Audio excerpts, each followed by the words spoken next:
And it could be game ending in just 40 seconds when that Elder spawns. Pivotal item just picked up Pace as an Infinity Edge. 4 items with the LDR as well. Time has ticked.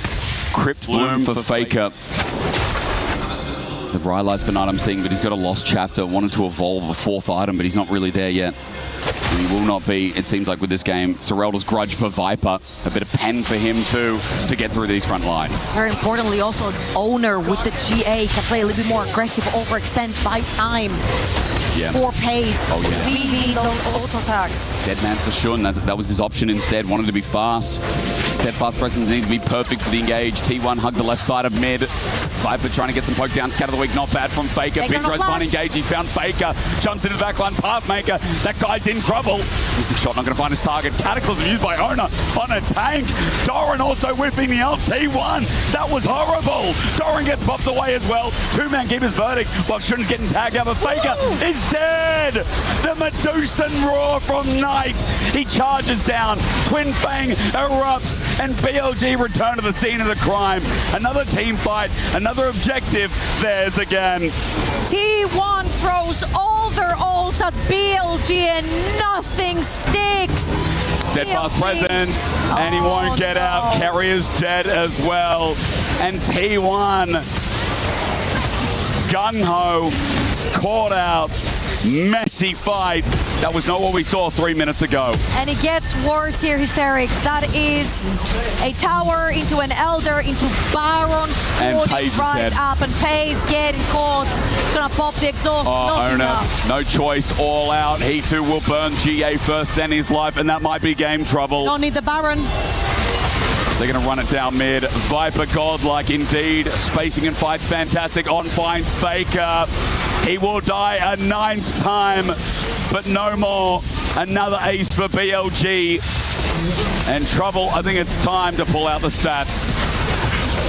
BLG, all-time versus T1, 17 for T1, 15 for BLG. Make it 17 and 16 We're close. With this one. Well, it's only a best of 1, but BLG only needed 1. They'll continue their streak from MSI. They'll find another win versus T1, and they will be the first team to qualify to the elimination bracket at EWC 2026. And without the Ahri, it's been such a pivotal piece of your team. You're not getting those resets. You don't have that threat onto some of these switchier members. Caps is kind of just playing in a similar way to Hans Sama is, on the fringes of the fight, getting damage down. And Tarzan is just unrelenting. Yeah, and as soon as Flandre respawns, he is on top of Tarzan, making sure that Hans Sama has absolutely no way of dealing with him. And here is the Baron fight as well. As we're checking out live, it is going to be G2 taking that bottom in a turret. Yeah, we see the Rob go in very early to try and set up some of this damage, and they do nearly kill Tarzan on the back of it. Flandre then goes for this taunt to secure the Baron by denying Skumon. But with the taunt flash coming in, here's no way of getting out again. We are back to live, though. Hang on, who got the Baron again? Yeah, G2 grouping as 5 and pushing, and AJL getting caught off guard. They have their AD carrier mid not present here. They're the wave clear, absent. Hang on a second. Now the Nexus turrets are under fire. Shanks, you need to come home, buddy.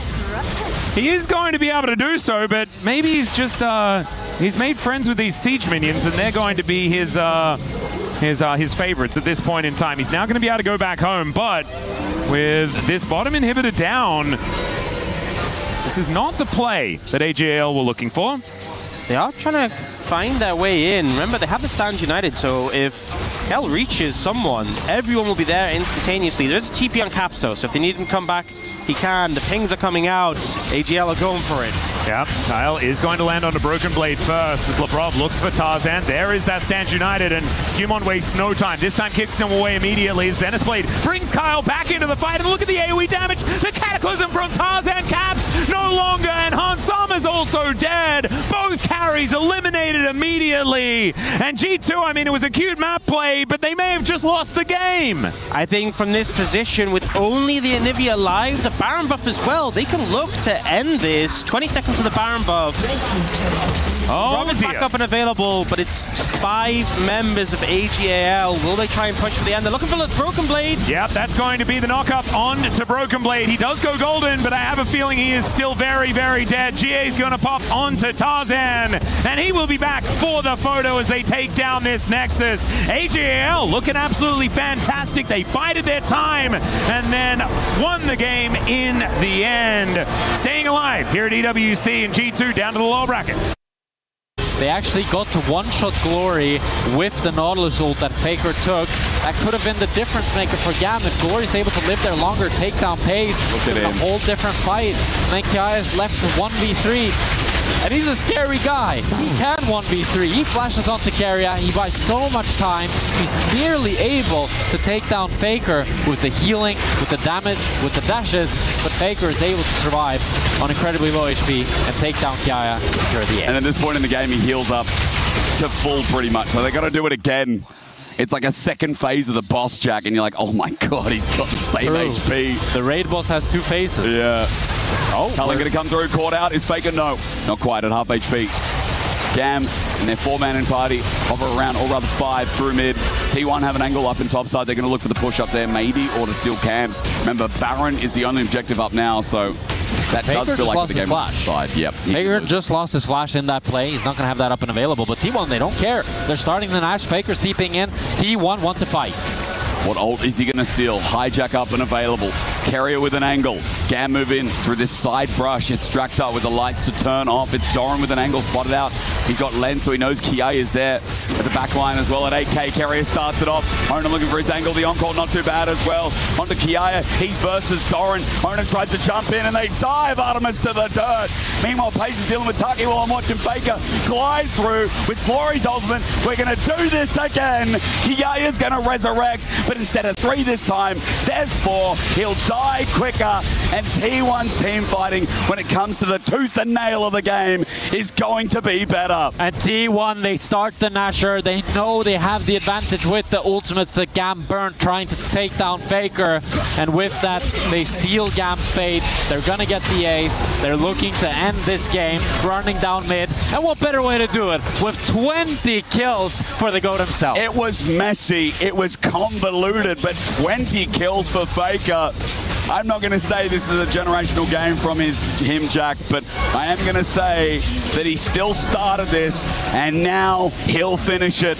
Next start number 1 and then 2. Faker ends with 20 kills on his Silas. Still the GOAT, always will be. T1 survive elimination, survive Gam, knock them out, and continue to the elimination bracket at EWC 26. Going to grab that one and head straight over to this fight. This might be the last fight of the game. Yeah, the bubble is on the ground as there is that death cap you were talking about. The teleport right into this mid lane. There's Caps. He's got that crescent guard once again. It is going to be very dangerous. Hex Flash gets Labrov in there, but the scatter comes on down. Great Magnet Storm there from Korea. Heads to the skies. He goes, and Hans is dead. Caps finds the angle as well. A 2 for 2 so far, and they do eliminate.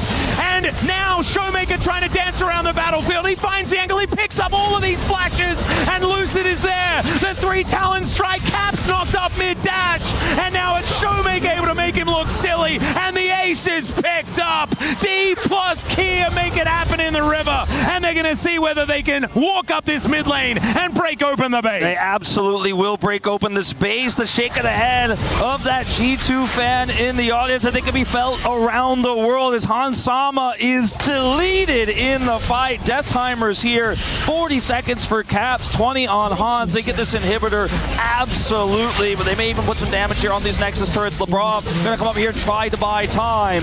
Yeah, they're going to look to try and end the game. When the Dragon is up and available, I imagine DK can just head on over towards this Infernal. Remember, like an Infernal Soul for a poke composition, that's kind of ideal.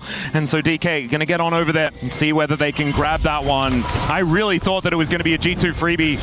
And I don't even know. Like, I want to watch that fight back again, but I don't know if we have time to, because we're going to go straight into this Infernal Soul potential contest here for G2. I mean, it's not an ideal situation, but they got to try something. TP in from Broken Blade as they are going to try to stop this Dragon from going over. Skuma in a good position here. That's an aggressive teleport here from Caps. Does pick up the double bubble as Labrov is already down to about a third health, and maybe nothing as the Magnet Storm picks up 3. Skuma into the back line, but he is immediately GA as Hans is going to respawn. It's a double for the Jarvan, but the rest of DK, they'll find the angles, and look at Showmaker just skipping around the battlefield, and they will kill them once again, and now start that walk over. Yeah, they have the super minion wave here. No Infernal Soul needed. Double Mage Comp is going to work here for D+, as they will knock G2 out of the Esports World Cup in 2026 with a 2-0. What an unbelievable performance in back-to-back games. Different styles. Hello, I'm Huhi. I'm Hamba. And we're here to try some French food. Alright, what is it? Ooh, salami. Sausage? Sausage. I think it's like dry sausage. Oh. Oh. Yeah, just good. The smell is not good. He said that it smells like good. dog feet. I love it. 1 to 10. 6? 6. For me, it's like 7 or 8. 8. Whoa, what is this? Oh, is this the jam? Like the chestnut jam? Is this? That's what because I looked up what am I supposed to bring back home, and it was butter and chestnut jam. So this is my guess. Sweet. Yeah. That's good. Yeah, it's good. Yeah. I don't like sweet stuff, but 8? I think 8 as well. Yeah. It's pretty good. Some carbonated drink. I think I know what it is. Cheers. Lemonade. Lemonade? Fanta? I drink this a lot because I used to live in France too, and it's good, no? What is this? Orangina, I think. Orangina, yeah, right? Orangina? Yeah, Orangina. Yeah, actually good. 9? It is 9? best. I grew out of the soda, so 7 for me right now. 뭐지? Cheesecake? It has to be cheesecake, no? Yeah, cheesecake. Cheesecake. Oh, Cheesecake. Oh, so good then. So cheesecake is from France? Oh, flan. Oh. We ate this. 9. Yeah, 9, okay. 9. Yeah. Dangerous. Get it out. What is this? This food? 뭐지? Is snail? Snail? Snail? Snail. But I can't try that. Rock, paper, scissors? Rock, paper, scissors? Okay. 3. Please. Rock, paper, scissors? Okay, I give you, I feed you. It's good, it's good. 골뱅이.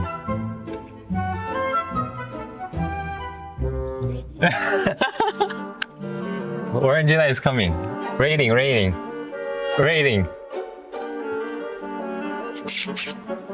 2. I never tried that. Yeah, now you can try more snails, yeah? No, I can't try. I can't try. It's my last or first. So that was Huhi and Hamba. trying some new French food. Thanks for watching, guys, and thank you for cheering for us. See you guys. $75 million, 25 tournaments, over 200 clubs, only one club champion. The club championship is the beating heart of the Esports World Cup. Over 7 weeks, Esports clubs send their players to compete. Every placement, every win, every podium earns points for their club. At the end of 7 weeks, every point counts. The club at the top walks away with $7 million and the title of best esports club in the world. It's not about being the best at one game. It's about being the best across all of them.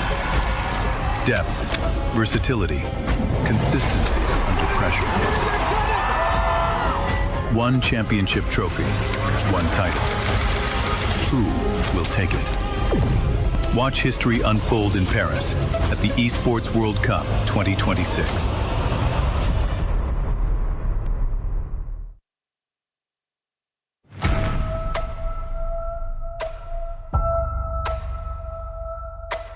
去年我们是整体积分拿到第6名嘛，那我们今年肯定是希望能够更进一步的。因为我们 AGL 有很多分部，就希望大家一起加油，拿到最好的成绩，然后提升更多的名次吧。我们 AGL 有15个项目，然后很有自信去冲击更高的名次吧，就希望大家一起加油。É algo bem grande, assim, porque como é um time muito grande, muito famoso e tem muitas modalidades, então tem um significado muito grande. A pressão é algo que me agrada também. An incredible victory here for Genji. 젠지가 7위 이상의 기록을 달성하면 좋은 일이라고 생각을 하고, 하지만 저희가 할 수 있는 일은 저희의 종목에서 최선을 다하는 것이기 때문에 이제 젠지 롤팀이 젠지가 7등을 하는데 좀 큰 도움을 줬다면 되게 기쁘고 올해도 그렇게 큰 도움을 주고 싶습니다. 저희 T1이 이번 EWC에 굉장히 많은 투자를 하고 있는 만큼 저도 이제 리그 오브 레전드 팀의 일원으로서 최선을 다하고 그리고 많은 분들이 관심을 가져주시는 롤 종목에서 좋은 모습을 팬분들께 보여드리고 싶습니다. 어쨌든 EWC 대회에 많은 게임 대회가 열리는 걸로 알고 있는데 그것들 중 저희는 T1에서 나가는 모든 팀들이 다 잘해야 된다고 생각하고 있고 저희도 다른 팀에 대한 관여를 하지 못하기 때문에 저희는 저희 스스로 최대한 우승을 하면 더 좋은 성적으로 가지 않을까 싶어서 뭐 잘해야 된다는 부담감도 있겠지만 잘 재밌게 할 수 있을 것 같습니다.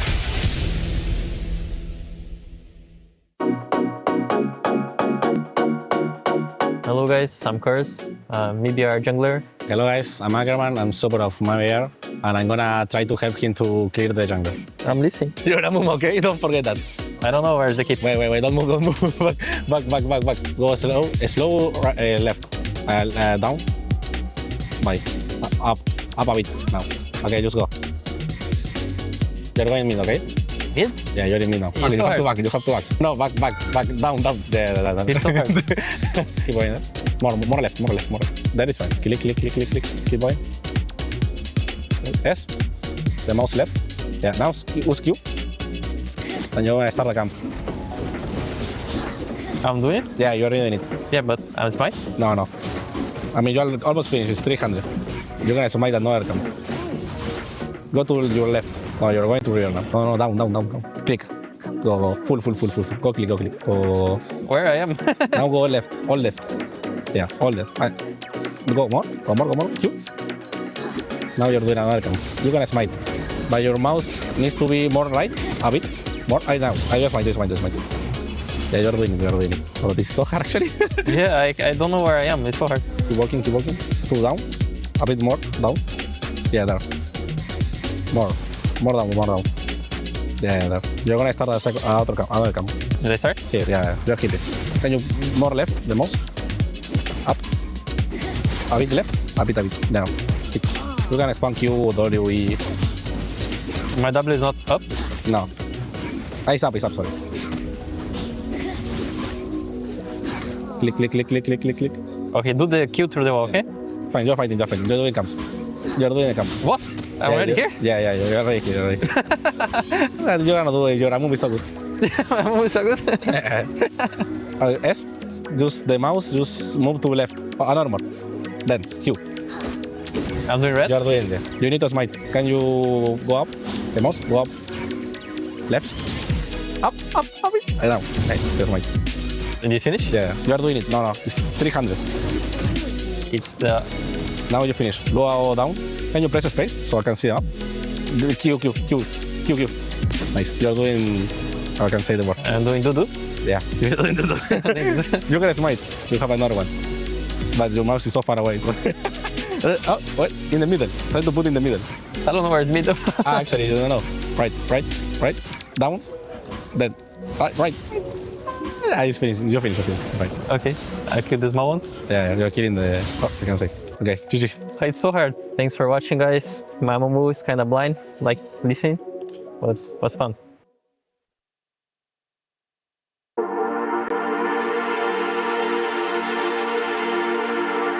跟 Knight 做队友，我觉得就特别有趣吧。然后他实力又很强，然后又比较幽默，打得会比较开心。和 Knight 做队友最大的体验就是觉得他确实是一个实力非常强的选手。和他做队友，很多时候他会给队伍创造很多优势，可以让我们的比赛进行得更加顺利。和Light 选手他自身本身就比较强嘛，然后游戏内容他的指挥也特别棒，然后游戏跟大家的交流去运作这个团队也做得特别好。Light 的对线实力还有整体的指挥和队友的沟通能力都是非常优秀的，所以和他打的话，其实他能做到很多事情吧。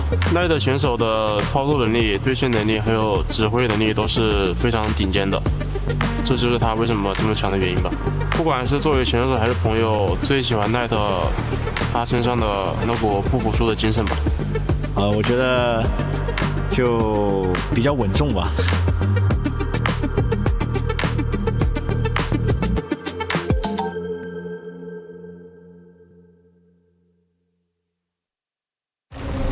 The Esports World Cup, the most elite competition in the world. Its trophy system is built to match.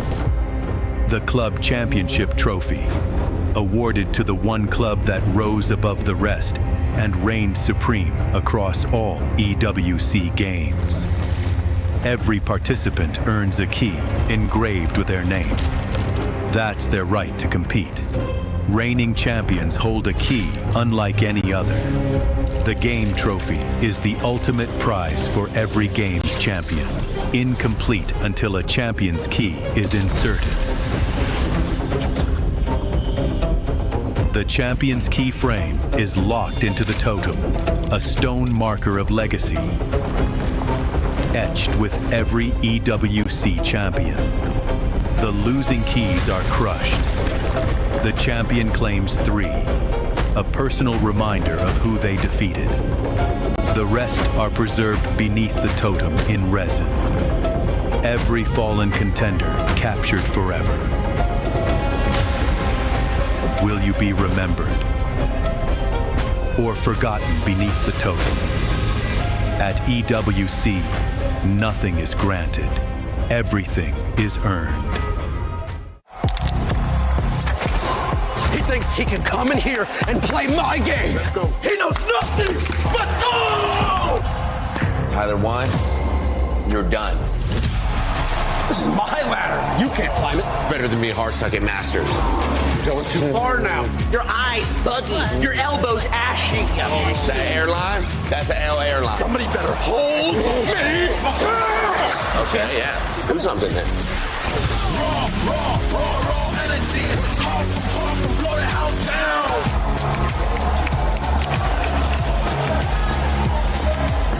You look nervous. You look short. Everything's good? Mm-hmm. Fight.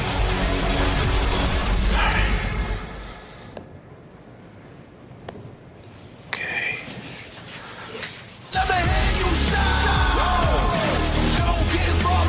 Do you really need the wraps? Yeah, that feels like overkill to me.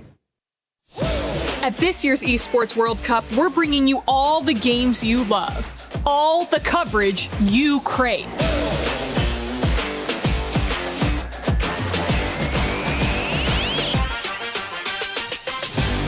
And for the first time ever, a completely unfiltered behind-the-scenes broadcast. And he absolutely destroys him. I don't think he ever saw that coming. That was incredible. This means you're getting the real coverage. I think that was with raw opinions. I'm just gonna have to say it. I think they have their heads up right now. They're just absolutely. Yes, from broadcasters who don't even know they're being recorded. They don't know they're being recorded? Oh, what do you mean? That is insane. What this? I'm sorry, is this a good idea? This is what we have. All you have to do is read the lines. They All right. the bed. They're absolutely the bed. I don't understand how this keeps getting allowed to take control of the space and nothing is done about it. We're gonna get fined. There's no way that this is gonna work. Don't worry about it. Don't worry about it. We do the thinking, okay? I cannot believe this job on this team. Every time you thinking, oh my, they got the game, and you know what? We're actually just going to be bringing you the same great coverage once again this year. Nothing else. First KC fans try to sabotage me, now my own agent. 위로 가야 돼. 같이 봐줘. 나이스. 내가 바텀 할게. 나 미드 할게. 나 집 갈게요. 나 집 가고 탑 뻗을게 이거. 라인 어디로 할지 생각해. 이거 전령. 이즈 노클린즈. 뒤에 다 어때 금자? 바이 보자. 바이. 빨간 해야 돼. 나쁘지 않아. 야 얘네 다 빨렸어. 빼 못 이겨. 잠시만 말해. 제스틸러.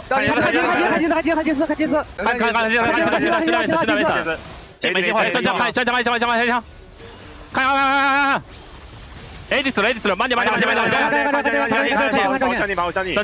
我没事前排慢点辛德拉输出不了 OK 上路一波先塔慢点老周回来I first time win without sleeper What? Oh, without slipper? Yeah, without slipper. First time. Let's go. No slipper. Nice. Good job, guys. 直线，兄弟们，直线。吃吧。来一次，拿来吧，兄弟们。要怎么做？直接上台？要过去吧。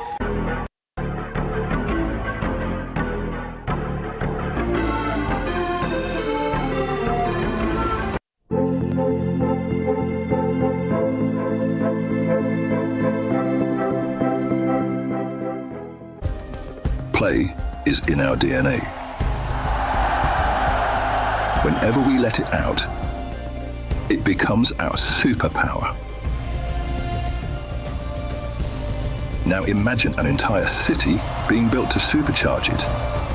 Kadir City, powered by Play.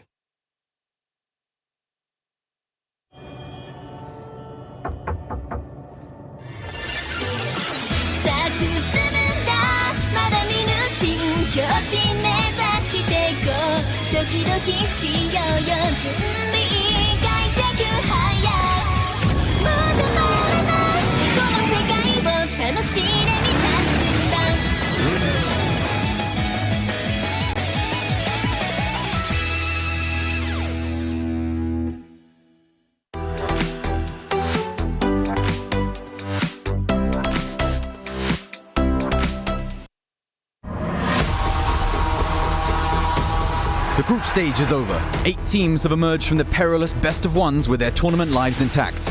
Now their attention turns to the quarter-finals. There is no more lower bracket. One loss and you are out of the competition. There are no second chances. 2 Korean giants clash as T1 take on Hanwha Life Esports.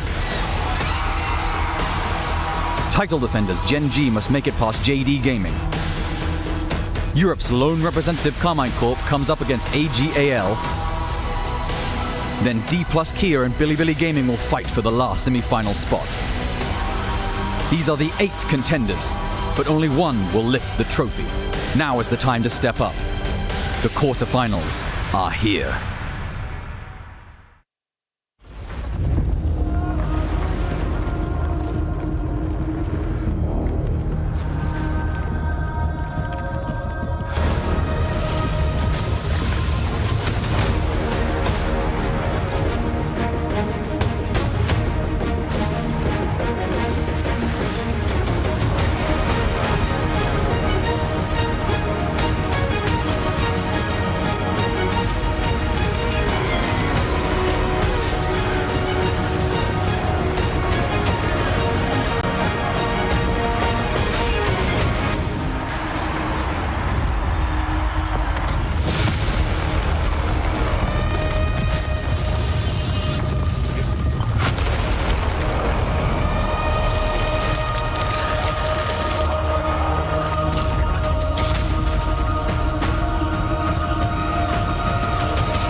are live back here from Paris at the Porte de Versailles Expo Center for day number 3 of League of Legends here at the Esports World Cup 2026. Degon alongside Jack Spectra and Wadid to set you up for the action. We started with 16 worthy teams in those 4 groups. 2 have emerged from each group to give us the 8 worthy quarterfinalists. And we've got ourselves some great matchups after the draw, and it starts in the top here, Jack. It is T1 versus Hanwha Life Esports. That's got to be the highlight. No, I mean, the fact that you have Guma UC and Seus going up against their former team, so exciting. I'm also super excited for KC versus AGL. I'm just absolutely praying that he will not be knocked out so early. I was so disappointed by G2. Please, KC, please make the miracle happen. So 4 Korean teams, 3 Chinese teams, and 1 European team. There's so many dramas going on, but again, at T1 HL League, gonna be the most exciting one for sure. The reigning title defenders Gen G also still alive, so going to be a lot of fun. Every single match is must watch here.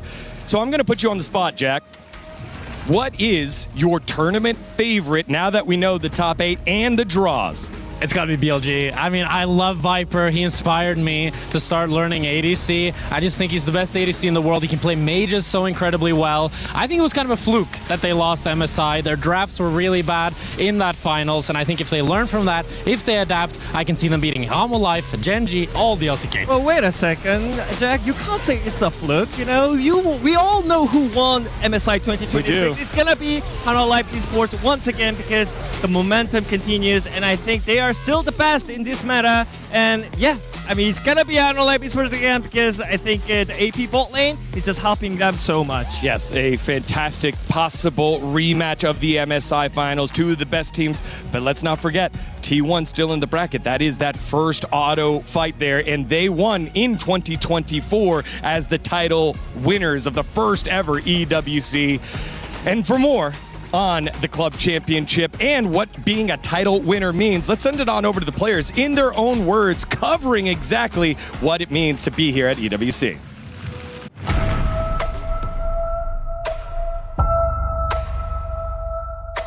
去年我们是整体积分拿到第6名嘛，那我们今年肯定是希望能够更进一步的。因为我们 EGL 有很多分部，就希望大家一起加油，拿到最好的成绩，然后提升更多的名次吧。我们 EGL 有15个项目，然后很有自信去冲击更高的名次吧，就希望大家一起加油。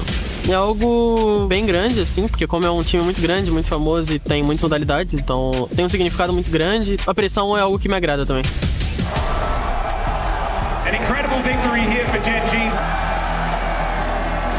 젠지가 7위 이상의 기록을 달성하면 좋은 일이라고 생각을 하고, 하지만 저희가 할 수 있는 일은 저희의 종목에서 최선을 다하는 것이기 때문에 이제 젠지 롤팀이 젠지가 7등을 하는데 좀 큰 도움을 줬다면 되게 기쁘고 올해도 그렇게 큰 도움을 주고 싶습니다. 저희 T1이 이번 EWC에 굉장히 많은 투자를 하고 있는 만큼 저도 이제 리그 오브 레전드 팀의 일원으로서 최선을 다하고 그리고 많은 분들이 관심을 가져주시는 롤 종목에서 좋은 모습을 팬분들께 보여드리고 싶습니다. 어쨌든 EWC 대회에 많은 게임 대회가 열리는 걸로 알고 있는데 그것들 중 저희는 T1에서 나가는 모든 팀들이 다 잘해야 된다고 생각하고 있고 저희도 다른 팀에 대한 관여를 하지 못하기 때문에 저희는 저희 스스로 최대한 우승을 하면 더 좋은 성적으로 가지 않을까 싶어서 뭐 잘해야 된다는 부담감도 있겠지만 잘 재밌게 할 수 있을 것 같습니다. This is our key wall where every team's key, once destroyed alongside their hopes and dreams of winning the tournament, goes. A bit of a reminder as to the teams that have failed. And I'm Ginny, joined with Atlas. We're going to do a bit of a breakdown in terms of the teams that have already been knocked out and that stood out the most when it came to the expectations that we did initially have of them. Yeah, it's kind of crazy. There's actually a lot of hopes and dreams that have already been eliminated here on this wall. And some of these names are a bit of a surprise. I think G2 Esports yesterday certainly were the favorites up against D+ Kia. Even though it's an LCK team, G2 have kind of made it their business to eliminate LCK teams from tournaments in 2026. And speaking of G2, they were eliminated from MSI by Lion Gaming, and they are also no longer in the tournament. I think having a little bit of a disappointing run themselves. Some nicer storylines here, even though they have been eliminated. I think Team Secret put up a good fight, but GAM Esports especially, a team that didn't make it to MSI, a tournament that they've been through multiple times, weren't able to get there this time, and we had TK there. They had some great starts in a very difficult group, up against T1 in the end, and they went down swinging. Yeah, I mean, they did get a 4-0 start on T1, solo bolo in the mid lane on Faker, which is incredible. They do also have the reverse sweep on MKOI. So MKOI getting eliminated as well by GAM was, I would say, not necessarily on my bingo card, but they were able to do it, which is phenomenal. Looking at the teams, though, however, that are still here, it's not looking good for EU. Well, I mean, at least you've got hope. Yes, it's looking better for EU than it is for any other region that isn't named LPL or LCK, because no LCK team was eliminated, no LPL team was eliminated, and there's a little bit of French hope still in the tournament. I'm looking forward to that, seeing them play again on stage. But in general, I think the consensus of having your key crushed by your opponent is a little, very BM, I would say, and very on brand, actually, for League of Legends. I'm looking forward to see how this wall is going to play out, because at the end of the day, right, you can only have one winner. If you need to pick 3 keys, though, like if you were playing, you win the tournament, Atlas, who are you putting up there? Oh, who would be in my your trophy? Oh, that's a tough one. Can't be EU teams. And it's hard because I don't know whether I want to put my favorite teams in there or my least favorite teams, and do I even have a least favorite team? So I'm going to probably go with my favorites. I'd put D+ Kier in there, unless I am D+ Kier and I won the tournament. I'd probably put Genji in there, and T1. I'll put T1 in there as well. You know what? I think that's going to be a great trophy, but that's it from us over at the Key Wall. Stay tuned for the rest of the competition to see how this wall is going to be filled up. We're going to be heading over to Tyler1, who's doing a little bit of a check-in with the superfans. I'm here with 2 fans, an HLE fan, Gene, nice to meet you, and a T1 fan, Fanboy Kyria, that's what he goes by. How are we feeling about the game today? It will be very, very easy. 2 old player T1, we know them very well. They never win words, nothing. It's like MSI, small. We will stop them, clearly. I'll let you speak. We will dominate. Fair point, fair point. Now, we were talking beforehand, Guma is actually on HLE now. How does that make you feel? Wow, also, I think that he will conquer and he will fight Korea and dominate will fight and kill Korea. No. Guma is nothing without Korea. Korea learn game to Guma Yushi, seriously. Carries him at all words. We are the MSI champions. How many words? How many? I don't see the stars here. I have 6 me. Yes, and 3 of your 6 stars is also Guma UC stars. The Korea's bot lane, I think. Korea can play ADC and support. He win. He's better than Guma UC alone, I think. Okay. Settle down. Put your hands up. You don't need to throw blows or anything. Well, we hear what they have to say. Let's see what the game says.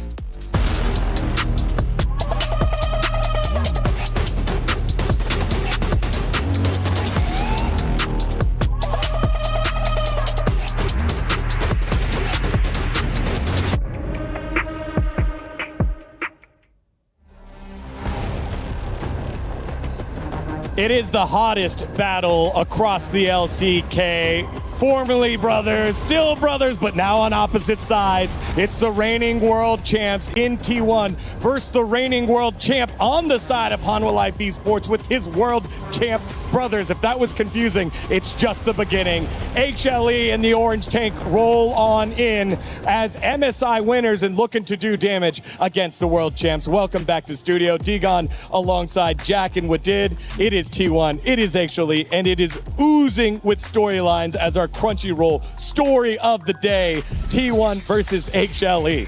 I mean, it's the highlight of my day. I think it's going to be absolutely incredible. I think it's going to be really, really close, regardless of who takes it. Because I feel like we've seen these teams, they've been a bit inconsistent, but when they're at their best, damn, they're good. Well, did you ask for this? You asked for the Naruto Sasuke, so please explain. Please explain. You don't watch the Naruto? I watch Naruto, but how is it Naruto? Yeah, but it's just so epic. Every time when they play, beat against each other, it's like, is it gonna be Naruto winning against Sasuke or Sasuke beating Naruto? You know, it's just like that. Which one is Naruto? Is it T1?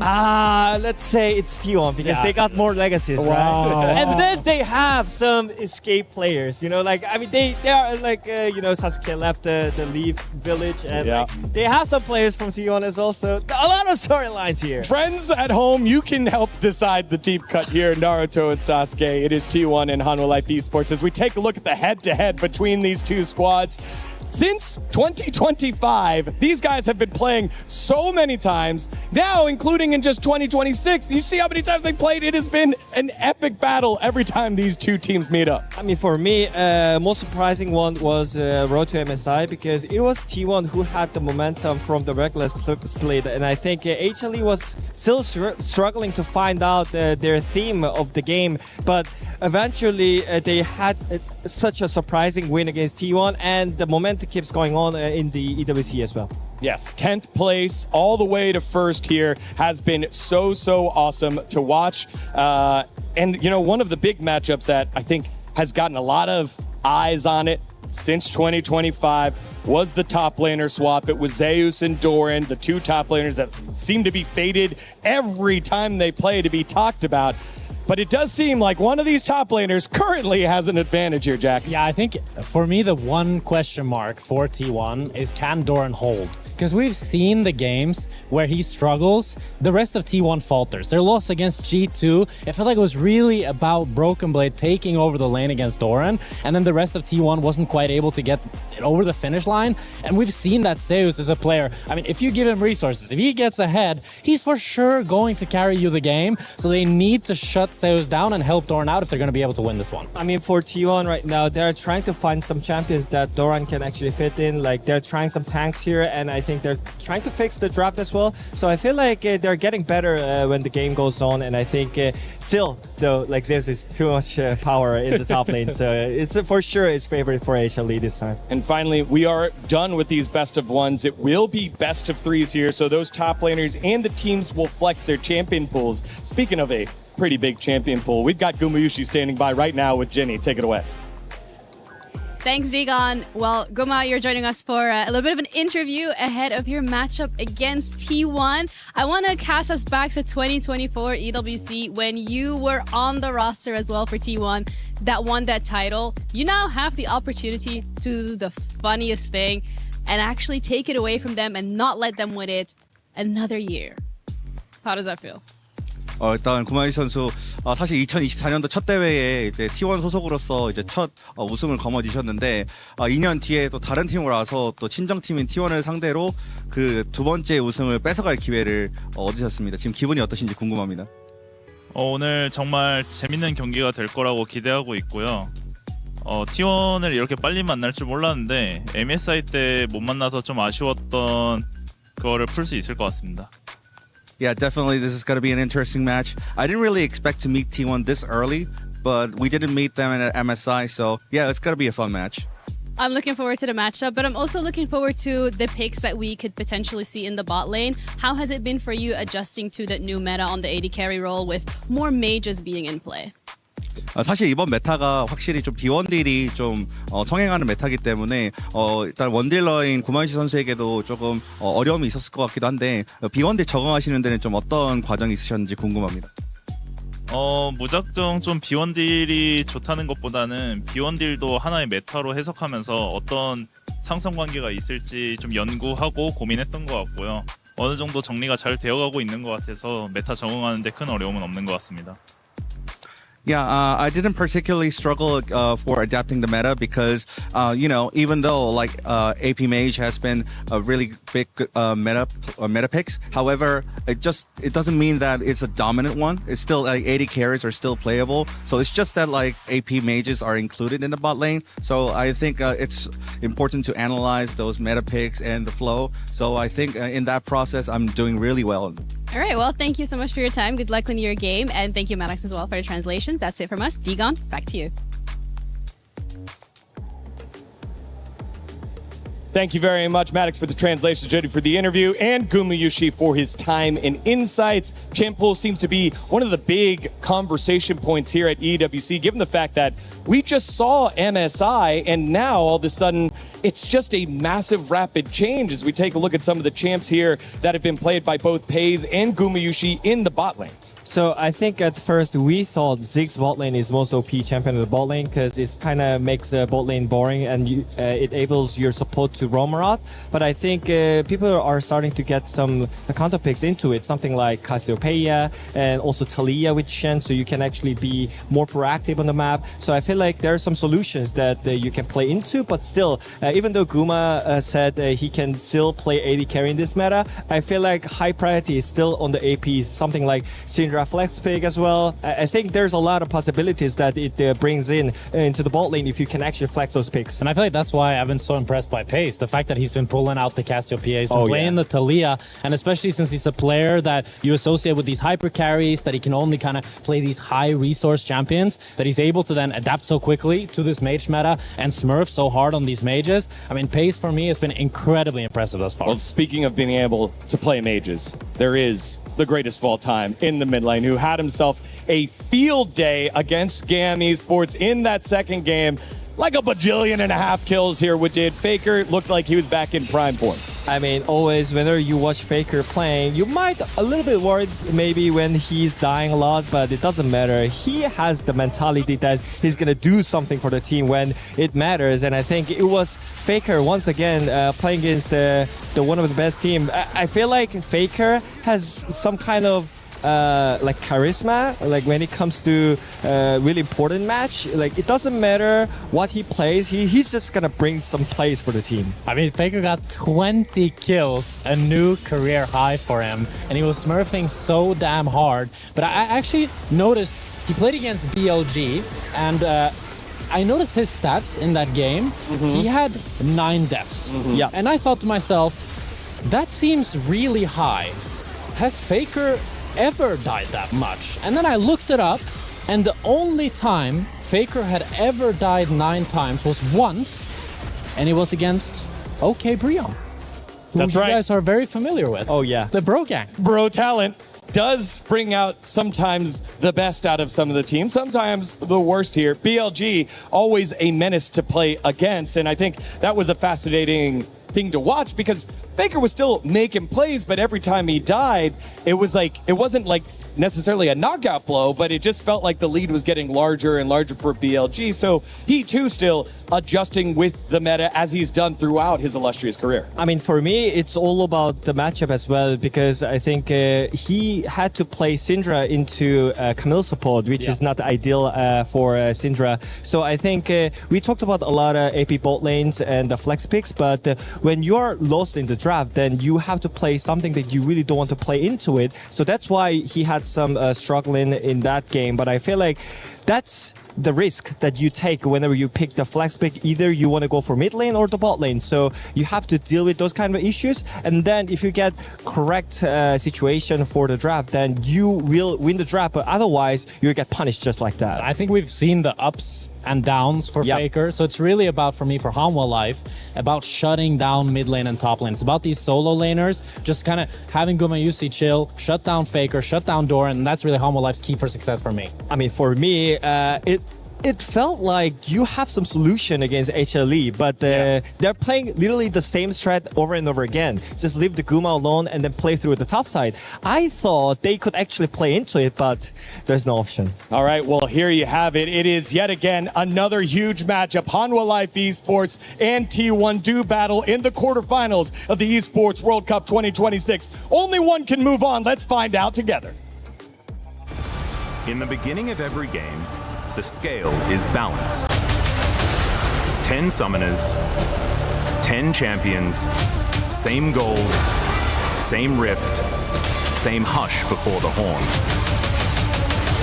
But the moment the clock starts breathing, the balance begins to sway. One way, then the other. 2 sides of the same mirror, each waiting to weigh heavier. And then, in every game, there's always one moment. One decision. One extra weight lands. One insignificant flap of the wings that marinates in time and causes a total storm, leaving everything after in echoes. Be the grain of sand that tips the balance. 그래도 뭐 이것저것 준비한 게 많긴 하니까 다양한 조합을 보여드릴 수 있도록 열심히 더 해보겠습니다. 그냥 어떤 상대가 오더라도 이길 수 있다는 생각으로 경기할 생각입니다.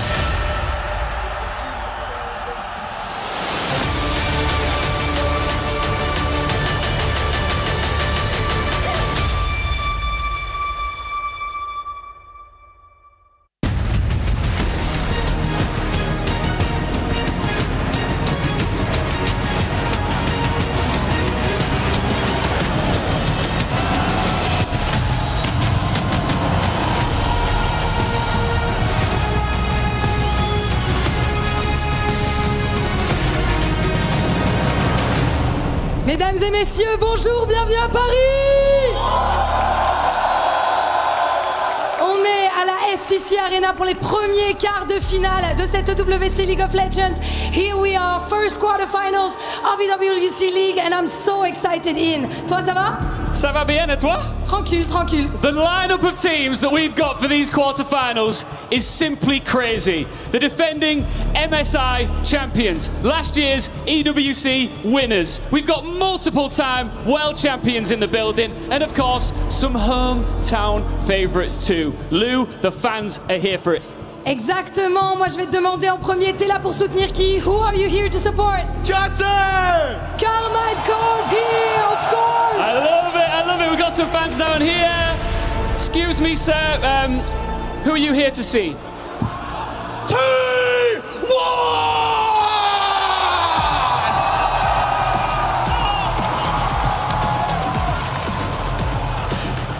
No organization in League of Legends history has achieved more. With Faker leading the way once again, expectations never change. Every tournament is another opportunity to add to one of the greatest legacies in all of esports. Les légendes du jeu sont là. Mesdames et messieurs, du bruit pour T1!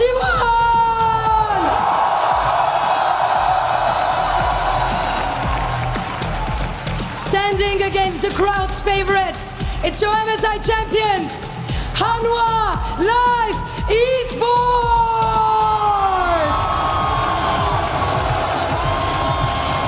The Titans of the LCK, they're coming back for the back-to-back.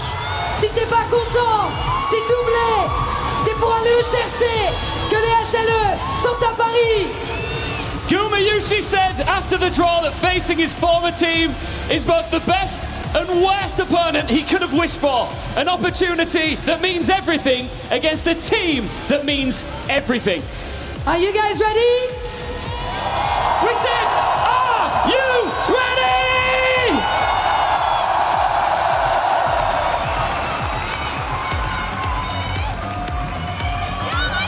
What an incredible introduction. Thanks, Ian and Lou, for bringing T1 and HLE out onto the stage. And I'm Atlas, I'm joined by Wolf. A little bit of deja vu here, as there was this exact matchup in the road to MSI back in Korea. It was won by Hanwha Life Esports, but there has been some time since then. There certainly has. A lot has changed. Hanwha Life Esports won, in my mind, the toughest MSI of all time. And they come off of that tournament win with the high seed coming into this top 8.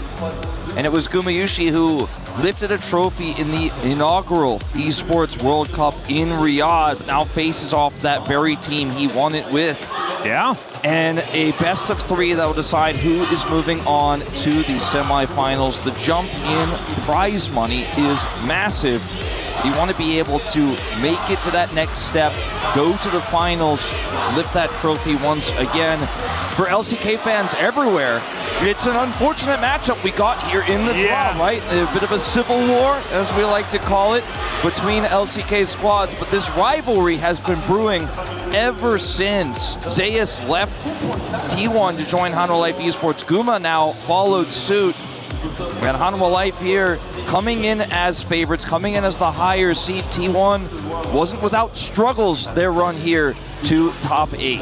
Yeah, exactly right. And this means a lot for T1 as well as an organization. I believe you may have seen Faker talking about it, but T1 have invested quite a lot into EWC this year as well. So those club championship points are really, really important here for T1. HLE with not as many teams over here, but still so much pride. EWC is another one of these massive tournaments, and if they're able to do it back to back, it would be absolutely unbelievable for this organization. A team that, you know, managed to get into the World Championship in 2021 on a fluke, but since then has been trying to build to have this super team to take down the world. Already, MSI in their wake. They managed to win first stand last year. If they could get EWC as well, man, these trophies, there's a lot of variance there in that trophy case. It absolutely is. And from going from, for Hanwha Life Esports, last year winning first stand, this year not attending, being 10th place in LCK Cup, to being at the front of League of Legends, the face of it after that MSI win.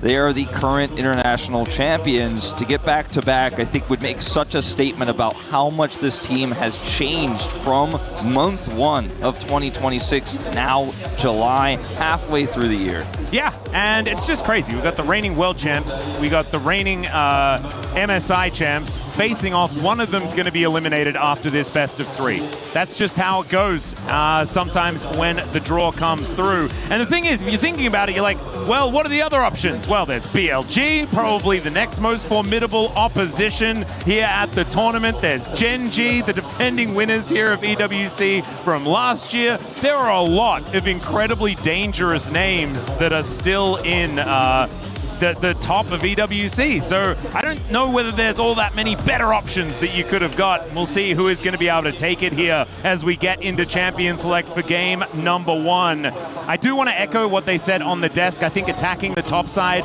for HLE is going to be the name of the game. Make sure that Zeus and Zeka are in the best possible position. Let Kanavi go bonkers and then allow Gumayusi just to sit back and scale. But we'll see whether they're allowed to do it. That is often what we see.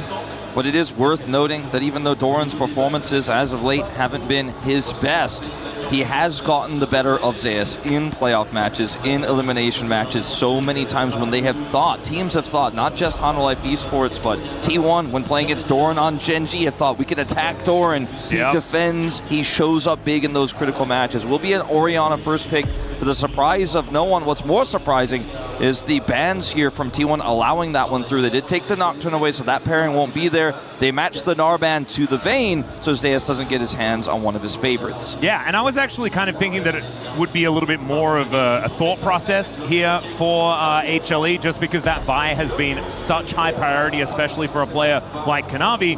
But instead, the Orianna just going to be snapped up. Faker not going to be allowed to have his most stable champion there in the mid lane. And his response, potentially, is going to be that Cassiopeia that we can see here alongside that buy that was snapped away. The 2 big picks that were let through this draft, certainly going to be dangerous on the Rift, one going to either team. With the Ambessa for Zeus, that's a blind pick towards that top side of the map. A little bit dangerous, perhaps, into Doran. Surprised to see that here.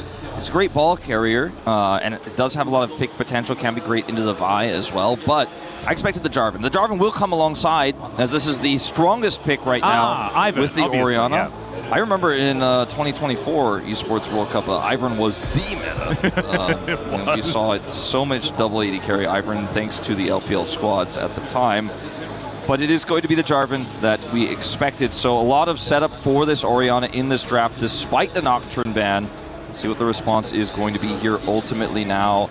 Is it just a free Renekton angle? I think it's the most likely option, especially with the mid-game power it's going to give with the setup they already have and the scaling Cassiopeia. Yeah, I mean, there's no Gnar here, obviously, is banned away. So I think you're on the money with this one, and there it is.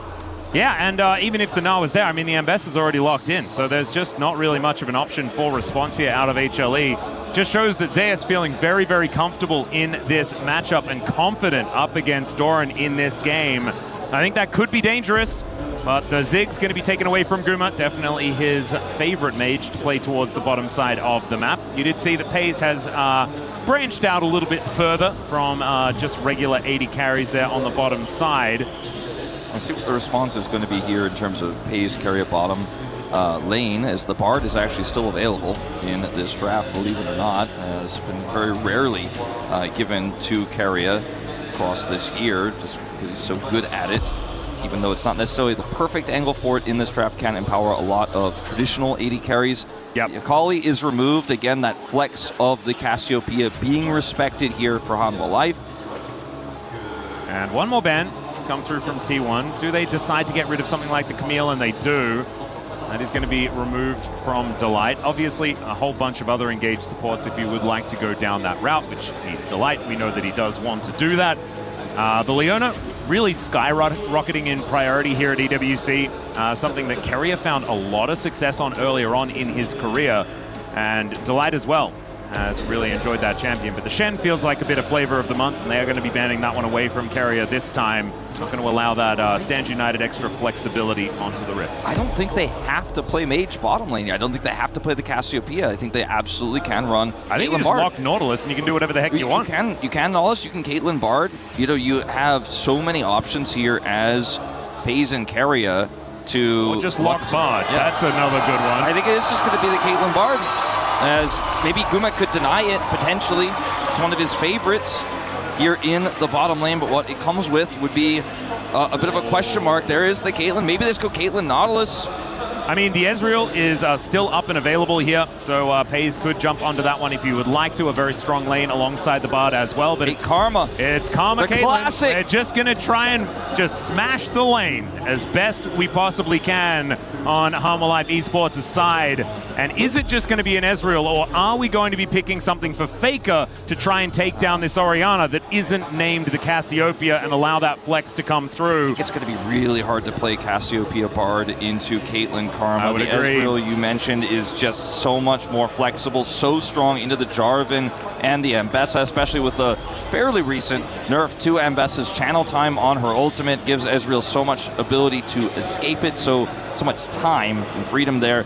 A lot of scaling here on the side of T1 with the Ezreal and the Cassiopeia, but it also packs a big mid-game punch with the Vi, the Renekton, and the Bard's ability to impact team fights from super far away. I think Hanwha Life Esports are going to have so much setup, though, and this is the kind of Karma draft I really like, when you have so much engage outside of the bottom lane that you don't need to have an engaged support, so you can win the lane and empower those frontliners, and then the Caitlyn gets sit back from a million miles away and add that damage. There will be a moment in the mid game where Guma isn't able to fully come online, but if they have a lead there, it'll be very easy to then just skate into the late game. I think a lot of this game is going to come down to second dragon fight, herald fight, third dragon, those periods of the game. Yeah, and I think so much on Hanwha Life Esports' side is going to be Kanavi. And live or die by Kanavi has kind of been the way for this squad, but especially in a draft like this, where you're just trying to get an Orianna to the late game, get a Caitlyn to the late game.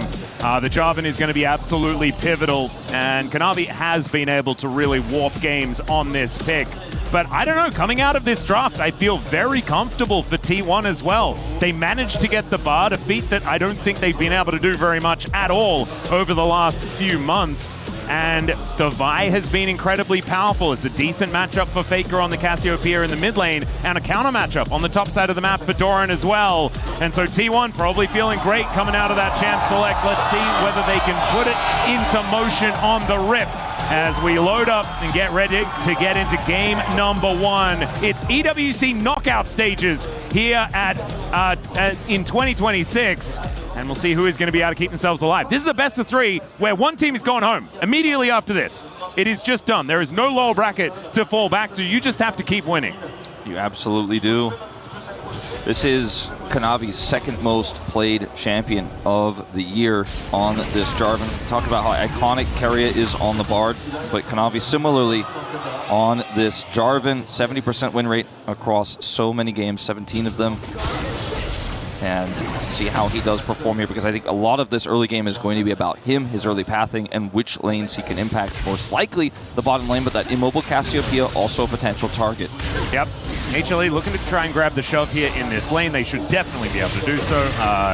Caitlyn Karma is just very, very strong when it comes to getting control of minion waves. You can see they're doing so. Decent job being done here by FaZe and Keria to try and clear out the minions where they can. Right, you can see it evened up in terms of the lanes there, and not a huge push, but at the cost of a lot of health of FaZe and Keria to do so. So not a free neutralization there, and Hanwha Life will continue to apply that pressure. Every Q from both Guma and Delight hits hard. Okay, the difference here is the fact that there is Owner moving down towards his bottom side. There is going to be the trap put down, but FaZe is able to walk out of it just before it arms. And Keria had to use his magical journey to escape, so it's on cooldown. I don't think there's really any way Owner can impact a play here. So this is just going to be a continued push for Guma and Delight.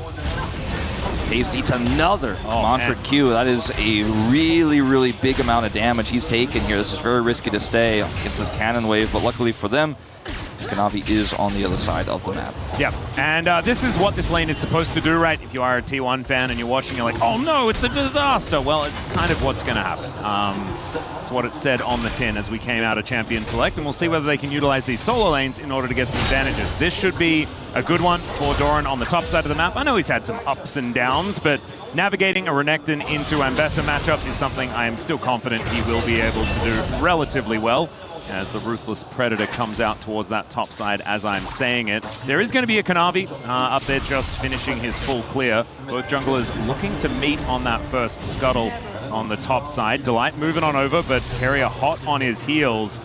It's Faker, not a whole lot of mana here as they do converge, but that is going to be Delight now in a lot of trouble. He might actually have to flash to get himself out of this. Decides that the Command Protect is going to be enough, and Kanavi going to get punched here by Owner a few times. Did manage to get that knock up, but just both junglers trading blows and will back away. Yeah, Kanavi had cooldown advantage there, so that was a little bit scary for Owner to stay, as he had gotten caught with Delight actually sticking around there on that Karma.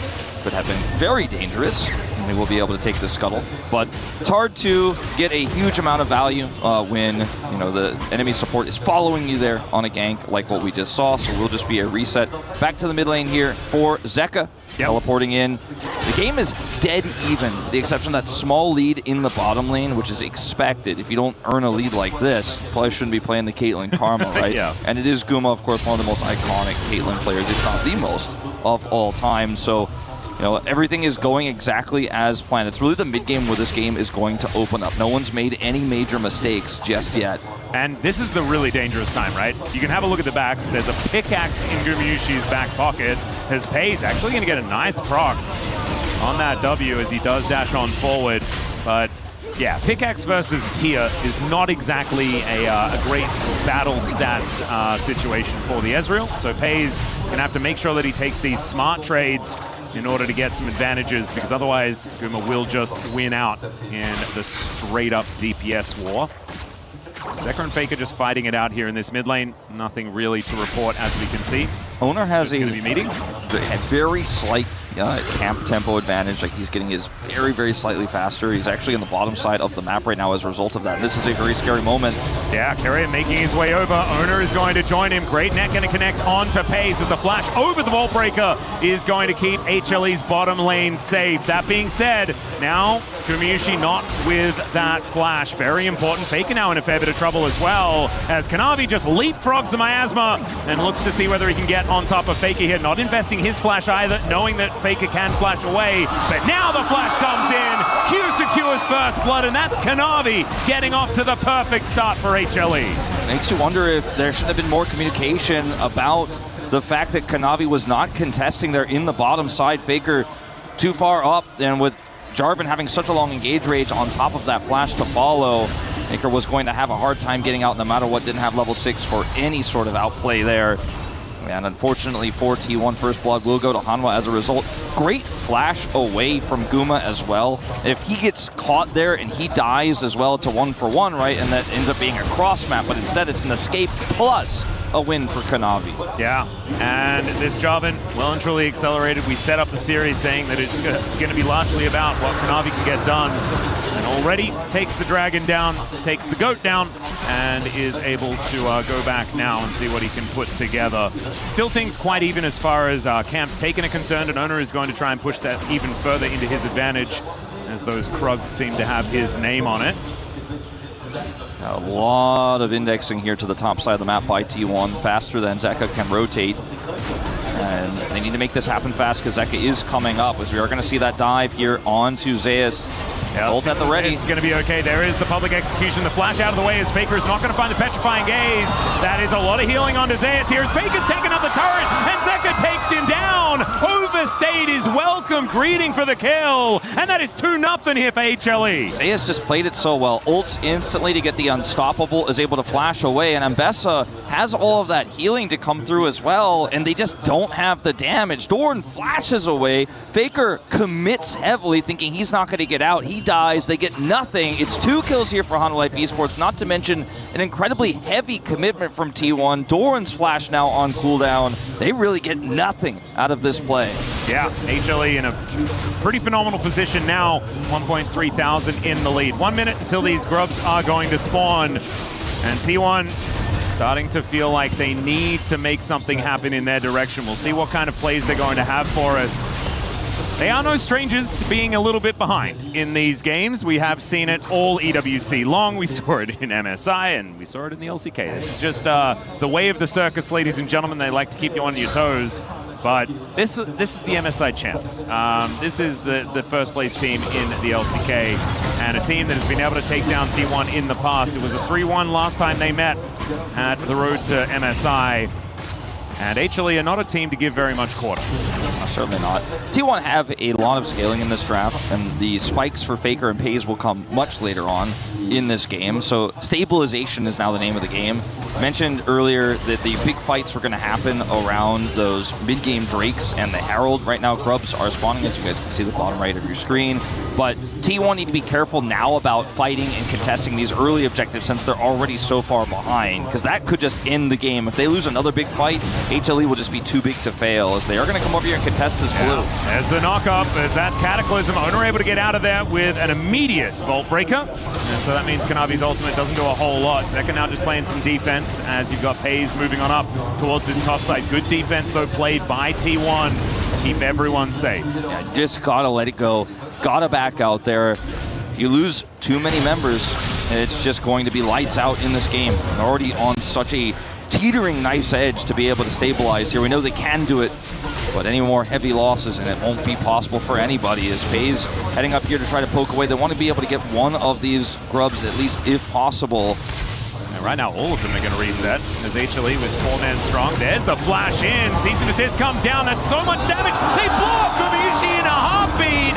And now the Crocodile is going to dive forward. Kanavi's taken out. Delight limping away. Then Zeus teleports in to just vacate the area. That's going to be all the grubs, and T1 answer back. I mean, it doesn't get more laser focused and coordinated than that. I was starting to shake my head thinking, I don't know about this contest, T1. They're better set up. They have everybody there. But watch this angle. Boom, flash ult onto Guma. Pays is already channeling the true shot. That follows up. Doran is a raid boss even this early into the game on the Renekton. He picks up the shutdown here onto the Jarvan.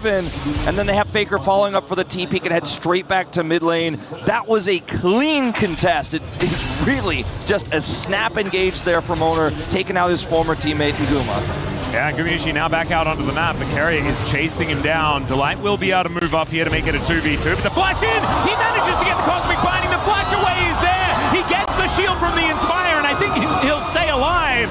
But he'll have to go home, and T1, they are not messing around anymore. They're after Guma, and Pays with a really, really nice follow-up there, but unfortunately misses that last Mystic shot. And Guma is able to buy enough space there with a shield coming through from Delight to escape, but he's going to have to back. So this lane no longer fully in Guma's control. He has a slight gold lead still, but is not going to feel comfortable with what just went down there and won't be able to further anything for a while. And just like that, T1 snapped back into this early game. Yeah, it's a much better position that they find themselves in, and you were talking about it. I think that T1 will find a lot of power when 2 items come in for both this Cassio and the Ezreal. And that is looking like it's going to be a lot more of a comfortable ride that they'll be able to pick up for themselves. Ace in the Hole comes on through as Pays going to trade that with his barrier. And Kanavi is going to be blast coning his way in, but is greeted immediately by Owner, taken down to 50% health in an instant. A cease and desist will follow him over, and Kanavi's just punched around like a ragdoll. Will be able to flash out of the way, but that just gets a kill over the Pays. Oh no, another one now as it's set up onto Delight, and a double kill for the Ezreal is probably the worst news that HLE could have got. And the T1 fans are loving it. And this unfortunately harkens back as Guma's also in trouble here. Oh dear, they're going for the 2v1 dive as Carrier just magically journeys his way out. Guma is going to survive just a little bit. Doran, oh dear, he wants a piece of this pie. He's just going to slice and dice his way over. Everyone wants a piece of EWC right now on this T1 squad. And he just gets taken out a second time. As this, unfortunately, for Hanwha Esports kind of harkens back to earlier in the year, some haphazard decision-making from Kanavi alone. Going on this blast without information, the Vi is here, and Owner's just like, what? All right, I'll take the freebie, commits the ultimate here, and even though the Karma is nearby, the shield is just a feeble attempt, and like you said, this flash here with no information on where FaZe is just gives the kill exactly where they don't want it. He picks up a double, and they're able to do it with Doran's help, finish off Guma as well. T1 5-2, and now in a commanding gold lead. Yeah, things looking absolutely fantastic for T1 off the back of that play. The only thing that HLE still have going for them is the fact that Zeka has close to an 800 gold lead in the mid lane. That is balanced out very, very nicely elsewhere on Guma! There's Guma, I don't know what we're doing here. Outside of dying. Jumping out of the bush. You gotta be careful of crocodiles, Wolf. Yeah. You know, they are very dangerous over short distances. Yes, they move quite quickly. And yeah, Guma, that's his third of the game, his deaths. Stacking up here, and he was in the lead, and now he's 1.1k behind, as we will have hopefully a brief pause here in the action. Yeah, if it's HLE wondering where their AD carry went, I can help them with that. He's in the death chamber right now, but thankfully not mid-team fight or anything like that. And we'll get this one sorted out as quickly as we possibly can, and we'll get any information to you if we manage to find it as well. I'm not quite sure entirely who did pause it. Having a look here, I think it was on the HLE side. But we'll just have to find out. As H2K, I don't know whether they won. Did they win? It's been a while. I'll say no.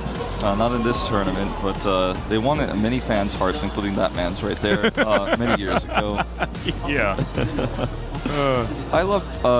I think for so many people who don't have the chance to go to our big internationals every year because it's just not located near them, it's exciting for them to be able to come to Paris here and check this out. It might be somebody whose last international event was watching H2K play. Yeah, exactly. So just wants to remind everybody that that did happen. Maybe we once could get upon a time. like someone with a camera to try and find a TSM fan. Is there a TSM fan? Oh no, there's a dude that's here for the English broadcast. He's just hanging out next to us. Yeah. So we've got one of those. That's not quite TSM, but I'm sure he could grab his marker out and just write TSM there. So that'd be easy. We need to yell a little bit louder as well because they're here to listen to the English broadcast, and it's French in the arena right now. So just make sure that we up the volume so they can have the full double language experience, which is obviously not going to break your brain trying to comprehend two languages at the same time. So just to recap where we are, if you're tuning in late, as I'm sure a lot of people are coming in here, pouring in here for this T1 HLE grudge match. Guma just died a third time to Doran. The Caitlyn is not off the ground. The Ezreal of FaZe is massively accelerated. Sure, Faker has that deficit you just pointed out briefly moments ago. So it looks like we are good to go here in this game based on that timer. I actually don't know. I'm just speculating. I believed it. I saw it went 3, 2, 1, and I thought that maybe we were in. I realized that I can turn around and I can see the play like a screen, and I can see that it is still just a little paused, which is great. We did like just a came and Kanavi delivered an extra water, and I'm surrounded by hydration already, but staying hydrated, very, very important. So thank you very much for that one, Wadid. Yeah, Wadid is a hero. Thank you, Wadid. This comp for T1 scales so well. We're rushing towards that 2-item for FaZe, and Hanwha Life are in pretty dire straits, and on top of it all, it seems to be some sort of issue here with Kanavi, just based on the fact that we have Maddox on standby there with one of our referees. So I am hoping to get this resolved very soon. Yeah, bit of an odd situation here. Not a lot of information being given over to us, and we don't want to speculate too much. But it's starting to look like, Owner is getting ready to get back into the game. I'm feeling like the vibes are starting to get back towards Summoner's Rift. And in fact, Wolf, it's time. I just got the confirmation as well. We are going back into the game. Yep, let's get in there. Already, you can see Pays scanning around the screen as Doran, he's the one down here on this bottom side of the map. Gumiishi is respawning and making his way out. And HLE, now they have to try and desperately stabilize. Before, it was T1 making their way back into the game. Now, it's T1 with full control of the game. Yeah, getting that win on the Grubs was a start. But then a second kill onto Kanavi there. Then getting Guma second time afterwards. And then getting Guma a third time. And I mean, the dominoes are well and truly falling over here for HLE at this point in time. They have a strong mid-game comp, but the Caitlyn is not a part of that. And she is now, she was one of the leaders earlier from the laning phase, but now 1,000 gold in the hole here for Gumiishi. Yeah, it is looking really worrisome. Zaya's going to move down towards his bottom side to catch this wave. The Doran is shoving his way. But it's a 3-0-0 Renekton. And maybe even more. A cease and desist comes down. Carrier turns off the turret. And the public execution is not going to save Zayas this time. It's Owner that grabs the kill. But man, I mean, HLE are just reeling. You can't be here. I don't know what we're doing here. He's just going to flag and drag his way out. But Doran is going to take that first turret down and move T1 to a 3,000 gold lead. Now this is a massive advantage right now as Kanavi's not going to get his Gromp either. Smoked by Owner, and the angle on that ultimate from Carrier to make sure he doesn't hit the Ambessa, but is able to just graze the edge of that turret to disable it. It's just the kind of thing you expect from Carrier on one of his best champions, the most iconic this year. And now booking it towards his top side of the map. Kanavi just cannot go anywhere without being discovered. Pays finds every button in the Jarvan, finds the death chamber for the third time in this game. This game just feels like it's hide on bush. The whole T1 squad edition is okay. Carrier maybe in a little bit of trouble, doesn't manage to flash away from the 90 caliber net, but there is the flash forward from Delight. Pays keeps his Bard alive, and T1 not going to be falling down in that scrap. Had that net connected, headshot would have followed to take him out for certain. So a good flash there, but now he is flashless. As Pays is walking a tightrope here, very low on health and mana. Bit of extra damage here towards this turret. The flash forward from Guma, he wants to get it, and he fails! Oh, why do you go for it, Guma? I know you're behind in this one, but Pays has got the barrier. That was such a risky play, and it does not pay off. Pays is 4-0 and Guma is 0-4. True opposites in this game as he pulls up to a 1,500 gold lead. So watch the first person view here. Pays holding strong. He's up a level. He has just enough mana here to try to hold on. He just wants to thin the way, barriers this damage. And question mark fakes him! No! My God! Oh dear. Yeah, that was an odd situation, and I've been that tilted before, Wolf. Don't you worry, we all make those decisions sometimes. Is Kanavi gonna try and get out of the enemy jungle, but I don't know whether Owner is going to let him. Cease and desist is there, he follows the Jarvan over, the flash forward, the two-man shockwave is just doing nothing. But Kanavi, he flashes, the follow is going to be there, and now Owner is going to chase Zeka out of this top lane.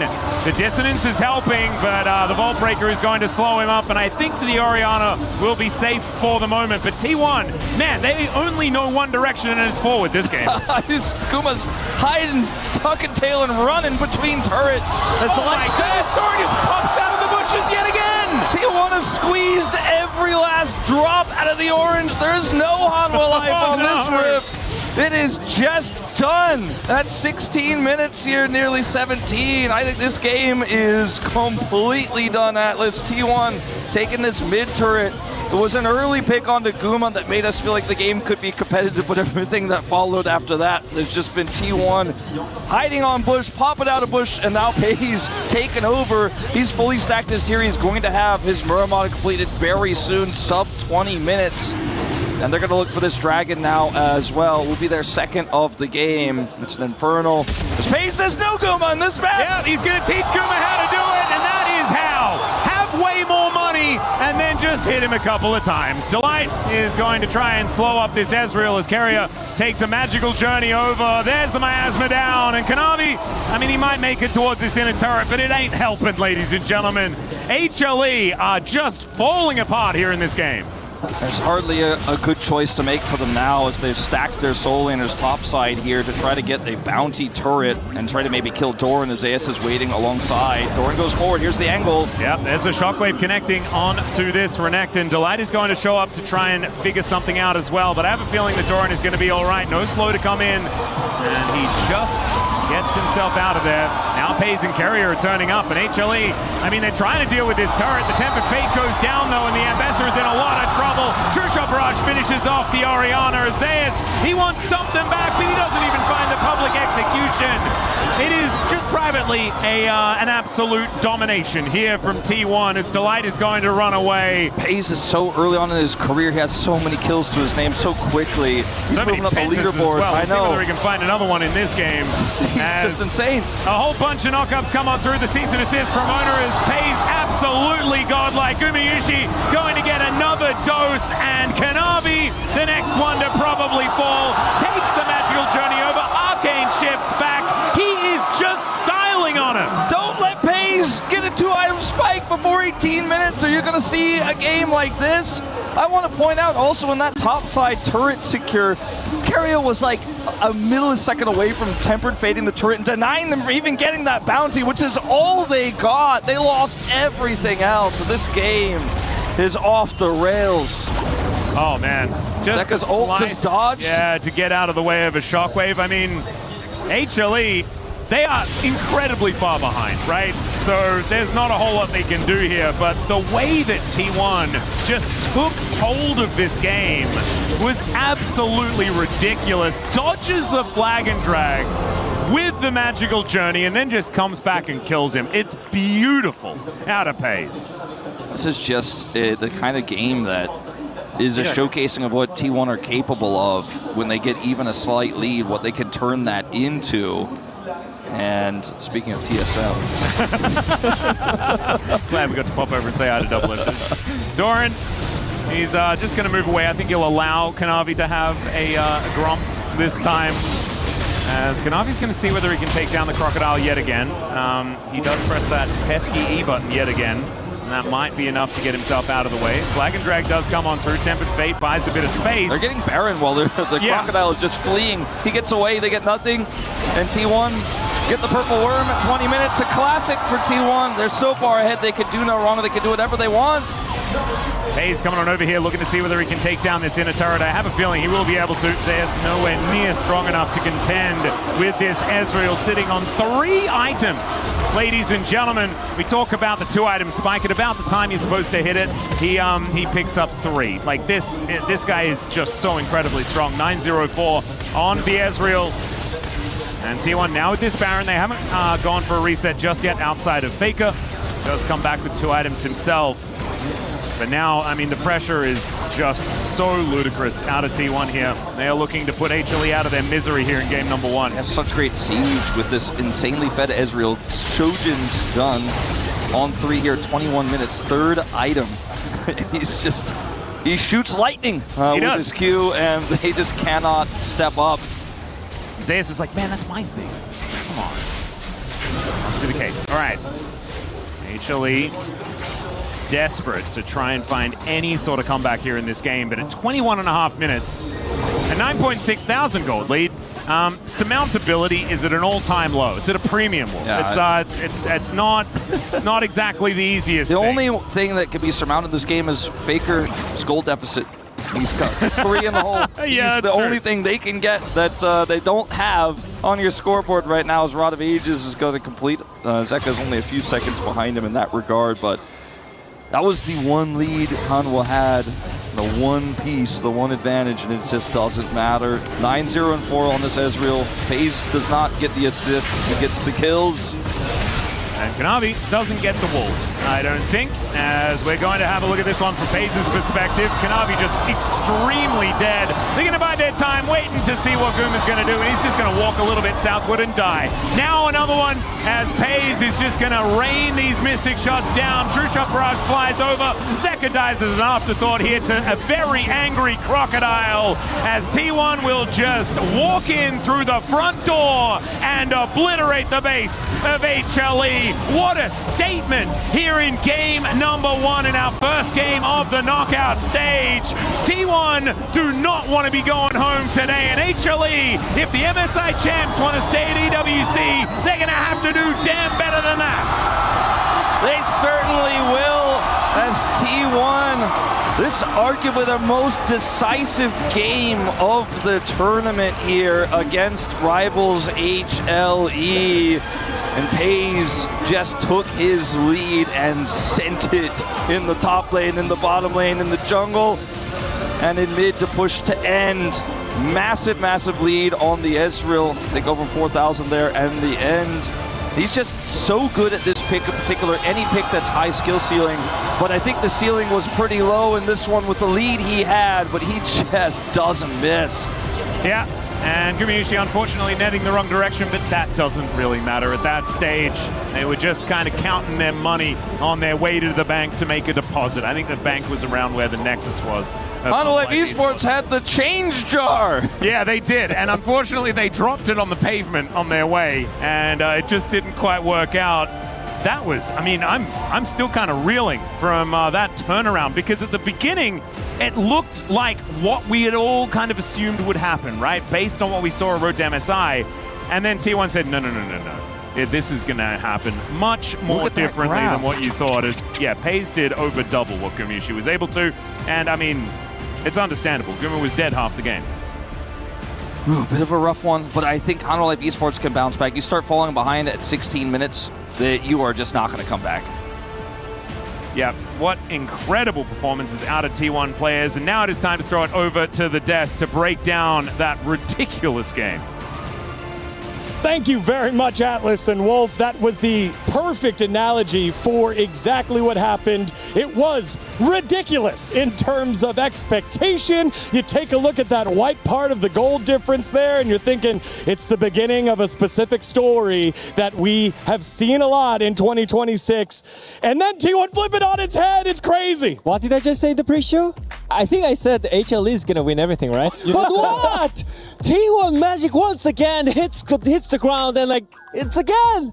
They're having such an incredible performance here. Yeah, I mean, you can never count T1 out, especially at internationals, but this was not what we expected whatsoever. I mean, FaZe on the Ezreal this game, he just couldn't miss the cues. He played so insanely well, but I also feel like Gumayusi, this is not the Gumayusi we're familiar with. So we were talking about the bot lane matchup mainly because I think this draft was all about winning the lane or not, or the bot lane, because I think HLE had such a great advantage of the bot lane with the Caitlyn Karma, because you have to play into Azure Bard, which is kind of easy lane for them, but the issue is that the risk is too high. But we thought they could handle it, but eventually it was not. Yeah, I mean, you're looking at this Caitlyn Karma to dominate the early laning phase, get a lead for themselves, and then they can be the ones snowballing the game, moving around the map.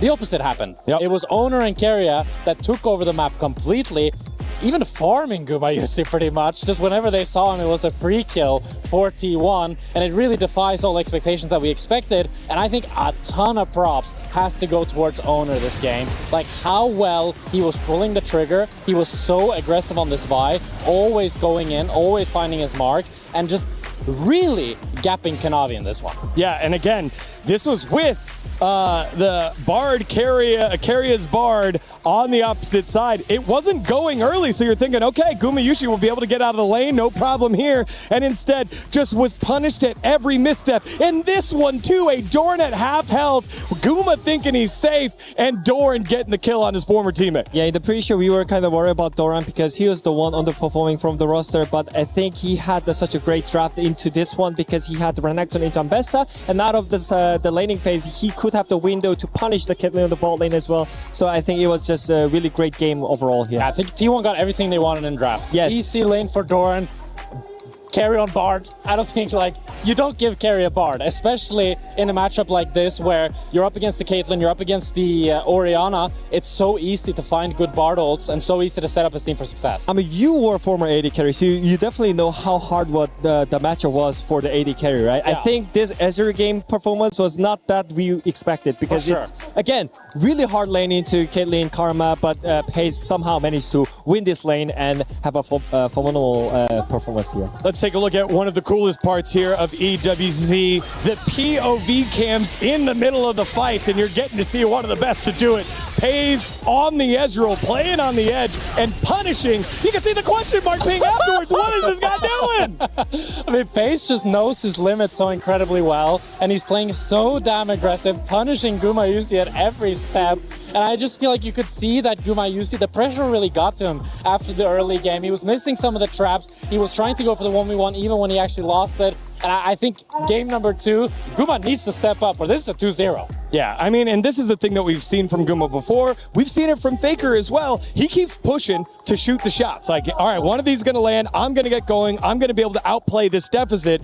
And then on the flip side of that, sometimes it ends up becoming an 0-3, all of a sudden 0-4 before he gets his first kill. The last one I really wanted to shout out was Doran. He's under so much pressure. He's been called out so many times, been as well, and then has himself a fantastic game against one of his arch nemesis. They will be forever linked in Zeus. A great, great storyline here. Now it's time to hear what you all think. With the opportunity to play with the pick'ems, head on over to the EWC website and make your picks now. Currently the vote stands at 62% for Hanwha Life Esports, 38% for T1, but I feel like that number might be moving. You can also make the votes on all the other quarterfinals happening right now. We're going to have a short break. When we come back after this piece of content, more T1 and Hanwha Life Esports.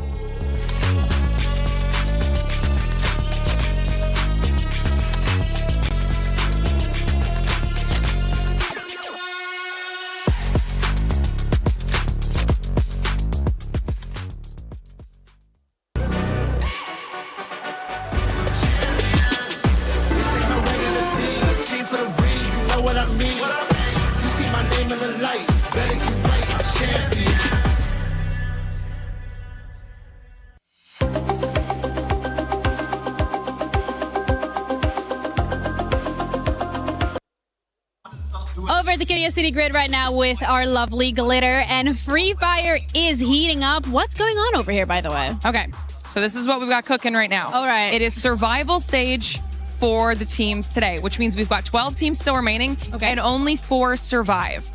8 keys are going to be crushed today after 10 matches. So it's a really big deal. And what we've got so far, we just finished our first 3 matches on the day. Game number 1, the important teams we're looking at in the CC realm of things, Falcons got 3rd place with 21 eliminations. Vitality got 9th with 13, which you're like, okay, pretty good start, right? Then Vitality wins game 2 with 21 elims and just got 2nd place in game 3. So putting Team Vitality at the very top of our leaderboard right now with Falcons about 3rd place. Now it's important because we saw this exact same rivalry last year in Free Fire. Vitality did outplace Falcons even though Falcons had won in 2024. So we just see a lot of back and forth with these 2 CC teams, and Falcons need points on the leaderboard right now for CC. Do you think it's likely for Falcons to be making it out of today?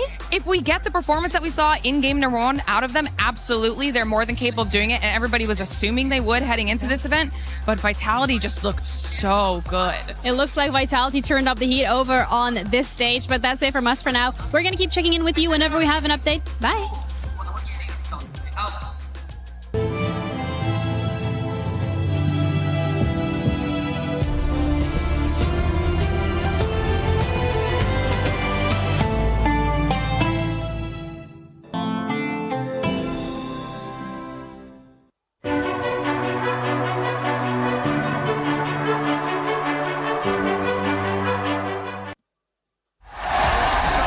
Riyadh 2025. They lifted it. Then they got quiet. The world is talking.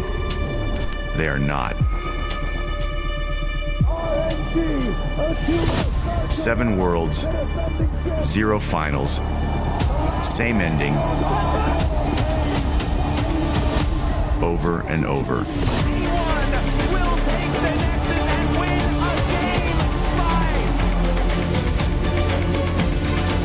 The memes came, the threads came, the tweets came, the Reddit threads stacked.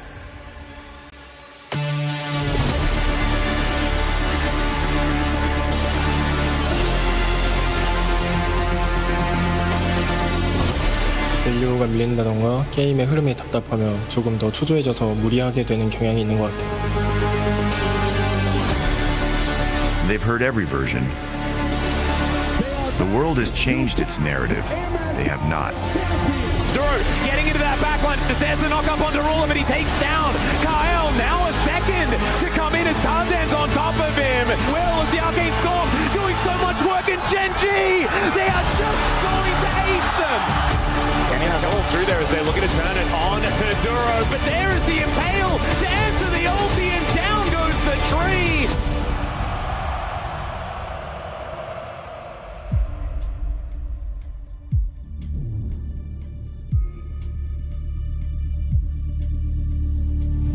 사람들의 입을 막을 수는 없어도 실력으로 화제를 바꾸면 된다.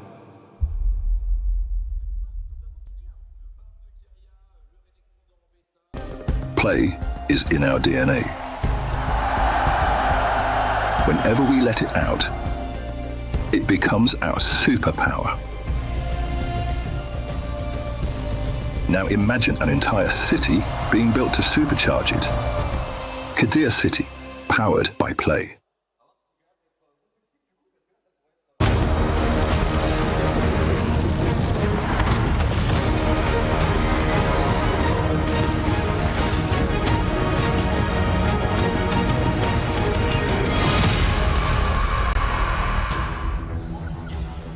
Welcome back, ladies and gentlemen, to EWC 2026, where the MSI champs just went down one game against T1, who honestly were not performing quite as well as HLE coming up to this moment. But certainly not. We also have a special guest, Wolf. That's right. I would love to welcome Tyler One here to join us for the draft to let us know how he feels about T1's chances to just knock this out 2-0. Guys, I'm not going to lie. It's going to be a 2-0 easy. That was the fastest, cleanest win I've ever seen. I do know that they left Bard open for a Kyria, which I think is completely griefing and disrespect, but I'm a pure T1 fan here. I'm going to be biased as heck. I think biased as heck. That's what we're into, and I appreciate the honesty. I think any T1 knower, whether you're the biggest T1 anti-fan of the whole world or the biggest Hanwha fan, knows you probably shouldn't make that choice. Nope. Nor should you give Doran a free matchup on the top side of the map. There were a lot of things that didn't necessarily go right for Hanwha Life Esports. However, the very beginning of the game, they did start to get into their groove, right? And then T1 just said, no, we'll just flash onto Guma, kill him 5 times, and win the game. Yeah, and I know that Faker might have looked a bit rough early game. He's had a couple early game deaths on pretty much anything he picks. He's getting camped, bro. He's getting camped every game. It's a Faker factor. It's a Faker factor. Faker taunt, that's what we like to call it. Everyone's always after him. I don't know whether it's going to be as easy this time around. I expect we might get some mages and things like that coming on forward. As a little bit of a delay getting into Champion Select here, you can see our refs having a chat with Faker at the moment, making sure that everything is set up as comfortably and cleanly as possible. Looks like Carrier having a bit of a chat to Easy here and here as well, making sure that they have the game plan down. And speaking of the game plan, that's why we brought T1 in order to talk about T1. Yes. Because he knows about T1. What is the plan for T1? Okay, I'm going to be honest, guys. I'm going to be honest here. Okay, Mage's bot lane. I'm really glad. You've really been very honest. I love being honest here. I'm just going to keep it a buck. Okay, Pays gapped him on 80 carry against 80 carry. He did.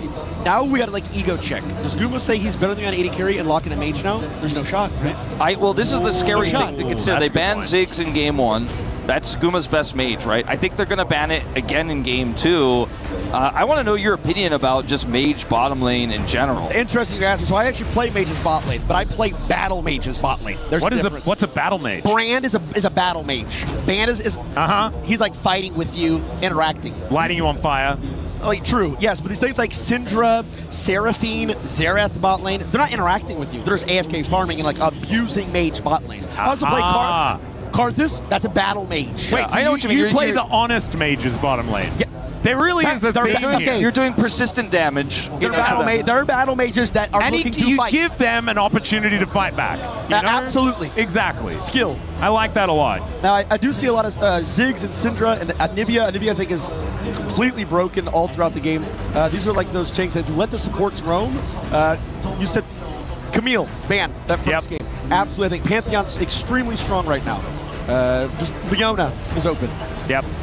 There's a lot of options here, and we do also have, like, Delight loves to play those engaged supports. I think he's really fit the Camille into his wheelhouse as well, very, very comfortably. But I think Leona is a big one. I think we're going to see one of our supports play that champ in this particular game, and I think that one of the teams is going to need to have some answers in order to make sure that doesn't trip them up. I want to talk about something that I think we didn't hit on that much because Pace took over the game so incredibly heavily there, is Doran had a pretty good performance on the Renekton, right? Like, he's had a pretty rough tournament. He was able to get that flanking TP to catch Guma, I think the third time they got Guma, but he had a large impact on the Grubs fight as well. He had a really good Renekton game. Obviously, the laning phase wasn't that relevant in that first game, but I'm curious to see how he's going to bounce back as well for the rest of this playoffs. No, exactly right. And what's your opinion on Doran, Tyler? Okay, he's like a, people think as like a hit or miss, right? It's all in or nothing. I think he kind of showed that last. He's either do one thing really well or the other thing really bad. But I think he's good, bro. I think he's good. Yeah, I think he's fine. I think he does. He's good, bro. He's good. He soaks the aggro. He soaks the aggro for T1. I think that that's very, very important. You know, if things are going wrong, Doran's like, you know what? I'll take it on the chin. And he's been doing it his whole career, and then has these moments where he goes absolutely ballistic. I remember a time when Doran was back on Gen G, and he deserved an MVP in a final. Don't get me started on this one, Atlas. And now they're on the same team he's again. So selfless, he even gave his MVP over to Pace. Weak side warrior. Yep. Absolutely incredible, but now it is time. It is time to get into the draft. And I've been recently kind of likening draft to chess a lot, and I know that Tyler's pretty good at chess as well. What do you say, chess? Yeah, because draft is all about having the answers, putting the pieces in place, and being able to then have them defended and protected in the right ways. So you know, it's a somewhat chessy type vibe. The one thing I feel like I'm sure we're going to see is that we're going to see another Ziggs ban by T1. Okay. I think everything else is pretty open-ended here. Do we see Syndra? That's the thing I'm worried about. Are you a fan? I do not like Faker Syndra. I don't like Syndra in general, so I'm with you, sort of. I think Syndra's really good. No. I think Syndra's really good bot lane. I don't think her Q can. I think her Q is undodgeable. I think her E is a huge lane-wide stun. I think she's really strong, actually, but I think she's good or better bot lane. Well, we'll see whether it actually gets a look in here. As that Ziggs you were talking about, Wolf, going to be taken away. The Vayne going to be removed as well. And the Nocturne. Possibly another Gnar ban, since they banned the Vayne, just like we saw it last game. There it is. All right. Seeing the future here, Wolf. Nicely done. This is going to be all bot Syntric here, by the way. Bot lane focus here. I'm serious, guys. That's what this game is going to be about. I think Pace versus Guma. Dude, so far, it's been about Pace versus Guma. We don't understand ego. Like, emotions play a part in this always. People don't think players read comments or read that. They absolutely do. Pace just dropped a crazy however many kills he did. Guma was trying to kill him in a tower, failing. It matters, bro. It matters. He question mark pinged him. He did. He did? He question mark pinged him when he defended the dive, yeah.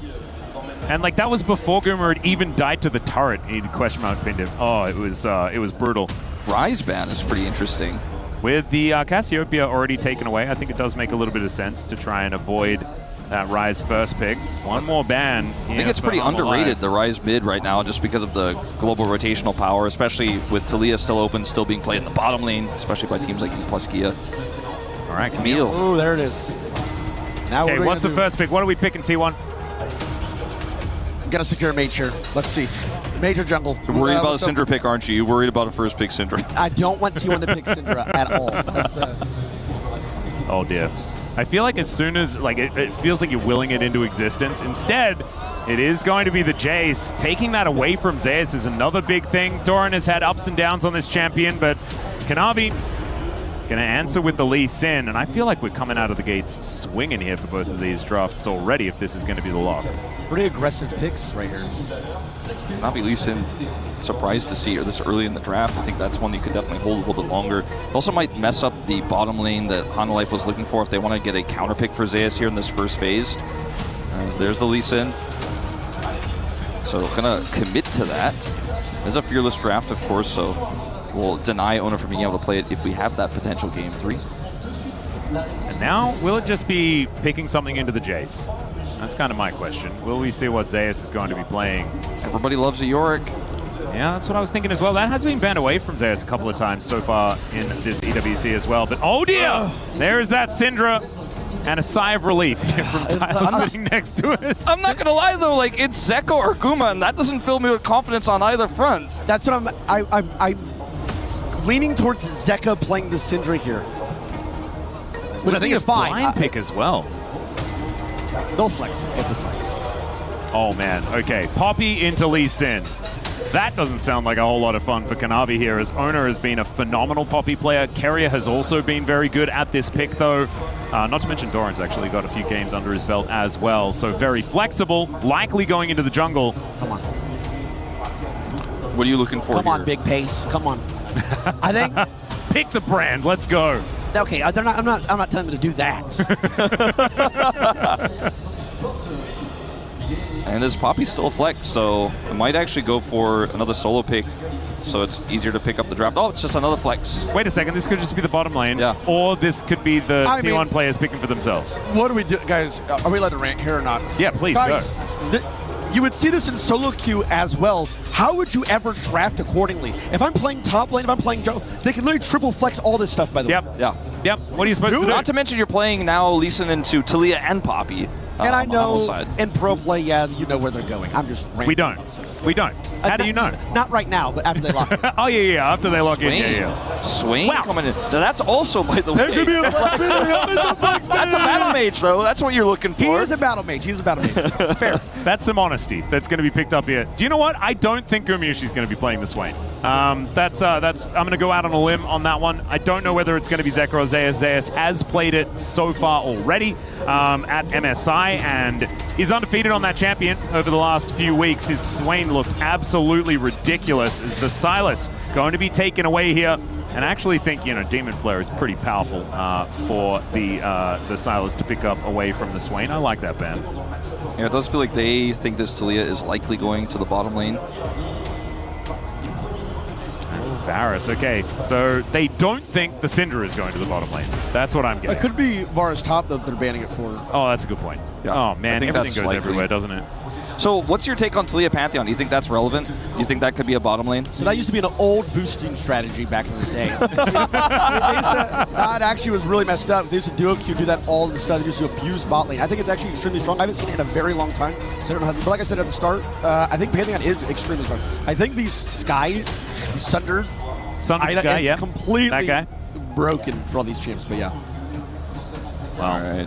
One more ban. Lucian ban's interesting, keeping it very flexible in terms of what they think T1 could be doing. That's why, as you mentioned, Tyler, this is such a difficult draft to ban for as Hanwha Life. Nautilus gone. I feel like the biggest flex for T1 is if they just pick their own champions the whole way down, scaring everyone that everything could Oh, be they kind of have, actually. Yeah, they have. They actually have.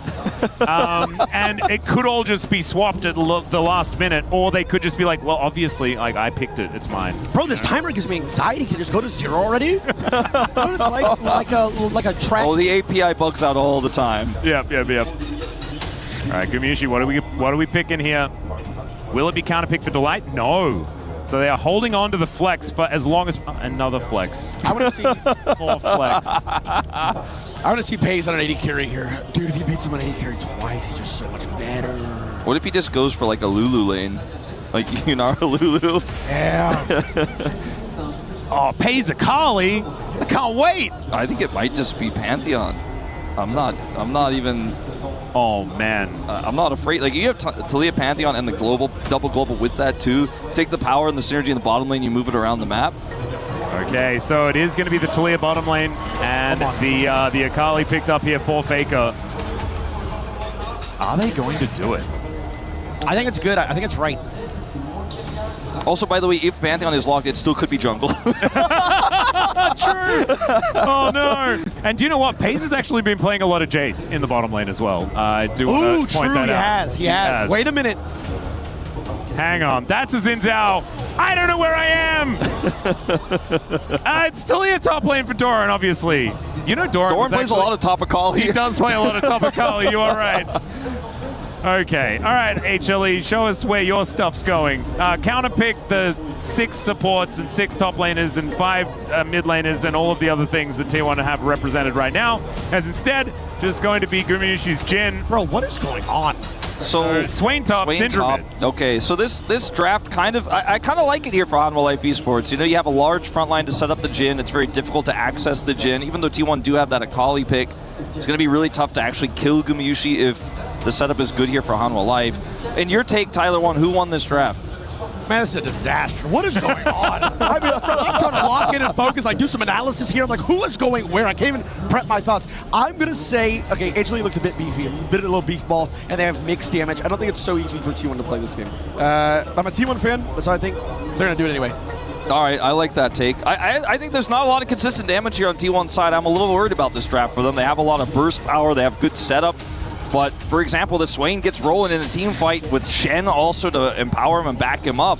It can be very, very difficult for T1, I think, if they're not ahead. And it's 3.5 melee. Well, T1. It's going to be rough. It certainly will. But thank you so much, Tyler, for taking us through this draft. And a pleasure. We'll have a chat to you backstage about what actually happens in the game and congratulate you on how incredibly correct you were with all of your takes. Thank you, guys. Sure, after this. It was an absolute pleasure.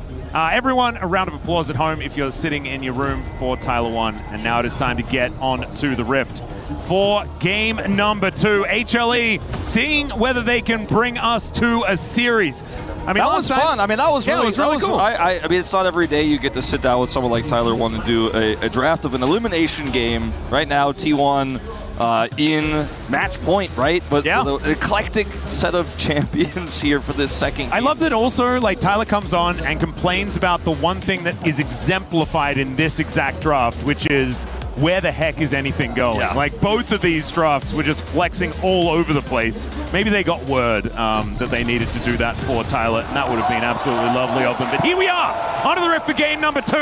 Hanwha Life Esports taking on T1 and LCK versus LCK grudge match here to see who can stay alive at EWC and whose key is going to be crushed alongside their hopes at the tournament. Carrier on the Poppy support in this particular game. We really didn't go into it too much as the Xin Zhao was locked in last. That does mean that the Poppy will not be in the jungle this time, and instead it will be the Xin Zhao versus Lee Sin battle in the jungle there. Yeah, I like this matchup for the Akali as long as you do not get too incredibly bullied in the lane. This is unfortunate for Faker. He's probably going to end up eating some damage here on his way back to the lane. Leave the Q there and the Airy damage, but the whole name of the game for Zeka is in these early levels to try to get some chip damage in before Faker can actually start to fight back. But the Akali is so difficult for the Syndra to deal with because she's so mobile and her Shroud makes it difficult to scatter. Yeah. I mean, once Faker hits level 6, that's when Zeka is in danger of being all-in. But at this stage, can you dodge the balls that are just appearing underneath you over and over again? That is going to be the question. Zeus, man, he has looked so good on this Swain. It really does feel like HLE, if they lose a game, they're like, all right, okay, Zeus, what do you got for us? Is it Swain or is it Mundo? Which one is just going to be immune to losing so that we're going to guarantee staying alive in this tournament? Yeah, that is a pretty interesting way to look at it, but I think kind of accurate. Yeah. The Swain in this game is interesting because obviously he's so durable. It's very difficult for the Jace to find kill pressure. And the Swain is got decent sustain, and if he never moves, you know, you actually start really getting a lot of control, as we just saw there. So I'm excited to see if Zeus can continue to pull this off. The T1 composition is not easy to pilot because it doesn't have a direct theme. Zeka is really putting the hurt on Faker as well. Another scatter will hit. Yeah, this is what the Syndra is supposed to do. Absolutely bully at this stage of the game. A little bit more of a different vibe to what we've been seeing for a lot of the Syndra picks so far this tournament, as Doran taking so much damage into Zeus here towards his top side. But this is more about Faker being like, I can stay alive and take some of this farm and then be better later on. And we're seeing exactly why the Syndra has been banned and picked so often, and that is because that is so hard to do when you are just eating Q after Q after Q here in this lane. See, Faker's trying to use his backflips to dodge some of these combos from Zeka and also then apply that to the CS, but finds himself down a wave over the Syndra, which is expected. He's been so great on Akali this year, by the way. I think it's one of his best picks, kind of sleeper, that people haven't necessarily realized. He doesn't play it that often, but when he does, he pops off. Everyone remembers that 2023 Worlds as he's going in here. Yeah, looking for an angle, but Kanavi's going to make his way over. The Q going to get flashed. Faker, gets flashed on by Kanavi! First blood goes over to Zeka, and HLE once again, a great start here, but we'll see whether they can keep it up as this game goes. Faker a little greedy there, was just not aware of where Kanavi was. Owner going to try to make something happen here with Keria, though. Yeah, actually flashing forward, the heroic charge, wanting to find a Lee Sin, and he'll get there. Owner is able to return the favor pretty immediately as Faker turns back up. Had they lived a little bit longer, the kill might have gone over to Faker, which could have been even worse. So just straight up getting the return kill with the Poppy. And as Lee said, you often feel like you can kind of be wherever you want. So we'll go back to this play here initially. Faker gets chunked down, but goes back in. And that's the problem because Kanavi's here, gets the flash on the Sonic Wave, but there's just too much damage there. Kanavi flashes, hits him with the E. But then Kanavi's playing around with Owner here, thinking, okay, I'm very mobile on this Lee Sin. Even if somebody comes over, if Faker teleports here, I'm Lee Sin. But Keria says no, because he's Poppy, shoves him into the wall. Yeah, and the scatter missed from Zeka there as well. Like, if he had that for the Poppy turning up, then it could have been a very different story, but not going to have that available and didn't even have that information there, I guess, as Keria does come out of the fog of war and really ruin their day. So nicely done from T1 to answer back. As Vision of Empire here towards the top side, there are some Sith hands for Zeus. As Doran not having the greatest of times, but is keeping up in farm quite nicely on this Jace. He certainly is. As long as he does not die. Zeus hasn't gone back yet, by the way, ladies and gentlemen. He's still sitting on the Doran's ring. And Doran, I mean, he provided it with his ring and is now going to have to go back again, perhaps. It starts to feel like Zeus took it from him at this point. Yeah, I think it might have not. It wasn't a purchase. Let's just say that. Yeah, might have found it in the treasure chest after a defeat. As Owner is going to come up here and punish. There is an ult here for Zeus, but that's not necessarily going to be enough to save you. He might have to flash early, see if Owner can get the jump on him. Owner is flashless, so Zeus might just have enough distance here. Yeah, Zeus going to be able to flash out. But there is the shock blast to take him down. And even if the never move hits, still going to be good news here as Owner, man, he is having an absolute day out here today. And I think a lot of people have been quite critical on how Owner has been playing over the last few series. This is vintage Owner, man. This is what we've wanted to see from him once again over the last couple of weeks because we know that he's got it in him. Yeah, it is very, very fun watching Owner as well set Doran up for success. You know, Doran is the one who's been targeted. We talked about it in game one. A lot of people have been saying, you know, we saw the desk as well discuss this, that maybe he's played through topside and Owner's there against this counterpick Swain.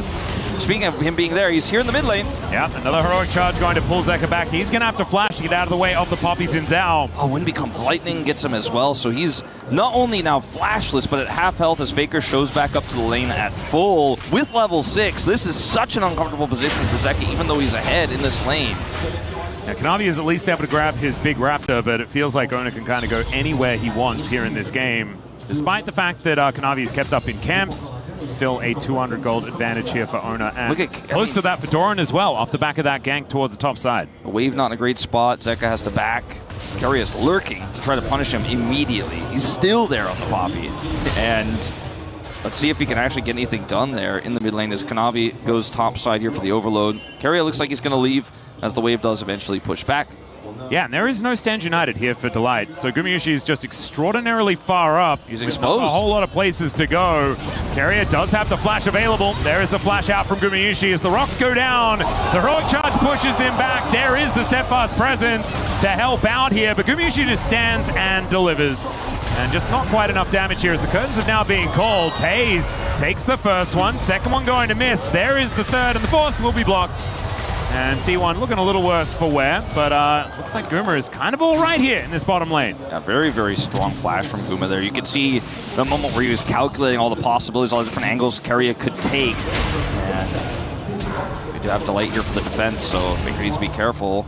TP, though, from Keria on Unsealed.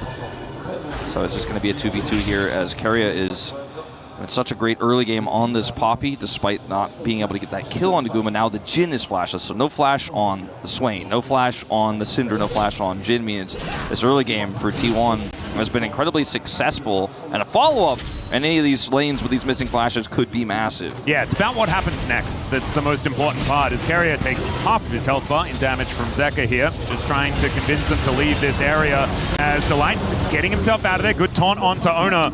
But this is T1 just demanding respect, right? Moving into the enemy jungle and taking anything that they want with this early game power that they do have. The Shen moves over here, but you can see Kanavi, he is out already. Moving towards this top side, seeing whether he can at least return the favor, maybe with a steal away of a blue buff of his own. The problem is, T1 is ready to defend. This is kind of a greatest hits of the ones who didn't go to Honor Life Esports for T1, by the way. Owner on Xin, Faker on Akali, Keria on Poppy.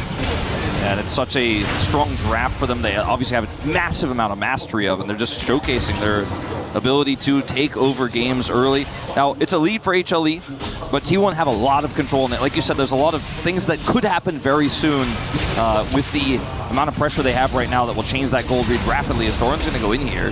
Yeah, actually to the skies, onto the Swain. Never move is going to miss as Keria has a pretty good setup with the Vision of Empire. Man, Zeus, that was very, very clever.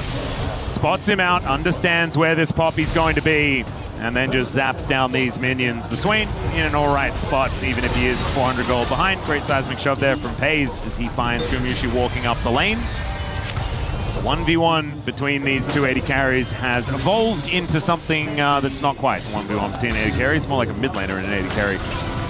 Zeka still gone unpunished, as speaking of punishing. Oh, there's the taunt. No steadfast presence to come down as Kanavi, let's see whether he can actually lock this Q onto Keria. Was looking for a bit of an angle, but there's the boot back. The kick to make sure that Doran is the target. TP is showing up a little bit late though, and now Delight is in a lot of trouble. He flashes, he picks up the taunt, and Doran is going to be taken out. Delight now in the alcove, but Owner is going to show up, and Pace is just dead. That teleport was not what he wanted, and the demonic ascension here for the Swain is working out. Owner goes in, gets the execution, and Faker seeing whether he can do the same thing. It's the perfect version as he takes out Kanavi. But Zeus, he'll have the help of this Syndra to see whether he can lock down Faker, and I have a feeling he will be able to do so. The never misses though, and Faker just walks it off. As you guys can see in the bottom right, all the while, Guma is stacking up gold on these plates, two going down. And he's got a huge wave there that Pays is trying to surf towards. Looks like he's not going to use his Weaver's Wall to get back to the lane. He'll get there just in time to catch this next wave. That was a great play there from Faker coming in on the follow-up with Owner to actually salvage this, because initially it looked pretty disastrous. As Keria comes over here, this is where the play starts off. They hide on the brush, but for the trap here as Doran goes too far forward and can't help out. And Pays is like, I can't Weaver's Wall that far, as he wants to come salvage this play as Owner's coming up, and they think, okay, we'll over-index and we'll win the numbers game. But HLE, this engaged from Delight. And the teleport from Pays was just not where you wanted it. As speaking of Weaver's Wall, he is going to be able to use it towards Delight here. The threaded volley not doing too much as he finds the big rock towards the Shen. To make me sound a little silly, takes half of the health bar from the enemy support. Is actually layering that damage very, very well. Captive Audience comes down, Deadly Flourish misses onto Keria. It's T1 lurking around this dragon.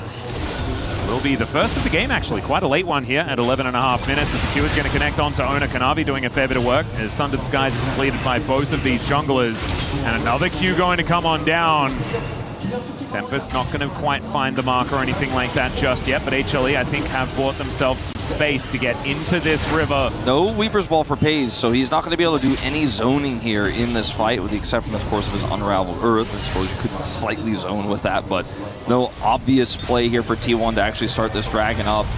May look for a contest, but it will be late here as Faker does not have access to the pit. Zeka, who has a massive lead and a first item spike here, is just denying the Akali entry, and I think T1 are likely going to have to give this up. Best case scenario, maybe look for a steal. Faker is completely on vision as well. They're going to get spotted out, because now the teleport is going to bring Zeus in. There's the taunt connecting, and the curtains are being called from safety for Gumi Gumayusi as well. There is the Crescent Guard. That's going to keep Owner alive for a little bit longer, but they're trading blows back and forth. Faker looking a little bit low, a little bit worse for wear. He's going to be able to shut down Delight those. He picks up the double, but then the fourth bullet from Gumayusi is going to silence him. And Zeus, just seemingly ignored throughout all of these fights, just stands to pick up this dragon and lock it up for HLE. Now, I think one of the big wins, really the only true win for T1 in this fight, as HLE do smash it. They had so much setup, and Guma is massive now, is that Faker got a lot of money, despite him dying there at the end. You can see in this commitment from T1, this double knockaback from FaZe, Faker's like, I can actually skirt around this fight. They're so low, I'm going to go in. And there's a lot of money picked up here. Ends up getting the shutdown onto his opposition there on the Syndra. And so Faker, with this double, ends up in a really good spot. He's the only real winner here for T1, but otherwise, going in was incredibly risky for T1. They are punished. The Dragon still goes over, and Guma is huge. See if Faker can utilize the gold. That's the real question.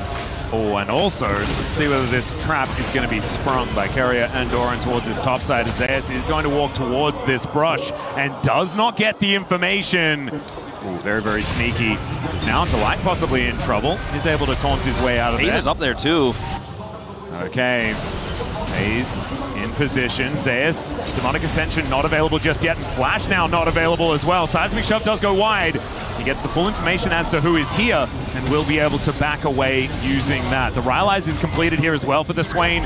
Very, very frustrating with the build that he has currently, as now Ona moving towards Guma. The Flash going to get him out of the wind becomes lightning, as the Weaver's Wall did bring FaZe on over. I think the Flash was a good idea. Let's see whether Faker can keep himself alive here as well. Dash Cannon to get himself out of the way, and Scatter the Weak will land. Dodge this, says Zeka, and they will be able to take down the Akali. A lot of money now over to Kanavi there. It's a massive, massive play here, and the defense of that top side cost T1 so much. They lost a huge wave that went to Owner in the mid lane, and then he wasn't there to defend bottom side. Now they're going for part two. Yeah, the problem was that the ulti then came back up, but it was not enough to keep this Swain alive. And now Zeka teleporting in is somewhat dangerous. Deadly Flourish is going to go wide, but the curtains now coming on out. They can just leave, and Gumayusi doesn't find any value out of that ultimate. Very close call there for T1, but they will evacuate. And that's a big strike back, taking Zeus out in this case. Now Flashless on the Swain. Light is not ready to leave just yet. Well, this double back is going to get stopped here by Carrier. At least one of them does go home. Zeka able to get back and spend some money. He has extended to almost a 40 CS lead on this Syndra. Blackfire Torch now done as Kanavi wrapping around. Steadfast Presence doing exactly what it's here for, to deny Kanavi a way in. And now Doran is flanking his way over. The Q going to connect as the flash away from Carrier gets him out. As Delight is just dead. There is the boot back onto Kanavi as Gumayusi is the next one in trouble, and Kanavi's going to try to keep him alive. Decides instead that he's just going to have to get out of there as Doran gets on in, presses W, takes him down, and now FaZe is going to find all of these angles for the rest of HLE. Zeka will stay alive, but the rest of his teammates not so lucky. T1 are just so persistent in this top lane, and Delight was delaying his back, and they continued to frustrate him. And then, it's his first turret, by the way, on top of it, so this gold lead here for T1 balloons up to 1,000. And then Doran says, we've got that control ward. I've got TP. Let's try to make a play here because Delight's so low. He bursts him down, and then without the support, it just all falls apart like a house of cards. As Gumayusi doesn't have his ult either, has no mobility, just cannot do anything. And Kanavi is not able to peel for him, as now you do see Delight once again, the target. Yep, Shadow Dash not going to be used there because the rocks go down. The Steadfast Presence was threatened. I mean, this Lee Sin and the Shen have such a difficult time, as the Herald is going to be able to take down this outer turret in the mid lane. Probably going to get another charge here. We'll see whether anyone is going to drive Shelly towards something else. But HLE will deny it for now. Own it down to 50%. HLE still with some fight in them, but T1 finding so many great angles. Now another curtain call does come in. Seismic Shove to try and remove Zeus from the equation in this mid lane. And Kanavi going to be able to kick Owner away, but he keeps himself alive. Doran, not so much, as the shutdown goes to his opposite number, as Zeus is going to be able to close that massive gold gap just a little, and they'll take a turret. This is a really big win here for HLE. Faker is going to be able to get some side lane gold here throughout this moment, as he is down here by himself alone with this turret. But that was a very, very close call. The Herald goes through, and T1 stay around a little long here, trying to set up for a second charge. The scatter comes through onto Owner. He doesn't crescent guard here, critically, as he wants to be able to defend the turret, because he's looking steps into the future.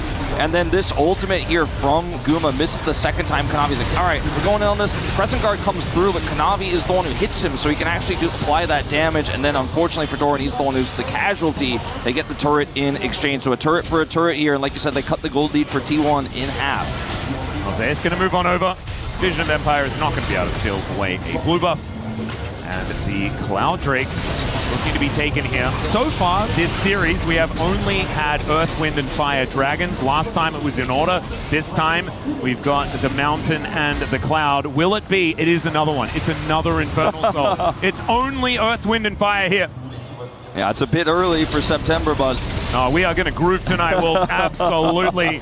And Doran going to be able to take down this outer turret as well. Let's see what HLE can get done. They're pushing up super far forward in the mid lane. Kanavi, that's their base.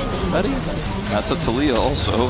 Yeah. They are trying to get this inner, and they have a big wave here, but I think this is going to be the end of the pressure. Zeka says otherwise. Keria, look for the punish. Yes, going to be able to get that heroic charge back. Zeka just a little too far up. And now Doran is going to pay some attention here as well. The taunt, fantastic here from Delight as they look to get on top of Pace. They get rid of him. The flashes get them out of there as the Keeper's Verdict just kind of helps to get them to safety.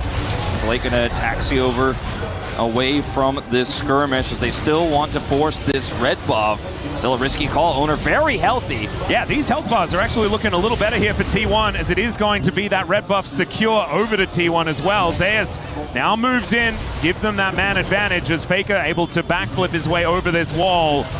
And that control ward will be taken down. Teetering on a knife's edge, I feel like, in that last fight. I mean, HLE wanted so badly to push that inner and apply the pressure where they had control in the jungle. And if a few things go a little bit more wrong in this fight here, Zeka gets completely punished, by the way, by Keria over the wall here. And this is another shutdown onto the Syndra. Oh, it was a three-man never move. What the heck? The taunt from Delight on follow-up. If they don't get that combo, they get completely routed. The game might actually end right there. So heroics from both the top laner and supporters. We have yet another pause. All right, pause does come in.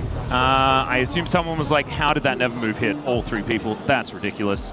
But instead, it is actually looking like it's on the Hanwha Life Esports side. We'll make sure that we get that one all sorted out and back into this game. But man, this one's intense, Wolf. You were talking yesterday saying, like, I'm glad that we finally got a close game. I believe that was the last one that we cast yesterday. First one, that wasn't close. This one absolutely is, though, neck and neck between these two squads. Got to be thinking, too, for Hanwha Life Esports. I mean, they fought their way back into that fight with the Never Move and the taunt there from Delight, but had that not gone well, it's so scary. And moments before that, T1 were just getting everything. They had the successful topside play, they got that catch on Delight, they got the turret, right? They had the charge, they got the mid turret.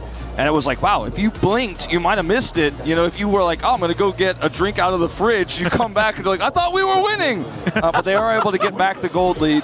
I love that sign saying the quote from Gumayushi, you can't let Keria have Bard, and then he just let Keria have Bard. Well, we did learn from that one, did HLE, and have not let Keria have Bard anymore. Because if you do let him have it once, then he definitely can't have it again. Yeah. So I guess there is that. And you get to keep your bans. Yeah. I guess. So hopefully we'll have this resolved for you guys as soon as possible. But very tense game. Very, very close. Hanwha swing back in that last fight thanks to Zeus' heroics there. But it is still on a knife's edge right now. And Faker's getting more and more gold on this Akali. His performance obviously was pretty rough in lane. It's a tough matchup, but outside of lane, his team has set him up. Pays had a pretty good, few skirmishes. We won't talk about the teleport too much, but from his perspective at that time, it looked like they were going to close it out, but Delight made the play, and then they were outnumbered. So yeah, he looked silly in hindsight, but at that moment, I think it was a pretty decent call to make. No, I would agree. Actually, I think that based on the end of that play, now we've got a very close game on our hands. I think beforehand, I mean, when Doran had like a 2.5k gold advantage, I didn't know whether the Swain would ever get to that critical mass that you kind of need to be at in order to take over this game. Obviously, Keria will always be pivotal and be able to just knock the Swain away, which is exceptionally important. But now it does feel like Zeus might be able to hit that point, might make sure that Keria does have to do that. And I think we are getting back towards this game pretty shortly. Small update, the issue which you guys might have been able to ascertain is that it's a Kanavi hardware issue on his mouse. So with this peripheral swap coming through, they will do the required tests to make sure it is functioning properly before we do go into the game again. So hardware issues are always the easiest generally to solve, especially when it's a peripheral that has a backup setup, because that's what you do. Yeah, you just plug a new one in, and that is going to work. All of the players also always bring a spare with basically everything, and have that one backstage. So that one is going to be plugged back in, and let's see whether these claps are actually going to be finished up by the game being there. Because otherwise, this crowd's going to have to hold on to this until we resume. Oh, they didn't. They decided they didn't want to do that. Okay, never mind. Not sure what the French commentators were talking about. I mean, when you do that, I don't know exactly what that type of clap thing is called, but... The slow clap thing? But when you get to the end, you go faster and faster and faster. There is like a limit to how fast you can clap in here. You can't go like supersonic speed. It starts to make a buzzing sound in here. Yeah. The ETA, by the way, guys, is a couple of minutes to get back into this game, and maybe we should actually let everyone know, as they're all the way back in the bleachers as well. I mean, there are so many to witness this this LCK battle to see who's going to stay alive here at EWC. This is the game of the tournament thus far. So far, I mean, the beauty of it is that we have like a lurking, T1 versus Gen G perhaps, HLE versus Gen G perhaps, as we get further into the tournament. BLG versus anyone on the LCK also sounds incredibly hype. Already had it once. Yeah. And in a best-of series, taking on the team that was up until very recently on a golden road. That one now not looming over their heads. They now have been unshackled from that golden road, which has plagued a lot of teams throughout the years. JDG notably, Gen G notably. Looks like this mouse issue is still ongoing. We've had some classic mouse issues over the years in esports, and one of the main reasons why most tournaments require you have a backup peripheral of your exact mouse or keyboard, whatever the case may be, your mouse bungee snaps, is because there were a few left-handed mouse players in the past who were unable to get backup peripherals because, you know, quite rare. It's also the case in the past of people who have super old, rare mice that are difficult to find. Oh, I imagine it was even worse in the StarCraft days, right? When you need to find that specific mouse that everyone uses. Or the specific keyboard. I need my QSEN. And you then need to make sure that you know the guy that has hoarded all of the mice of that specific model. And he owns all of them and is now like, has a monopoly, and like he's like sitting in like a chair at the back. Thing. And I'm pretty sure I don't remember his name. Naniwa, I'm pretty sure, had like all of this specific type of left-handed mice that existed in the world. You know, there's other games where this has been an issue, like Smash Brothers, where it's like there's only a limited number of GameCube controllers until they got re-released later. Yeah. Magic the Gathering has LS, who owns all of the he Black has all Lotuses, of the cards. you know, and the rest of them probably. At this point, moving now into Riftbound as well, where he probably also owns all of those cards as well. I mean, I thought that I got like a special promo card. I'm pretty sure I'm going to check my luggage, and it's just not going to be there. I imagine Nick has already made the move in order to take it. But we are very, very close to getting back onto the Rift here. Kanavi has his new mouse, is ready to go, and here we are. Wolf, where am I? We've 20 minutes in. 20 minutes on the clock. We should be near the Baron because that has just spawned, but instead T1 just going to be pushing out this bottom wave. It was after a reset when this pause happened for that last little skirmish, so we do jump out of the pause into a bit of a setup where just farming and fighting for vision, but no team fight. It's not a pause in the middle of a team fight. That's the most chaotic and worst situation, which we do not have. And if you look at the gold, it's 100 approximately for T1 in the lead. 2-kill advantage. And it's such a close game. Wolf, I just remembered. I remember my favorite pause. It was the Umpty pause. I don't want to talk about that pause. That was my favorite. It was very, very cute. He just made a little bit of a whoopsie. He's playing Zin. Owner actually understands the ability. Why didn't he get knocked up? Well, Umpty, that's because your 3-talent strike wasn't at the 3rd talent of the strike just yet. Oh, there were actually, now they're all flooding in. There are some really great ones. We're not getting into static We don't shift. need to get into it. Maybe you can get into it in the Reddit thread or something like that. No forbidden item discussion. Yeah, the static shift too comes to my head. That was the next one. Both of them. There were actually a couple. Yeah. It's all right. HLE now looking to defend. We're still in pause mode. We need to get back into game mode. We got to go again. It'll take one team fight, I think, to get Atlas out of it. But Faker here is just going to get pushed away. And you do have, right now, a group around the Baron here, but there's actually a ward in the pit. T1 are getting all the vision around the pit itself, but not actually able to find that ward within it. Owner may be able to if he has a sweeper right now. And he does. So, Wolf, who has the scaling advantage? Well, that's the question that I was going to start leaning into as we get 25 minutes later, but we can talk about it now. It's tough to describe, really. I lean towards the side of HLE because they have a Jhin that's online here. They have a lot of setup for this Swain that actually becomes so difficult to kill for T1's comp. And if T1 don't hit combos, they just don't have consistent damage output. I think it gets harder and harder for T1 to kill Zeus as this game goes on. Sure, he's 1,000 gold behind right now, but the later game parts of trying to burst him down are going to be so difficult. He's got plated steel caps. He's got Rylai's, and he's just going to continue to burn everybody. That's consistent damage in itself, and there's so much pick potential here for HLE, not to mention Never Move, which can set up taunts. So I like the late game for HLE. I do too. I actually think that this is going to be something that T1 do need to navigate. In saying that, there is also the carrier X factor, right? And Poppy always adds just an element of weird to later on in the game. Yeah, not scaling damage, but scaling... I knocked 2 people away, now it's a 5v3. Yeah, now those 3 are dead, and we will probably kill the other ones when they come back. So it's one of those things where, like, I think Lee Sin can also kind of warp a game in that way, where if you do get that one kick, you can really start a snowball in that direction as well. So just have to see who can clutch it out as we get further on into this one. But the Leandri's being completed for the Swain is a huge power spike here for HLE. And the Drake has now spawned. Will be the 3rd of the game and the second for any team that picks it up. Started already here by T1 as HLE move towards the river. Zeus. Haze Wall. Vision of Empire does come down. There is that Weaver's Wall you were talking about, the Demonic Ascension. Oh, they just evacuate the Swain.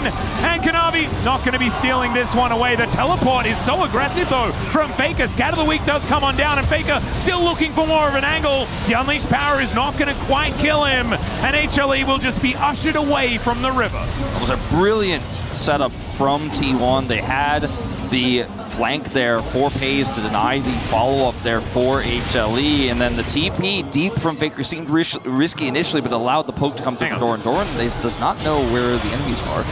Yeah, the enemy's not actually able to hit him with the Scatter of the Weak there, as Zeka has to flash to get out of the way of the seismic shove. T1 actually able to back up their top laner quite nicely as Doran is able to flash his way out of there into this Baron pit. Kanavi with the drive-by gets the smite on the Raptors. Kanavi did use his flash in exchange, but I think a very, very positive trade for HLE given how mobile Lee Sin is, whereas Jace, the exact opposite, now flashless. I would normally say that, but when there's the rocks, when there's a steadfast presence, that's fair. I do feel like dashing is not exactly all that valuable here. That's fair for HLE.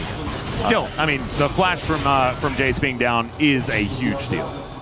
Do see the group up here again to deny Baron vision.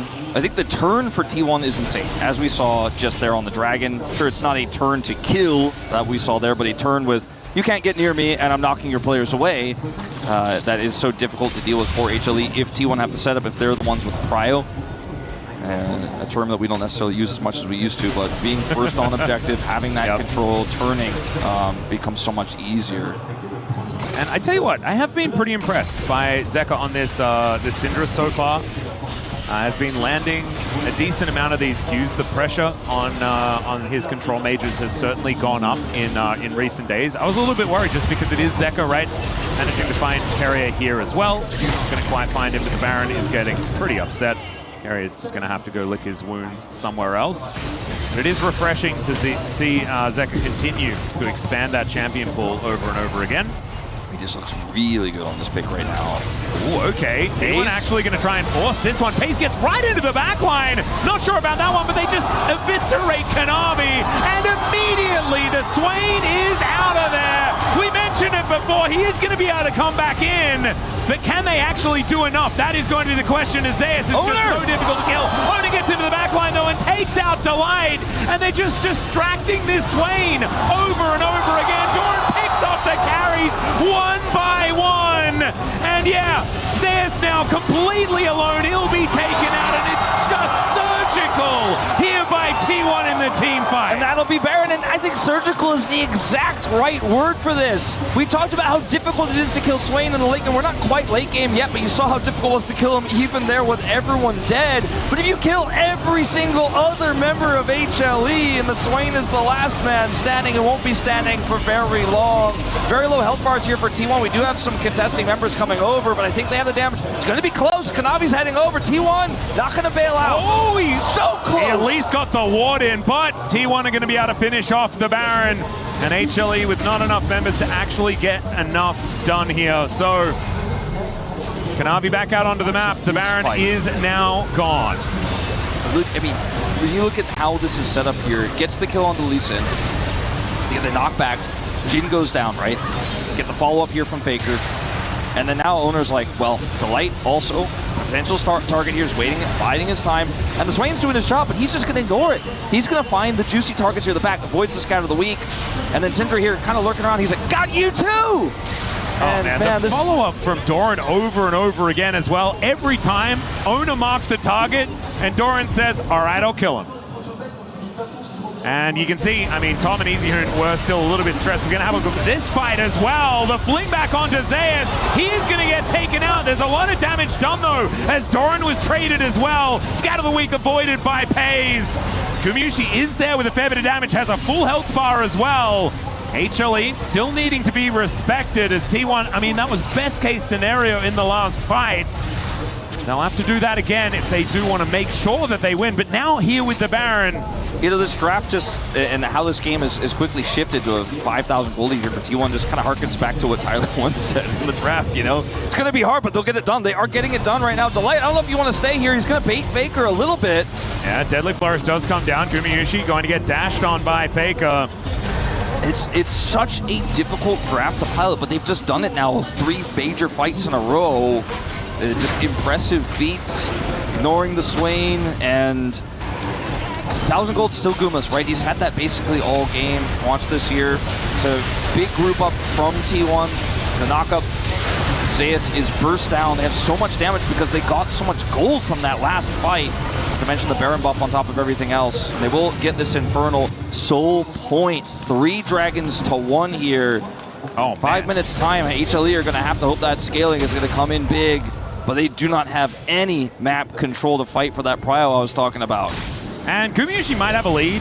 Pays is still absolutely gigantic in this game. He's got a Magi Soul Stealer. Exactly. 10 stacks. Probably has, you know, as far as equivalent stats are concerned, pretty good in comparison to Gumayusi right now with those 10 stacks that he has put together on the Forbidden Book. I mean, also with the Oblivion Orb, this Swain going to be less dangerous. Yeah, that's a really big buy. I'm glad you pointed that out because that really impacts things, especially when the shove comes through for Pays and he's the one setting it up and applying that immediately in these team fights. And I'll say the thing that we say often, Guma's ahead, but he's Jin, and that means he needs setup. That means he needs control. That means he needs a front line. And that gold isn't necessarily otherwise going to be utilized here as Doran is going to run away. A little bit of vision here in this tri-brush, but otherwise somewhat dark on the map. Does not want to push his luck too far. So it looks like we have an update here on the other series. Yeah, so Gen.G able to win their series. The previous winners still alive here at EWC for 2026. But see who is going to be joining them from Korea, whether it is going to be T1 or HLE, as T1 right now in a great position, but there's the kickback from Kanavi. Perfect execution does come on out, and Kanavi straight back in there, gets the shutdown on to the Akali, and Delight comes on over to try and make this one more difficult as well. Owner is going to be able to take down Kanavi, though Delight not going to be able to fight him. Gumayushi comes on over, the Deadly Flourish is good, but Owner is better, managing to take down the Shen.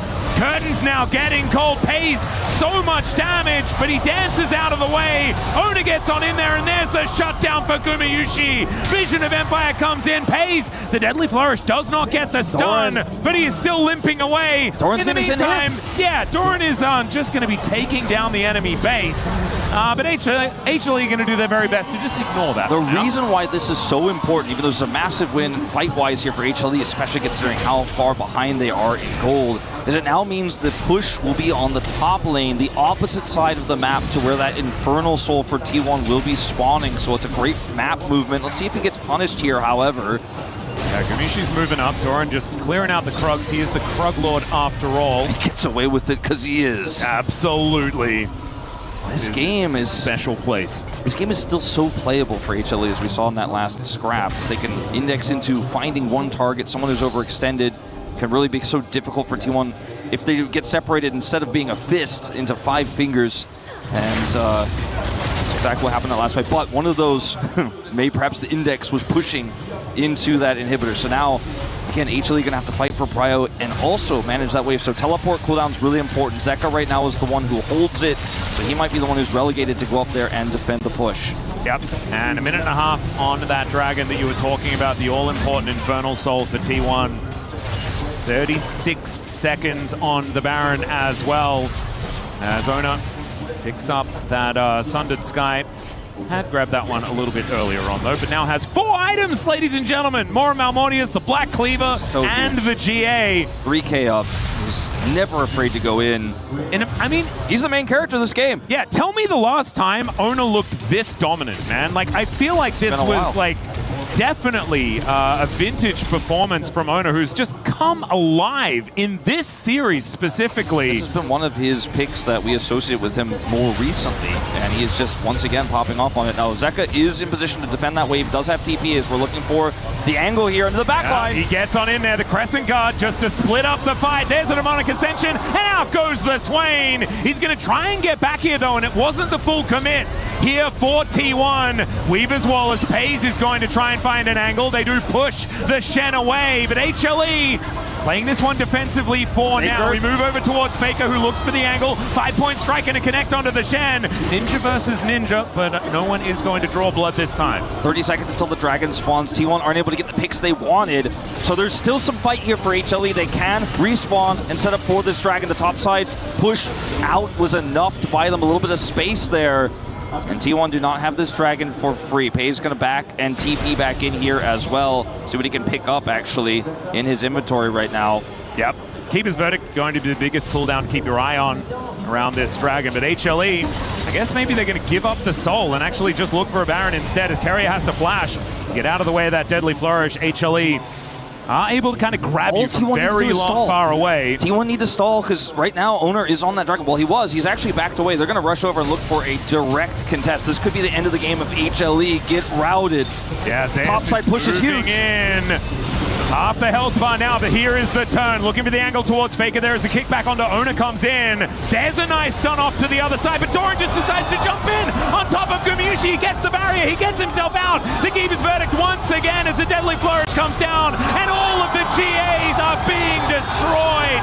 Zeus, not so demonic this time, as Pays is able to put him down, and T1, they may have not been able to do it at the road to MSI, but it is not that anymore. This is EWC, and they want to stay alive at the tournament. They'll take out the MSI champs as they move into the base. Yeah, pushing forward now. The wave was cleared in the top side, but another one is coming. The mid lane push is coming. Guma with a feeble attempt here to slow the onslaught of his former team, but HLE are going to go down, and it looks like they're going to go down here and now. Zeka with a heroic attempt as well. Yeah, Pays taking a fair bit of damage here, but Gumayushi just gets piled in on. There is Delight falling down, and Zeka, the last man standing, tries to get the scat of the week, but there are no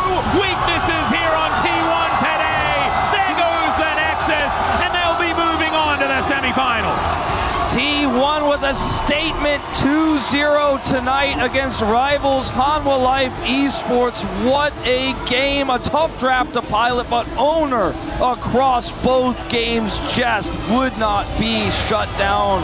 Hayes plays 80 carry, but he plays mage in game 2, pulls out the Talia. Carrier's got that classic poppy, and the flex picks here came in bigger for T1 in this pivotal series. One of the toughest for them to win on their road to lifting a second Esports World Cup title.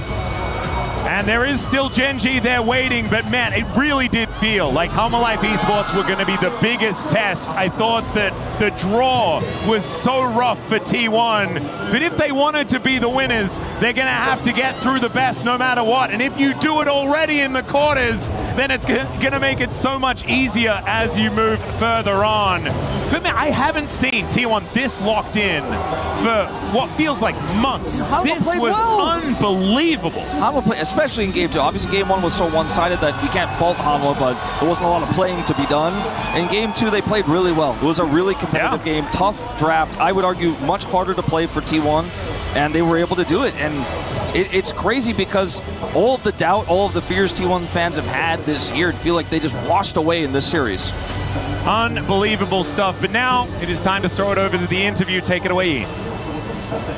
Paris, make some noise. Faites du bruit for your EWC semi-finalist, T1!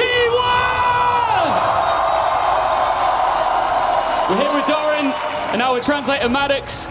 Many said that HLE coming into this were the favourites and that they would send you home out of the tournament. You send them out. What would you say to the doubters?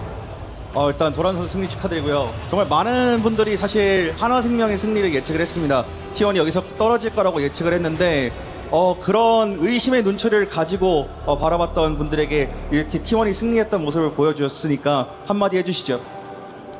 네, 일단 한화생명의 기세가 너무 좋아서 저희도 준비를 되게 열심히 했는데 또 준비한 대로 잘 나와가지고 또 뿌듯하고 이렇게 멀리서 와주신 팬분들이나 또 현지 팬분들에게 감사의 말씀드립니다. Yeah, we were a little worried because HLE was on their best form. So yeah, I mean, we did our best and we showed our full potential in this game. So I'm really grateful for it, and thank you for all people here watching and cheering for us. They can continue to cheer for you because you go into the semi-finals. Now, you joined this T1 roster after they won EWC in 2024. This time, you could have an opportunity at the trophy. What does that mean to you? 사실 T1이 2024년도에 이번 EWC 와서 한번 우승을 했었고 그 이후에 이제 도란 선수가 합류하시게 되셨는데 만약에 이번 연도에 EWC 우승을 하시게 된다면 선수 본인께는 어떤 의미가 있을지 궁금합니다. 일단 또 선수로서 이렇게 좋은 대회에 참가하게 된 게 너무 좋은 일인 것 같아서 이런 좋은 기회 꼭 끝까지 잘 잡고 싶습니다. Yeah, it's always a really grateful opportunity to play in this big stage. So that being said, I really want to lift the trophy. Now, you're a very humble and kind man, but will you get any joy out of crushing HLE's key here in Paris? 이제 또 대망의 키 부수는 이 의식이 남았는데 한화생명의 키를 지금 부술 일만 남아 있습니다. 기분이 좀 어떠신가요? 네, 승부의 세계는 냉정하니까요. 부숴야죠. I mean, you know how it is in the competition. It is always cold, so yeah, we'll crush it. I mean, this is pretty cold what we're about to do. We talk about keys getting crushed at EWC. They don't get much bigger than this. Doran, we're going to leave you in the hands of our key master here as you have the honors of crushing this key. Paris, are we ready? From lifting the MSI trophy just days ago to witnessing their EWC key crushed in Paris, HLE's pursuit of back-to-back international trophies is over. T1 march on. into the semi-finals. Now, I touched on it with Doran. He wants to get his hands on the trophy. He's another step closer to it. We're going to have a quick look at it and stand here in front of your fans. Quick message for your fans here in Paris. 마지막으로 파리에 이렇게 많이 모여주신 팬분들께 한마디 부탁드리겠습니다. 감사합니다. 메르시. Paris, one more time for Doran and our EWC semi-finalist, T1!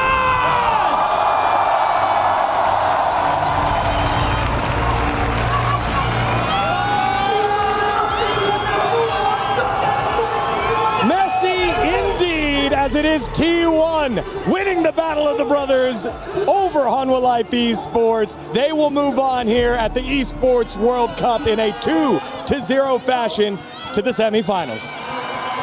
What a game, what a series. I mean, once again, I predicted HLE to win, but it happened in the opposite way. T1 with the phenomenal performance right now. Once again, with Doran and Honor being amazing again as well. Like, this is not the one that we expected here. Yeah, T1 stepped up massively today. I feel like all the members were just on consistently, especially Doran on the Jace. He was finding those shock blasts everywhere. I love it. I love it. I love it. I love it. It just feels like Doran has been this lightning rod of opinions, and in this biggest moment, amongst all of the Parisian crowd, he and the rest of T1 step up and take their bow as victors, and we'll march on as we take a look at the gold graph. It's nice, but we've got a special guest here on our analyst desk. Joining us fresh off the victory, it's Pace from T1. Pace 선수, 안녕하세요. 안녕하세요. 어떻게 지내세요? 경기 준비하면서 잘 지내고 있습니다. Yeah, I've been preparing matches, yeah. Yeah, definitely. It's been very, very busy here for T1. So I wanted to ask you, Pace, in game one, you guys played Ezreal Bard into Caitlyn Karma, and me and Wadid think it's very hard matchup. What made you guys comfortable to play it? 사실 첫 번째 경기 때 이즈리얼 바드를 케이틀린 카르마 상대로 픽을 하셨잖아요. 이제 잭스펙트라랑 저는 이거 좀 많이 힘들 것 같은데 이런 생각을 했었거든요. 좀 본인은 어떤 마음가짐으로 이즈리얼을 픽하셨는지 궁금합니다. 일단 그렇게 힘든 구도라고 생각을 안 하고 있었어가지고 그냥 게임 이기는데 이지카르마가 더 편하다 생각해서 그냥 편한 마음가짐으로 했던 것 같아요. So I personally think that this matchup is not that hard. So I felt like it was just a comfortable pick for me to pick Ezreal there. What a chat. Absolutely. You get to play in front of this Parisian crowd very, very close on up. How's it been in front of these fans specifically in France? 이제 어떻게 보면 팬분들의 이런 응원과 열성이 어느 때보다 정말 뜨거운 이 현지 프랑스 파리인데요. 좀 어떻게 느껴지시나요? 제가 원래 평소에 더운 걸 안 좋아하는데 근데 이게 팬분들의 열기라고 생각하니까 더워도 그냥 기분 좋게 게임할 수 있는 것 같아요. I mean, personally, I don't really like the heat, but I think in a different way, this heat is from the fans. It's the fans' passion. So when I think that way, I really like it. So I want to ask you, Pace, I'm also ADC player, and I really don't like mages bot, but you had really good games on Talia, on Cassio. So I want to ask, do you like the mage bot meta? 이제 저도 어떻게 보면 원딜 유저로서 이 메타에 대해서 그렇게 달갑진 않아요. 좀 메타가 좀 힘든데 이제 페이지 선수 같은 경우에는 탈리아도 그렇고 카시오페아도 그렇고 너무 다 잘 다루시는데 개인적으로 이 메타 마음에 드시나요? 일단 픽 툴이 넓어진 거 있어서 저는 되게 저랑 잘 맞는 메타를 생각하고 또 인게임 안에서도 뭔가 원딜이 전보다 할 게 더 많아 활동 반경이 더 넓어진 느낌이라 네. 되게 마음에 드는 것 같아요. I think it kind of expands my champion pool, so I can pick whatever I want. And also, there's so many things that I can do on the Rift right now as an AD carry compared to before. So I really like it. Wadid, do you have a question? I know you've been caught translating, but do you have a question here for Pace? I mean, I'm gonna ask about like how he feels about like France in general, because I'm pretty sure he's been around the world, but like this is here, like especially EWC in France, right? So 이제 페이지 선수 같은 경우에는 당연히 정말 많은 나라를 왔다 갔다 하시면서 많은 경험들이 있으실 텐데 프랑스 좀 어떻게 생각하세요? 이제 좀 한 며칠 스테이한 지 좀 되셨잖아요. 제가 프랑스에 지금 세 번째로 왔는데 세 번째인데 방문이 네. 올 때마다 되게 만족하고 있는 것 같아요. 어떤 부분이 가장 만족스러웠어요? 일단 음식도 입에 다 되게 잘 맞고 또 그냥 거리들이 너무 이뻐서 제 스타일인 것 같아요. So actually, it's my third time being in Paris, but I really like the food and the structure they have, the buildings and the streets are so beautiful. So I really like it. Can I ask him what's your favorite food? 가장 마음에 In 들었던 France. 음식은 뭐였어요? 프랑스에서? 그냥 양식이 제가 평소 양식을 좋아해가지고 그냥 일단 스테이크나 뭐 피자 같은 게 제일 맛있게 먹었던 것 같아요. I like Western food in general, but especially pizza and 그 스테이크. steak and pizza. Yes. Steak and pizza, so good here in France. Now, obviously, we're at the Esports World Cup. We have some of the best teams in the world, and we're now in the final top 8, top 6, with Gen G winning over JDG. Is there a team that you wanted to meet and already did, or a team that you want to play against later? EWC에는 정말 강한 팀들이 즐비하고 있는데요. 이제 젠지가 JDG를 이제 옆 스테이지에서 이겼고 한데 페이지 선수는 개인적으로 좀 만나고 싶은 팀이 있다면 궁금합니다. 일단 강한 팀들이 많아서 네. 딱히 한 팀을 고르기는 힘들 것 같고 그래도 안 만나본 팀을 한번 만나보고 싶어요. 네. So I can't really pick up a specific team that I really want to play against, but I want to play against someone that we didn't play against it. So I think it kind of refreshing. We'll see what the draw does later on. And finally, this is to all of your fans. Do you have any message for your fans? 마지막으로 팬분들께 한 말씀 해주신다면. 내일 바로 4강을 치르게 되는데 내일 경기도 이겨서 꼭 결승에서 만나뵐 수 있도록 오늘 잘 준비해서 내일 경기 이겨보도록 하겠습니다. So we're gonna play semifinals tomorrow right away. So we're gonna be prepared, and I will see you guys at the finals. All right. I love the confidence. Pei is one of the most successful AD carries in the world. Victorious again today. 축하합니다. 감사합니다. Pei 선수. 감사합니다. All right. We're going to take a short piece of content when we come back. It is our second quarterfinals. Who will be joining? Let's find out after this.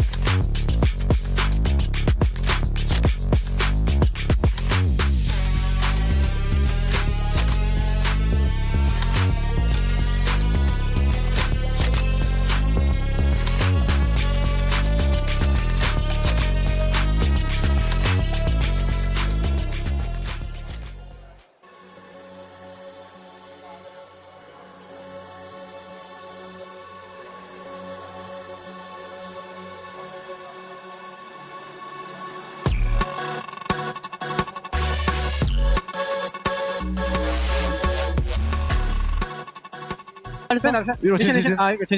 바로 가자. 나 투. 이거 좀만 봐줘. 빼는 거. 나 빨리 한 대. 이거 스ሜ 온다 이거. 빼면서. 빼세. 왜 괜찮아? 빼. 나 못 빼거든. 와줄래? 오케이. 쌤 봐줘. 연계. 나는 살짝 걸어. 좋아. 가죠. 뺄 사람 빼봐 일단. 나 3타야. 나 먼저 할게. 3타야. 노플이긴 노플. 나 투스 맞대. 바로 가자. 천천히 해봐. 나 미드 타고 갈게. 얘네 풀 못했지? 방금 진 썼고 원래 노플. The human body was built to move.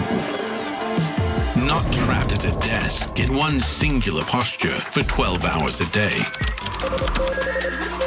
It's time your chair evolved. This is Secret Lab Titan Evo.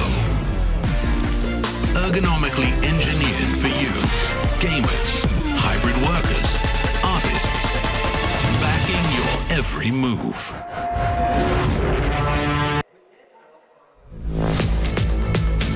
K-Corp have been a revelation of the LEC in 2026. Relentless, ascending, and yet still second best.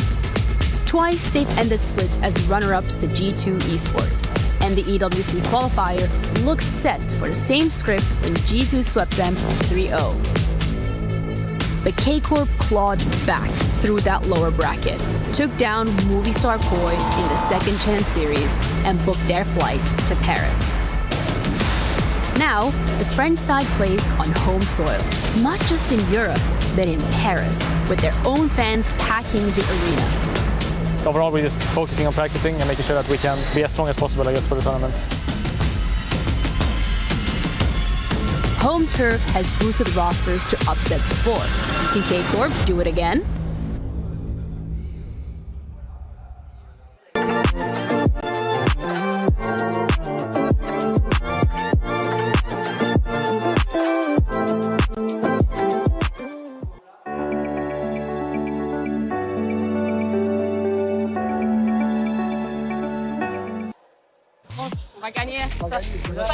Jenny, what are you doing here? Yo, I'm with my people, man. What are you doing here? I must be lost. Now we can tell. This is EU. This is EU. And they went back home.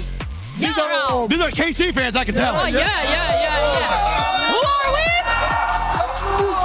Wow, look. Casey, man. Casey. Right, dude. You're in Paris, man. You might as well join in. Right? Maybe. Let's see it first. All right, let's show them what we got. 3, 2, 1.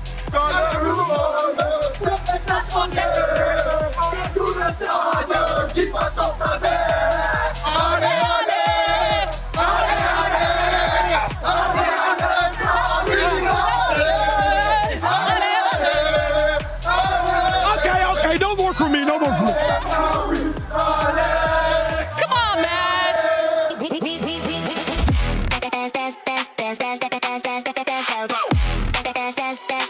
book Esports World Cup.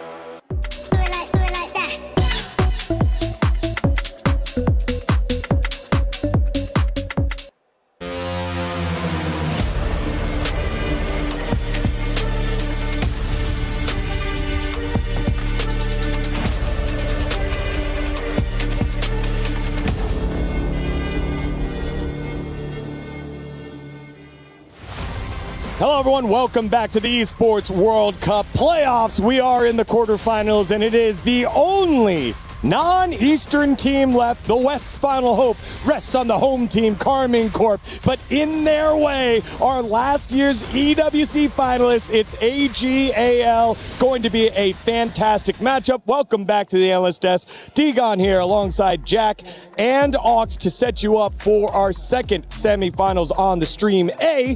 But over on the B stream, we already had one of those matches, and it was Gen G and JDG. And surprisingly, look at the kills. Look at the gold, still in the side of Gen G, and a huge team fight goes the way of Gen G. This one was crazy, and honestly a heartbreaker for JDG, who had such a solid lead throughout this game, but Gen G just notorious for being able to claw it back in the later stages, showing a lot of resilience here. So yeah, a bit unfortunate there for JDG. And it's the last European representative with KC now going up against AGAL. I'm pretty worried, especially because due to the fact that AGAL took down G2. They took down DK, who took down G2.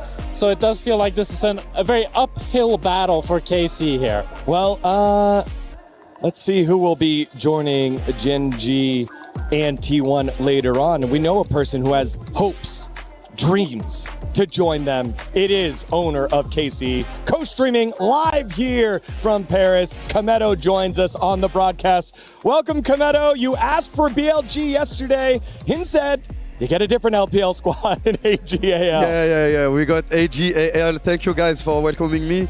Yeah, we didn't get BLG. We might face them in the final. No, I'm joking. First, we have to beat AL, and they're very, very strong. So I'm a bit stressed right now. Yeah, how do you feel your chances are, Kometo? I mean, this is the team that took down G2. I don't know how you view G2 at this tournament. I feel like maybe they were playing a bit weaker than we're used to. At least that's what I'm coping with, you know? Yeah. But you guys have been playing much better. What do you think? I mean, G2 changed their coach, so they might be a little weaker in this tournament, and they might come back stronger in the summer. But for us, I know that the players have the hands to do it. They have the brain to do it. They just lost confidence after MSI, and this is the right time to gain it back. So being in front of the French crowd, the blue wall, how much of a difference do you feel like that makes for the team, for the players? I mean, I talked to them yesterday and the day before, and it really pumped them a lot because when it was in Korea, we had fans, but not as much as here. Like when you look, the stadium is full. They're cheering for them. They're sending them love, taking pictures with them, and they know that they don't just play for themselves. They play for that fan base also. I love the Parisian crowd to let everyone know how they feel. Kometo, what's the score going to be? A 2-0 or a 2-1? I will always say to OKC. There you go. Kometo, best of luck today. Enjoy that coach tree. Hopefully the nerves settle down after a KC win. Thank you so much. There it is, Kometo, everyone. A fantastic presence here at the Esports World Cup and the greatest representative of esports that France has here as we take a look at the child of France, the son of France. It is Caliste, who has been a revelation here throughout his debut a couple years ago to today. Yeah, I think if KC are to take it today, I'm really looking at this bot lane as the focal point for them to focus. He had a really good game against Gen G, had that solo kill you saw there, and then a really great Kai'Sa performance up against Sentinels. I think his spacing is world class. I love watching his team fighting. He's a player a little bit similar to Jackie Love. He can go a little bit too deep, but when he's on, when he's playing well, he's playing so damn fantastic. Yeah, I'm a big Jackie Love fan, and I love that sort of killer instinct he has, that Caliste has as well. He sees the windows, the opportunities, because you can play AD carry very successfully by just playing safe, sitting back, doing the damage. That is not how he operates. He sees windows to win the game, and he takes them. And yeah, sometimes I'll backfire, but in moments like previously in this tournament, like yesterday, he was taking over. Yeah, absolutely. And it's not just him who's willing to take those chances to win the games. Also, it is Yike who's standing by right now with Jenny. Take it away. Thanks, Digan. I'm standing by with Yike ahead of your matchup against AGAL. First things first, you guys had a phenomenal game yesterday against Sentinels, and that makes you the last hope of the West, at the very least, the last hope of EMEA. Does that put any additional pressure on you guys? I mean, there's a bit more pressure, right, being the last European and Western team, but overall I think the team is feeling very confident. I'm feeling very confident, so I don't really think about it. I just focus on the next match, right? The next match is going to be on the main stage as well. And yesterday we already saw, even if it was the B stream, there were so many fans present. This is Paris, this is the home of KC. Do you think the crowd is going to shake your opponent in any extent? I think so. I remember both times we played in the big crowds, or the first time we played in the big crowd, it was very crazy. They were so loud, and it's just so hard to play in front of the big crowd. So I just want to play it more and more, and I hope we can win so we can keep playing there. I hope so too, honestly, no bias here, but either way, I want to continue also talking about the fact that we're seeing a couple of changes in the meta, especially when it comes to that bot lane on the AD carry, and how are you, as the jungler role, fitting around that to make sure that you are continuously setting up your bot lane successfully? Yeah, I mean, I think it's a lot about jungle right now, because bot lane is going to be more mages, so they're kind of independent more, and that means I have to play with booster together, like jungle support, and I think that's what we have to work on the most, which I think it's been going better and better. In MSI, it was probably the hardest, and I mean, it showed with how it went, but I think in EWC it's gone better, and I feel like we improved so much with that. Yeah, we've seen the improvement, especially yesterday, so thank you so much for your time ahead of your matchup. That's it from us over here. Back to you, Digan. Thank you very much, Jenny, and I think Yike hit something right on the head that AGAL has in spades. It's that jungle support synergy with Tarzan and Kyle, who had some insane plays earlier against G2. I mean, Tarzan put on such a masterclass last year across multiple internationals, across his entire career, let's be honest. But yesterday was just on an absolute tear on this Jarvan, just time and time again. He was just getting on top of key targets, even playing into picks like an Ezreal, like an Ari, who aren't great options to go for on a Jarvan. It felt like he was just sticking to them like glue and constantly being this threat, moving forward and dictating the pace of his team. And Tarzan is the engine of this AGAL squad. And my worry is that there's very few junglers in the world that has been able to completely neutralize Skumon. And when we saw Skumon face Yike in the LEC, it was so favored towards Skumon. But Tarzan was one of those players that completely neutralized Skumon yesterday. So that's the biggest worry that I have going into this matchup. That's right. It is kind of wondering if that same result will happen here, if Yike can step up to the task. And now we ask you all at home to participate as well. Head on over to the EWC website and make your pick'ems now for this match and the other match that is happening, our other quarterfinals matchup, as it is AGAL with 86%. What? 86. I feel like all the people, all 14% that voted for KC are here in the stands. Jack, I don't know how that bodes well for you, but we are about to find out as we are just moments away from the blue wall welcoming AGL and KC to the quarterfinal stage.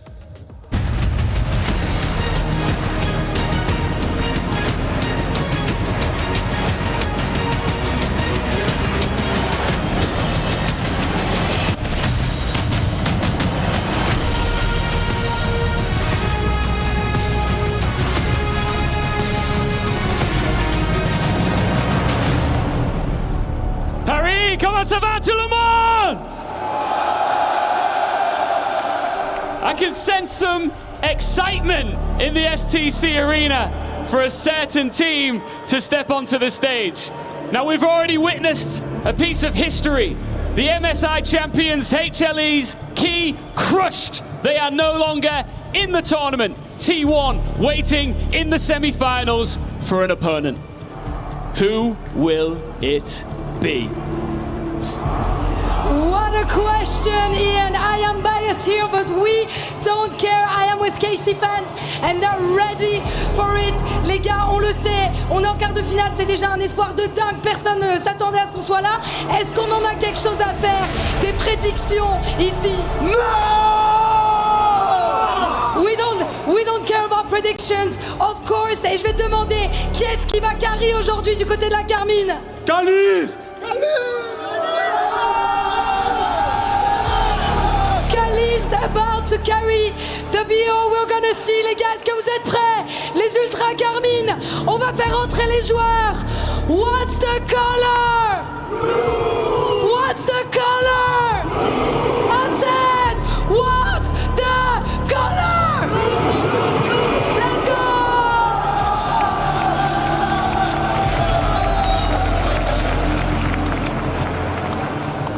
Carmine!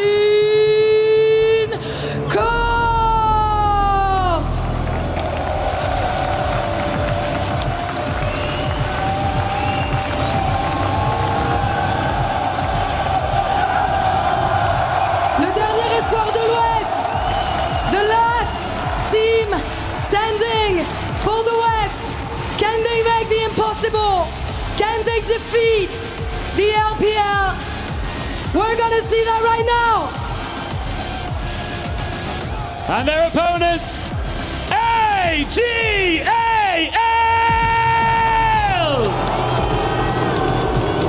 You can boo all you want. Last year, they arrived at the Esports World Cup for the very first time and came within a single game of the trophy. They left as runners-up. Now they're back, this time in Paris, with a hostile crowd, and they want to shut every single one of them up. Carmine Corp have the full force of Paris behind them. Across the stage, AGAL will look to silence this crowd and impose their game from the very first minute. Does KC have what it takes to beat the odds? Mesdames et messieurs, faites du bruit!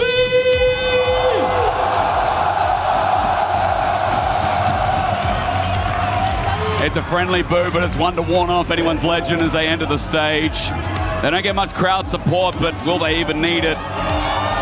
Their run here, swift trouble, as facing up against KC, who had to get their way out of the dregs versus Team Secret and Sentinels, was a long one for them.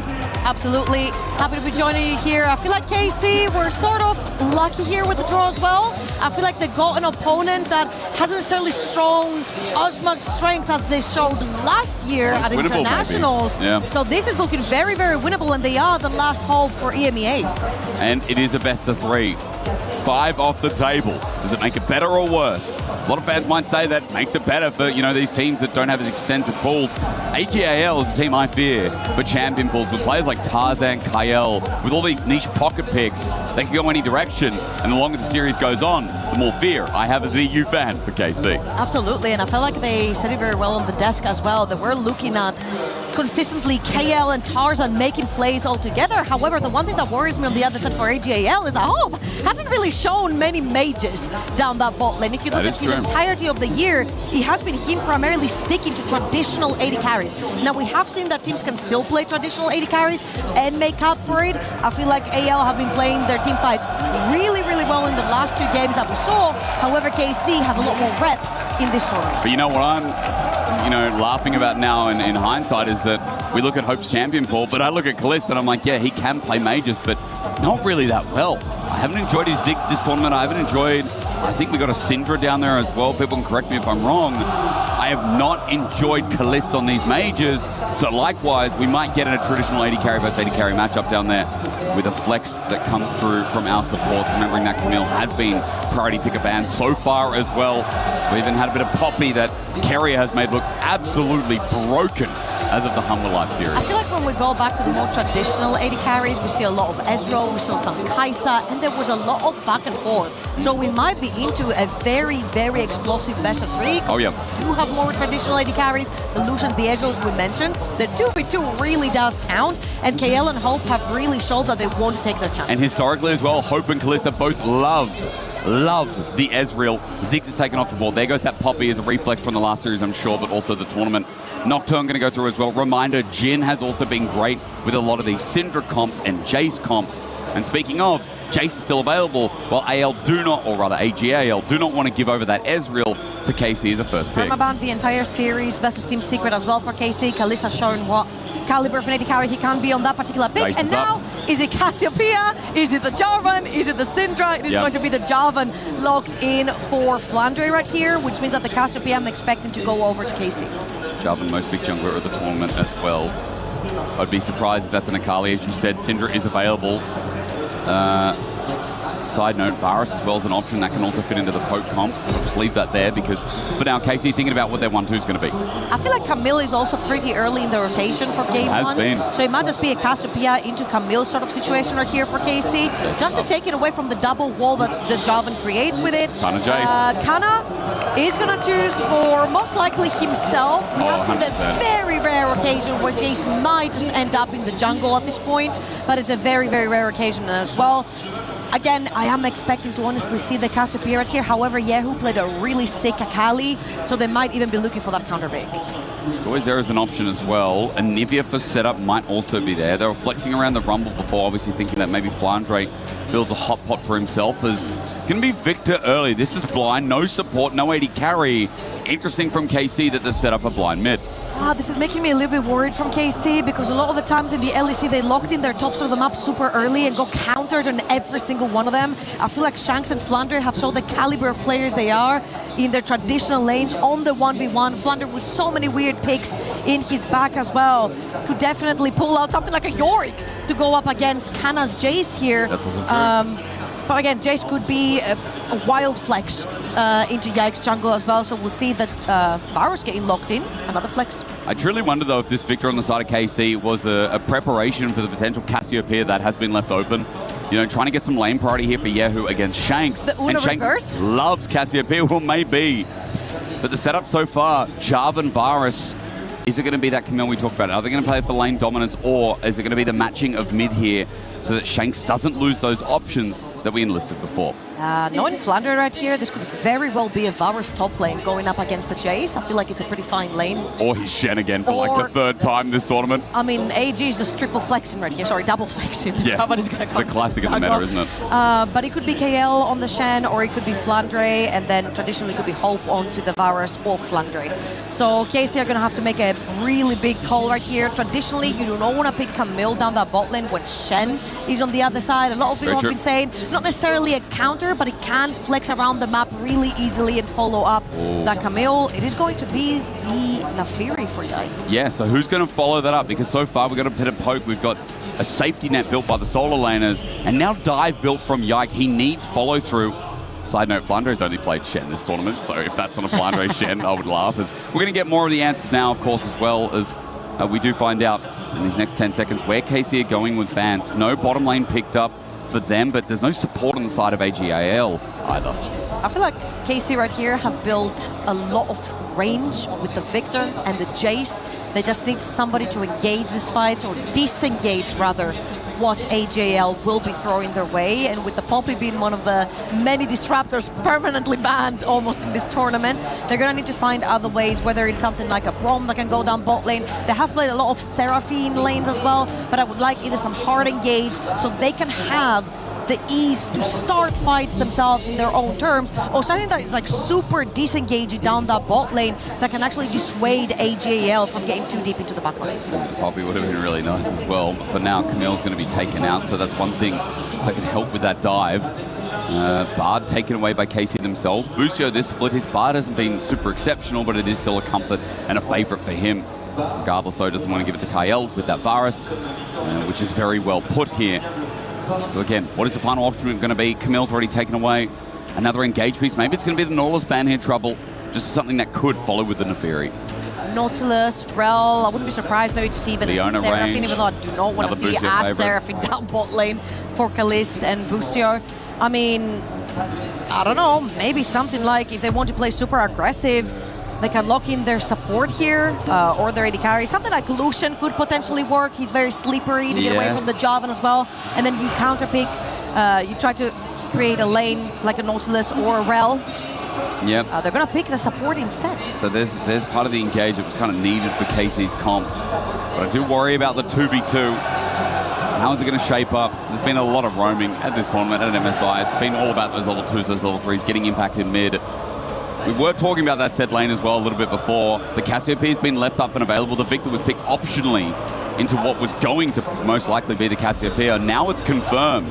And is it going to be worth for Yehu as Shanks gets, let's say, comfort on one of his best? That's pretty much going to give us the answer of where Shen and Varus are still going. We don't know if we're looking for an AD carry or if we're looking for a support right here, since the Varus and Shen can flex on both of these positions. So this last pick right here from AJL, I think it's going to be a Shen top. It's going to be a Shen top. I mean, Shen versus the Jace feels nice. Flandre comfort. Flandre on a pick that can actually hold down the fort. And I think the Nautilus here, nice little takeaway with the Varus. What have KC got for Kalist in this game? I don't know if it's a Kai'Sa game here, Trouble. What do you think? Playing Kai'Sa into Cassiopeia, Shen would be so difficult. You're a very short range AD carry. Having to make your way through so much CC would be a little bit scary, but the... Oh my god, I thought the Syndra got locked in there for a second. It might be. The thinking about it, it would work in terms of competition as it has get actually locked in right here. It could also be the Victor bot. We've seen it from T1. Victor bot could have been the long run flex that we've seen this whole time. Let's just see where they swap, because the Syndra versus Cass, nice matchup. Victor in the bottom lane versus Varus. I mean, look, to me, in this mage meta, it doesn't always feel that great, no matter what lane you're going into here, into that Varus. I don't know, man. I'm worried a little bit for KC right here. Yes, they have a lot of damage on the top side of the map, but they're also very vulnerable, all very squishy. Once that range gets broken into by AJL, who have multiple tools to do that. The Nautilus, the Javan, the Shen dive in the backline. It might be super disruptive. KC are going to have to play those teamfights really well. They're going to have to be at objectives always first. How important is their lane going to be as well? That's going to be the biggest question here. Yeah, who gets the Syndra? That's the final pick, and it does go into the mid lane, into the Cassio. More important for the matchup. I think bot is just going to be surviving and scaling for that Victor. See how Kalist can go. We were critical on his mages, as so far in this tournament, they've not been the best. But he's had a higher sample size. Kalist has had to play his way out of the dirt, where AL coming through a clean run. They haven't even played a best of 3 here at EWC 2026. Very funny. We said maybe Kalist and Hope, they go more traditional AD carry, 2v2 heavy, brawl down bot lane. What I want to see a little bit is Yehu versus Shanks, because we saw Yehu versus Canyon on the opposite matchup. It was Yehu on the Cassiopeia into Chovi's Syndra, and he played that early game super well, landed so many Qs, forced his TP early. It was a great laning phase from Yehu. Let's see now, when the coin flips, and he is now on Syndra versus Cassiopeia into Shanks, how this mid lane is going to go. It's only game 1. We're rolling in front of a French crowd. It's funny, I was counting the numbers, I was looking at the crowd.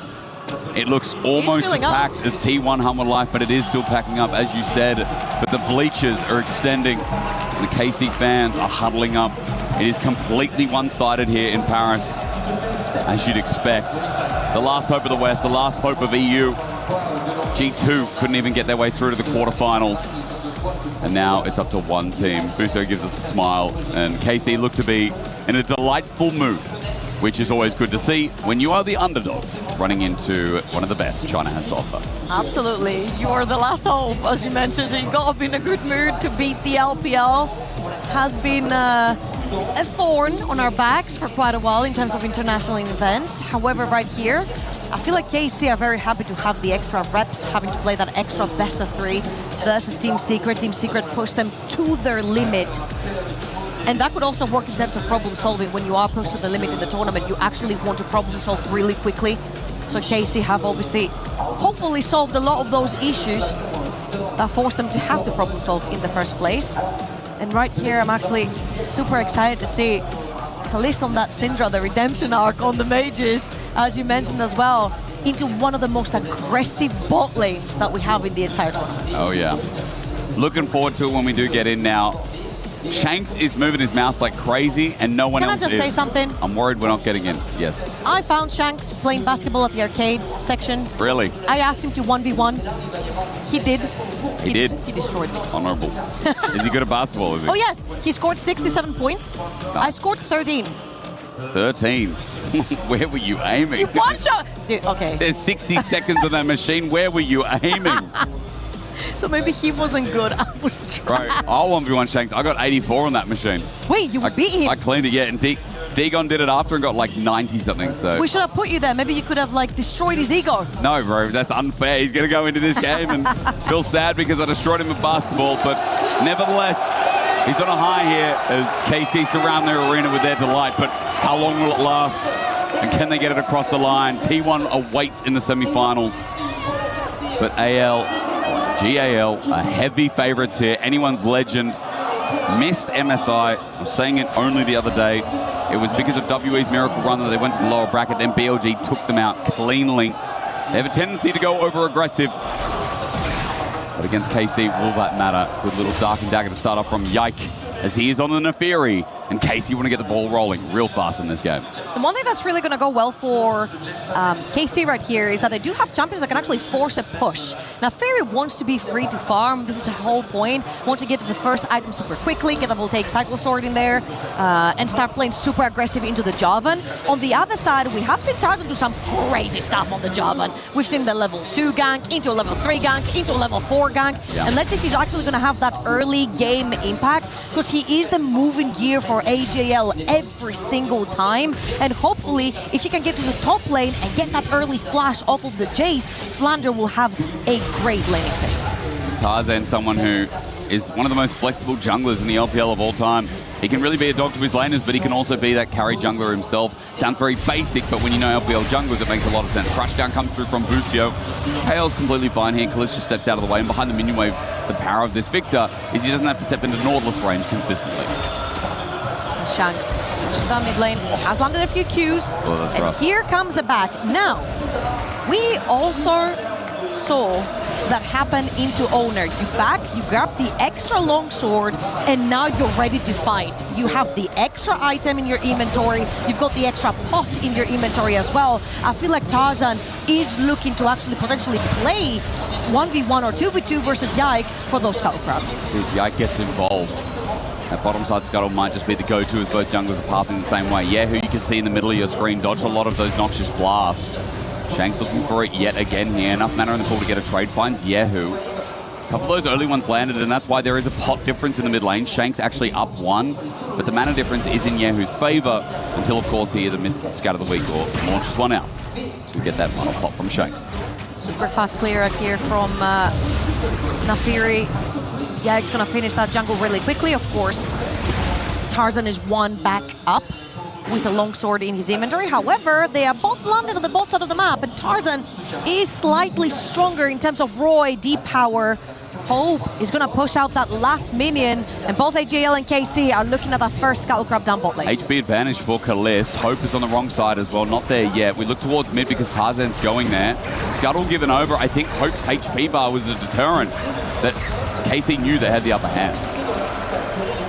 So Shanks tried to push that mid lane a little bit more aggressively, had lost a couple of points for his HP bar, plus his mana, and they did not want to take the 50-50. I still think AJL could have fought this right there. They did have Cassiopeia who could move into the river. Yehu was 0 mana. He could never be of any impact in that river.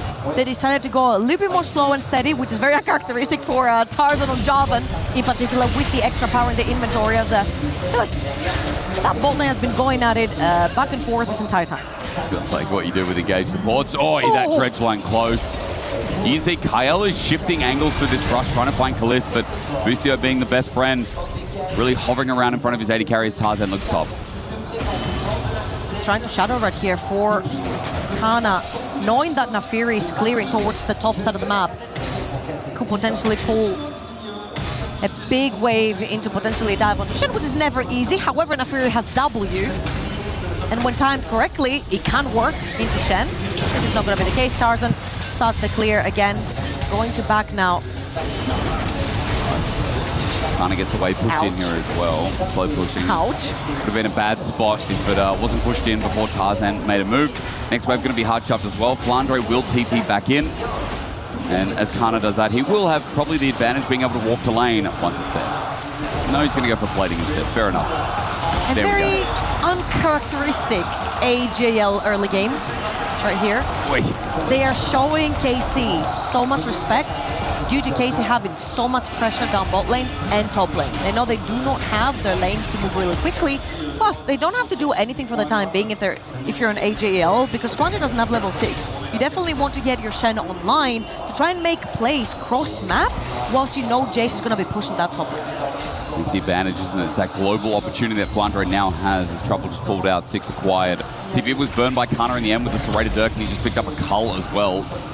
And I guess it was that going for that plate. TP had to be used, of course, so both top laners now without the summoner. But again, that advantage with the Shen ulti is worth noting, as Dragon might be the next port of call. Yike is looking towards his bottom side. That's the third scuttle spawn. It is going to be in front of the Drake. For now, Kliss small health bar disadvantage. He's just trying to get the wave shoved in so that Yike can maybe do something about contesting. You can see Yike is wrapping around behind the Dragon, trying to contest right here. They're both going to pop. Pickaxe versus... Back and forth. Tunneler. Build up into, yep. Tunneler exactly. Flandre in a bit of trouble. Shadow Dash is out of there. Kana, this is his Jace. Again, his second most played in history. 69 games now picked up. Just under his Nah by a game. This is a comfort pick for him, and a lot of teams in the LEC will not give Kana Jace for this reason. They're playing for the dive. Look at Yike diving behind that wall. They will be spotted right here. Oh, but the health bar is great. But if Yike actually times the W correctly, this can actually work. Flandre is running. Dodges Shadow Dash, Dark and Dagger number 1. He's going to run under the turret, and that's a danger point here for KC. They're not going to complete the dive, instead pressure off and back off. As Ye tries to zone off Shanks, we come back towards mid. Tarzan has an ult advantage. Yike also knows that he's up here, as I believe a bit of information was gathered on the travel up. That's a bit unfortunate right here from Yike. He wants to be ahead in terms of CS and farm. However, right here, not only... Oh, level 6, Chance, Corruption, Hope. Perfect timing. Kale gets the hook in. Busio is going to shove his way out of there. But Hope gets level 6 on the minion. And the R button is pressed. Really nice aggression from the bot lane for AJL. They're going to shove the wave. They're going to back first as well. And then Tarzan is going to be heading towards that bot side of the map anyway, because this is where his jungle is spawning next. So that is his natural pathing anyway. Now Yike has fallen behind with that attempt for a gank towards the top side of the map. Wasted quite a bit of that time.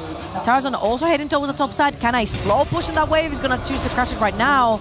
Tarzan will get spotted. Might play a little bit of disruption onto that Jace, but he's just going to clear that one out and back off inside his jump.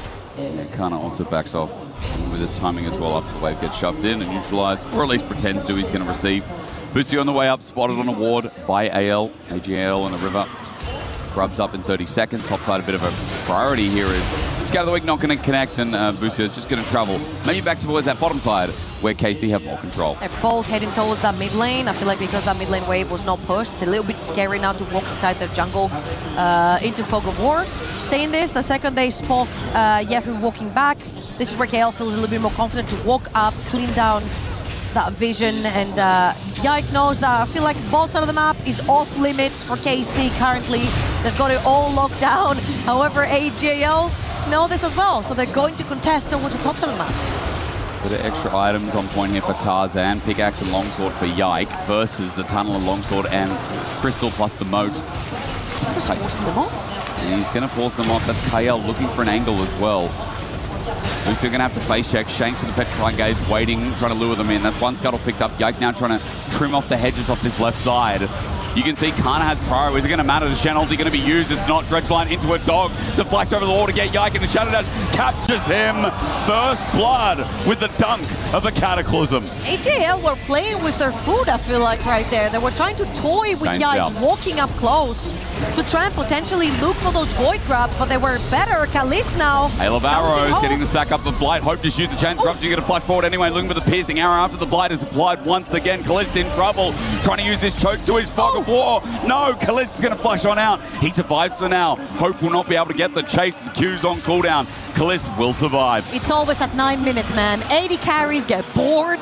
There is no action, and now they're both going to show up at Dragon with no flashes.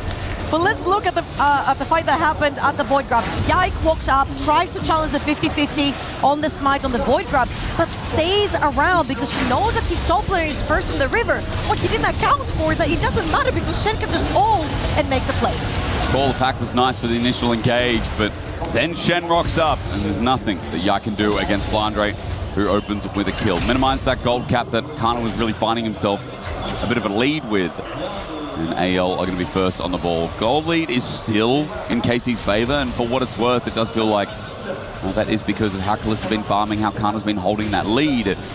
But Dragon's still on the menu, and AGL, keep doing it. Feel pretty confident here to contest around as Yike is going to be first to start it off. Yeah, AGL had to grab some waves. Kalist was pushing down bot lane, and Yehu, before he headed for that river, had crushed his wave in mid lane as well. So AGL are going to have to forfeit that one over to KC. So real nice handshake right there. One void grab is enough. Lost Yak in the process, but got the dragon later on. So the first handshake happens right here with the void grabs and the dragon going each way. So I guess I should correct myself. I mean, Yehu with this Syndra, it's kind of the power of it, the pressure through the lane and the quick wave clear has been leading to some success. The ability to move first, KC on the board. And it is a big objective. Cloud's coming up next. It does feel like as well, the game's going to stagnate for a little bit longer too, just until we get those first items. And I mean, we have a Jace, we have a Varus in the game, you know, Shen as well. We'll take Cycle Sword just picked up by Yike. Items. I mean, those first items are important because, yeah, there's a lot of champions here that, you know, are practicing with lethality, as Serpent's Fang picked up firstly by Kana as well. Well, there are a bunch of shields. Cassio will get her own one later on. Nautilus, Javan, Shen have it inherited in their kit. So really nice first pickup right here from Kana. Was accumulated a 300 gold lead on his own, about 30 CS up, or ish, 30 CS up onto the Shen, which is a very normal CS difference to have when you are playing this matchup right here. However, Flounder will pick up his first item as well. It is going to be the Titanic Hydra, and Tarzan will claim yet another crab on the topside river. Yes, he will. He's going down from KC, maybe to try and find a pick out. Everyone posturing. Flandre's open in the bottom lane as Kana uses time to reset. Looking at them aggressive. Dredgeone's coming in because they know there's a Shen ulti back up and available. Yike gets low. Rooted is Busio as well. He takes a Noxious Blast, and there we go. Stand united. Busio's about to get Shadow Dash, and Flandre's about to get another kill. AGL playing around that ulti timing so damn well. Yeah, and that was worst case scenario for KC, for Flander to get the kill, because Kana's been doing so well building up the HP difference, but now Kalist stuck underneath the tower. No TP to get out. Oh, sorry, no flash, no TP. Flash, Shadow Dash sticking around is ruthless from Kalist, but not a smart move. He dodges away from the ulti. He's somehow alive. He's ticking down. He will live as AGL botched the dive. Holmes thought he had it with the last auto attack, but the tower was too ramped up for AGL to keep tanking. Kalist gets out. Somehow, some way. Top turret's still going to be under threat, but at least Kalist can reset and walk back to receive the majority of the wave, so that is a sigh of relief for the European fans as Flandre made that taunt flash stick. Ooh, we're getting the Kalist POV right here. All right, gets flash taunted right there from Flandre, or taunt flashed rather. Dodges the initial Q from Hope, and that's how he stays alive. Lucky man. Or mega skill. I mean, he did click left and right a couple of times. That's right. That's not wrong. That's not wrong. But Flandre almost with a third or at least. Sending a 3 over to AGAL. We've got Herald in a minute 45. That's the next look up. Second Dragon as well of the game, which KC were able to find the first. And we already talked about first items on the board. It feels like everyone's caught up. Yehu and Kalist are now there as well. The one who's not there, though, is Shanks. And that Rod of Ages is getting delayed just a tiny bit. But yeah. Which is a bit problematic for AGL. They definitely want to have that Rod of Ages on Cassiopeia starting to stack already. I'm assuming that Shanks will make a trip to the shopkeeper eventually to get it before those two neutral objectives spawn, because it is going to be of pivotal importance right there. However, a bunch of first item spikes have come through in general, as you mentioned. I feel like KC are looking and feeling very confident having them in their pockets already. But you know what I've loved so far about this game? For HAL, they are tempering their aggression until Flandre has his ulti up again. It's not this over-aggression, they're kind of seeding vision in the river. But as soon as Flandre gets his ult up again in about 30 seconds, let's see how it changes. And especially with that timing coming around Herald, Flandre safe to play without TP on the bottom lane. Granted, HAL don't overstep. There's Yak and Kana towards the bottom of the map, trying to take the Scala Crab, establish some vision down there with 1 minute on the clock. And I will agree with you, I feel like AGL have been using that Flandre ult really well timed. They're using it in between the timer of any objective and on the timer of the objectives to take control. Now, seeing as Flandre is taking towards the bottom of the map, however, he is going to be around the play in general. No flash, though, for that toned flash to come through. So won't be able to make the same plays. It's 5 seconds on that ulti. Let's see. Reset timer comes through from KL first. You were mentioning Shanks' item choice, or rather his lack of building that first item. We can't see it right now, but he still hasn't backed to get himself that Rod of Ages. Overloading Flandre, always an option for the Shen. Good damage here from Kana as Yike is spotted on the ward. Tarzan's hovering, and now it will be about the Dragon, so Flandre won't have to think about the ulti while he receives the wave. Shanks is still not backed, doesn't have an item, which needs time to stack. Drag, there's the Shen ulti, going to go from a small trip to right in front of his face. Kana's going to flash away as Tarzan's Cataclysm is now down. Flash from Busio, dodged away by Tarzan. They find Flandre though, almost dead, not quite. He stands his ground, he makes it a 1-for-1, but now Kalist is in melee range. Will it matter? Hope steps up, right in the middle of a Chaos Storm. Busio gets a great stun, and Kalist survives. Busio with some great mechanics on the rail, going to chase on up as Hope runs for his life, but this rail has movement speed in the kit, an array of death. Kalist sends the Hope. Kalist goes huge in this team fight. He's super tanky, and the initial engage from AGAL does not go as planned. A 4 versus 4 win for KC. They take that bot lane tower, a bunch of platings from the mid as well. Kalist is rich. And that looked like a horrible fight for KC, especially when Flandre survived for so damn long after being the one getting engaged on. We'll get a replay in a short hot sec, but as you said, 4v4 trouble, there were no mid laners to speak of. They get the flash off of the Nafiri first, and then the flash of the J, so the initial engage completely fumbles from AL. Once they engage, they cannot re-engage. They've already used their cooldowns. So Kalist sees that opening, walks up, puts down his ult, and then just bunch up underneath it. Everything used. Kalist surprised me with the melee range, but it looks good. Kameto popping off. Over on the, well, not the French, but the French coast stream. He's loving it right now, and Kalist with 1.5k gold lead, loving it too. 2 items, Protobel picked up, and Kana already with the lead, now finding even more success as he holds the gold value too. AGL going to start off this Herald, but KC with the item advantage want to fight.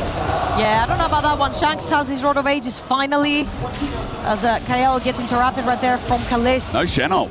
I am not very sure what is happening right there. Shanks gets his Rod of Ages completed 17 minutes in. Took a while for him to pick it up. Flandre without an ulti though. AGL don't feel confident fighting. Herald's going to be given up even on full vision. Hex Flash used.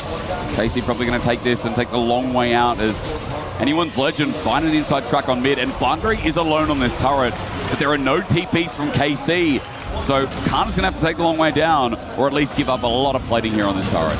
The good thing here is that KC know exactly the whereabouts of all AGAL players. They've got wards on the top side of Tarzan's jungle, so they did notice both Cassiopeia and Javon walking up in there. So they are free to walk into Fog of War, and Kana can take the shortest route towards the bottom of the map to try and catch as many minions as possible. So a really, really nice pickup from KC right here. The Rift Herald can be used to open up that mid lane tower. Opening up that mid lane tower with things like the Rel that can flank around those walls could be huge for a pickup.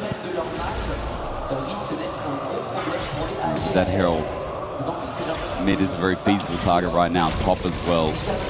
A long lane here for Kana as he pushes up. Tarzan is on the bottom side of the map. There's not vision that extends into the deepest parts of that jungle from KC.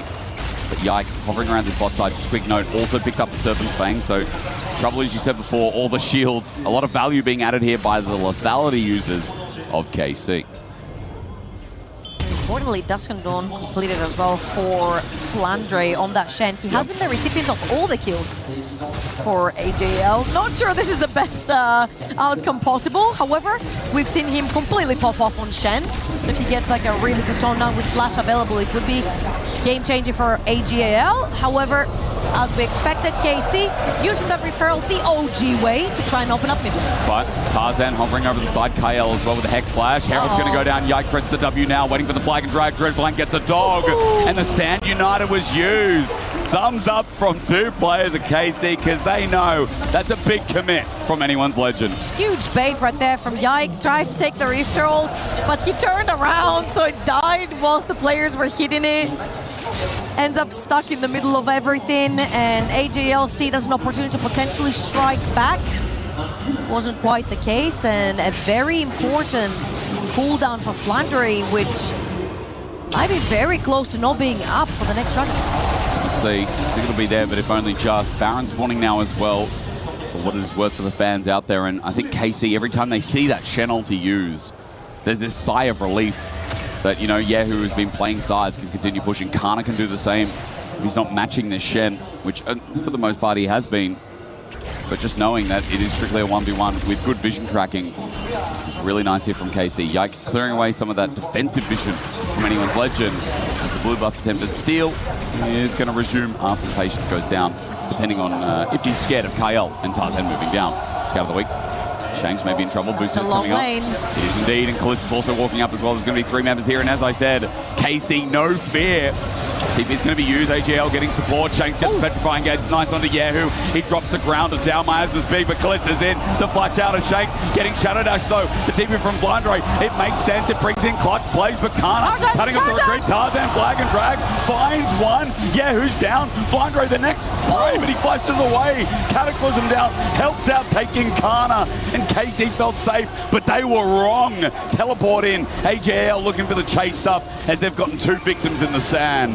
They're looking for one more potential to turn it around for the Baron. Say, screw that, they're starting the Baron anyway. It's never a 50-50. Yikes in the pit. Can they keep him out though? That's the question. KC are pulling TPs. They're trying to strike back. Tarzan falling super low in that pit, and Busio could find an angle here. Callista's teleported in. Busio, his angle from the right side. Tarzan getting low. Flag and drag. It's a bait. He gets Shattering Strike crushed down. Tarzan's dead. Yike with a reset. Kael's next. Shanks, the dogs unleash. How does the snake fare? Baron hurting like hell while Hope is left isolated. Kallis spacing. The ray comes out again. And Yike sees and smells the blood. It may be green, but it'll taste all the same. The dog running forward, ready to sink the fangs in once again. And Shanks up in the corner of the wall. Matter not. Scatterweek doesn't need to connect. It's KC with a bombardment of blood. Summoner's Rift turning blue. KC turn around. What looked like a great gang on the top side of the map into a very sad team fight for them, almost losing the Baron, and with numbers disadvantage, they catch AJL on the exit and take this one back. Let's watch this one more time. That's how it happens. Shanks on a super long lane with a super immobile champion, and Busio and Yehu are trying to take him down. He's pretty strong and tanky. He still has the Rod of Ages, and here's where Shen comes through, the next TP comes through. That taunt was incredible. That's a Dusk and Dawn Shen. You stick onto a squishy target, you can really deal a lot of damage. Hope then comes in, Tarzan from the flank, straight into that backline. This looks like a fantastic fight for AGAL, but they stick around Baron for too long. They don't have the damage to take Baron down super quickly, which means Tarzan and KL tank the majority of that and end up dying to the trio of KC that remained alive. It's crazy. I mean, if Kalist died of that topside play, maybe that'd be a very different story for KC, but the teleport in, he returns, and the Provincial Sun at a 2.2k gold lead now with Baron buff picked up as well. Excuse me, Rabadon's death cap. Baron has not been taken. That is next on the menu, of course. Dragon, another story. KC have picked that up in the replay. So at Soul Point, now the game feels very much in their hands again as KC take over the map. Kyle going to be Shattering Strike. Tarzan looking for a flag and drag. The arrow there, the Kana poke is good. Scattered away from Yehu from the top side of the play. Stand united for the Shen. Chains of Corruption. KC are in a choke. A dangerous play with Kalist. Flashes away from the Petrifying Gaze. Shanks getting taken down to Yehu. Stuns up too. He'll take Shanks down with him as well. It's Gravity Field in the way. Kalist spacing out nicely. Yes, Hope is a problem, but can he get near Kalist? Flash forward with the arrow. Kalist stands his ground though. Gravity Field. Hope protobelted on Kalist. He'll take it any day. The prince that was promised wins another 1v1 versus Hope. On no other than a Victor, a mage that he has been criticized on when he plays them. Now 7-0-4. That's a 3-item victor. In TFT terms, we'd say GG. Let's watch this one more time from Kalist's POV as well. He actually knows that this particular boost that he's been playing in and out of is Fog of War for AGAL. So he kept using that every time. When he has cooldowns, he walks out, he weaves in auto attacks. When he knows he's in trouble, he walks back in, as you can see. Hope on the top of the map. He walked back into the bush to get away from Hope. Hope will flash to kill the Syndra. And this is where he knows he's got the damage to outplay. The spacing on those Varus spells was beautiful. It's looking very winnable for game one of KC. AGAL, a lot of the fans, a lot of the analysts came in and said it's probably the best matchup for them. And they were damn right. KC on Soul Point. KC found another fight. And KC had the Baron to keep on threatening here in this game. The question is, can they get it across the line? It has been that Shen ulti to be feared, but even in that long fight, KC still found a way to come out even against AGAL. I feel like the problem for AGAL here is that they're lacking this consistent damage threat, especially since Shanks fell behind with Bind, Rod of Ages, getting fully stacked. He's the consistent damage that has to stay alive for AGAL to win those fights, as Hope is playing more for lethality, poke powers. Shen is there to sure do damage, but primarily he is the guy who's creating space for his team. So if Shanks goes down for AGAL, KC have been winning those fights very easily. AGAL getting themselves some vision around Baron. It's the focus here after the push comes through from Yehu. That wave adding a bit more pressure. They're going to have to go deal with that, but the vision cleared out outside of that Scuttle Crab. Puts a little bit more emphasis on KC, needing to keep eyes around this purple worm. Blindra's ulti is up and available again, level 16 as well. So we have the full evolved form. Minute 30 till that Drake. That is Soul Point for KC, and it is an Ocean Soul for that Victor. A lot of critical items have been completed here from KC. I'm looking at the Seekers, which is going to be super important for Kalist. Stay alive. Tarzan's making a play. United, we get Victor POV. He protobelts away. Kalist in the 1v5, really, at this point, it seems. From our POV, he's got nowhere to get on out. He gets Shadow Dash, stunned up. Cassiopeia hit hard. Yeah, who finds a great stun, though. But the Chaos Storm lives on. Busio shuffles his way into Hope. And while he might find the spawn, Hope will drop down. Left without AL, an ace, and KC are running blue side to red. Kalist walks up for the play to do max damage output, and KC take that chance to beat LPL in that game one of the series. It's 15 seconds for Tarzan, 10 for Kyle. Hope's not going to be up to add range, to add wave clear. KC has three with the minion wave, are running to the Nexus turret. One will drop, the next will follow suit. KC, they set underdogs, but in game one, held the torch for Europe, raised it up high, and sink their teeth into China to take out the opener.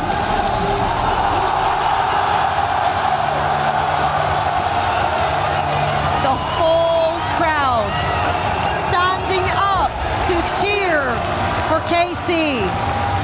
What a monumental victor performance from Kalist, stepping up in this last fight when he knows everyone's gunning for him. That was incredible. And honestly, there were some moments in that made you think, but KC really reigned superior. Can they do it again? Can they get through these quarterfinals? As we look at some of the replays here, I think this might have been the last fight here, Trouble. We're watching Kalist POV. He walks up. This is yikes, and yeah, he does walk up, but his Chaos Storm is already down. And that takes over the Rift. It was pretty much Tarzan locking him in. Tarzan never locked him in. Tarzan was always locked in with him. So is Kana. We're going to throw it over to the desk to break down how that ended up being blue. It's incredible. It's incredible. As Kameto, he knew it all along. As the crowd in Paris erupts like I have not heard yet here at the Esports World Cup. It is Karmine Corp over AGL. Only one game, but a game that many people did not believe would come. Bro, that's EU, baby. That's EU. Kana with such a master performance up against Flounder. We've seen Flounder now 3 Shen games in a row. He's thinking to himself, I can blind pick this. Doesn't matter who I'm playing against. But Kana had him in the reins the whole game, getting CS lead, getting plates, and the rest of KC. Oh, thank you, KC. Thank you. Kalist on the Victor, not a pick that we typically associate with him, having a massive impact. This felt like a composition for KC that was harder to execute. A lot of picks, like having that Jace in the top lane. If you look in comparison, AGL, it felt like, okay, we just group up, engage, team fight, more straightforward, and yet the execution was so good from KC when it came to those fights.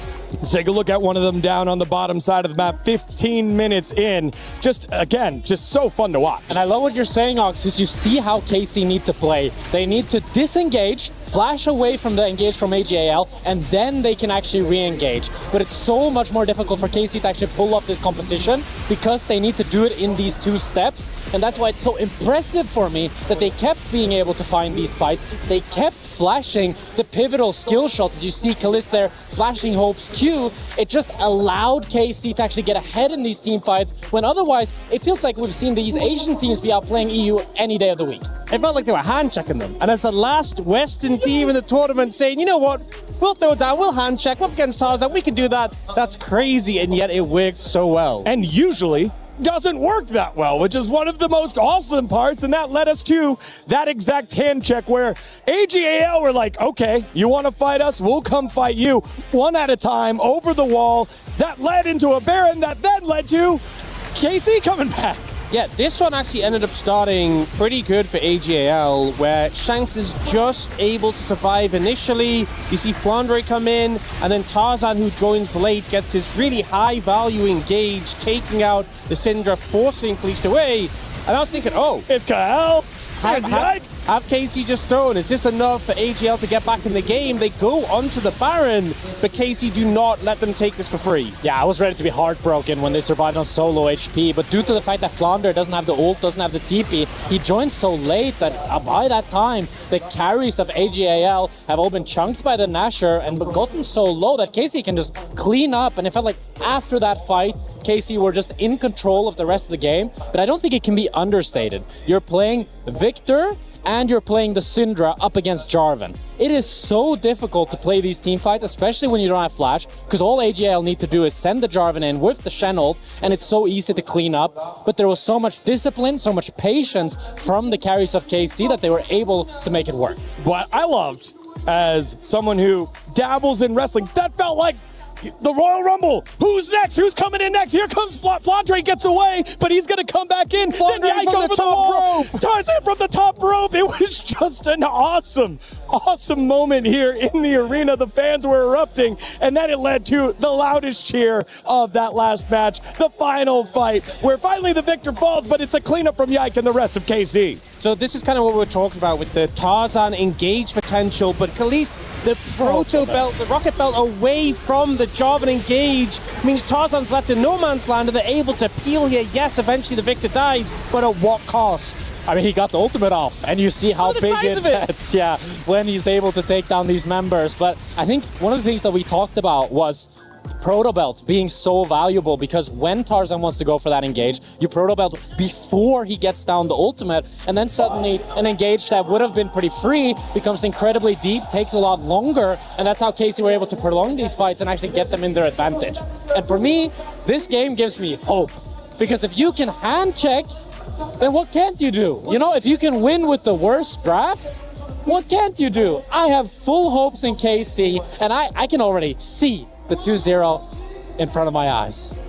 I counter with, despite being on a tank in a loss, Flandre has still looked fantastic as he has throughout the tournament, and I think if he's unleashed, if that can be a win condition, maybe that's an angle there for AGAL, because that Victor and the big dog, Yike, got rolling, and it felt like difficult to come back once they fell behind here, Ox. Yeah, I mean, obviously it's fearless, so Flandre's going to have to bring out something new than the Shen, which he's kind of been relying on so far, but I think AGL are a team who are no slouches, and I think they will bounce back in Game 2 and put up a fight. Question is, what will the draft be? Because I feel like that's been a heavy talking point. MSI at this tournament as well. It doesn't mean that you have to have like the optimal draft, but a draft you feel comfortable on and can execute. I think the fact that we're seeing Clace playing these majors to such a high level, that Victor having a phenomenal performance, that gives a lot of faith, a lot of hope. But AGL, I think having the Jarvan leading the charge, having Tarzan leading the charge normally has worked so well for them, but they have to go back to the drawing board. Yeah, it gives me a ton of confidence, as you say, Ox. The fact that Kalist can play the Victor, can pull out the Castiel if he wants to, or pull out whatever mage that he wants to, means that now they have so much versatility in the meta. And I think already AGL, they had an uphill battle against this crowd. Being down 1-0 now, with the whole crowd cheering loudly against you, it's too difficult for them. Kana, Yike, Yehu, Kalist, and Busio on the cusp of a huge victory here as we take in the sights and sounds of Paris. It is KC up 1-0 over AGAL. We'll see how this all concludes after this bit of content, but take it all in, European fans. They're showing up on an international stage, righting the wrongs from MSI, and one win away from moving on to the semifinals at EWC.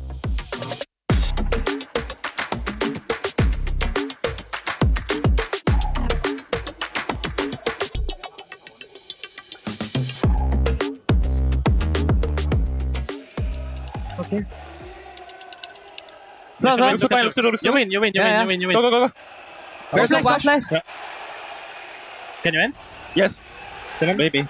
30 seconds. Let's try. Are you sure? I'm best. I'm very best. Okay. If you guys are sure. I have TP. Guys, we can try. I have TP. Nice.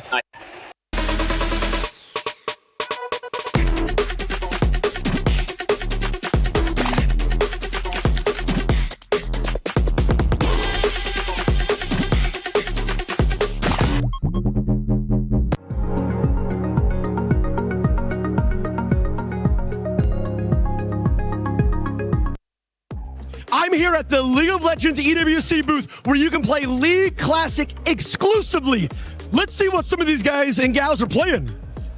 What we got here? You're playing Rammus? You might be one of the worst Rammuses I've ever seen, but I like your effort, bro. Keep it up, man. Keep it up. Kill it. And how about you, bro? What are you playing? Twist AP mid. Like Bevan. Tristana AP mid? Yeah. With DFG. That's actually a respectable pick. Good job. Follow me. Hello, good sir. I see you're about to play some League of Legends Classic. Who you planning on playing? I'm thinking playing Brand or something like that. Brand, not a bad selection, bro. Good luck. And then over here, I see you're also playing League of Legends Classic. Yes, I play here with Garen. You're gonna lock in Garen? What?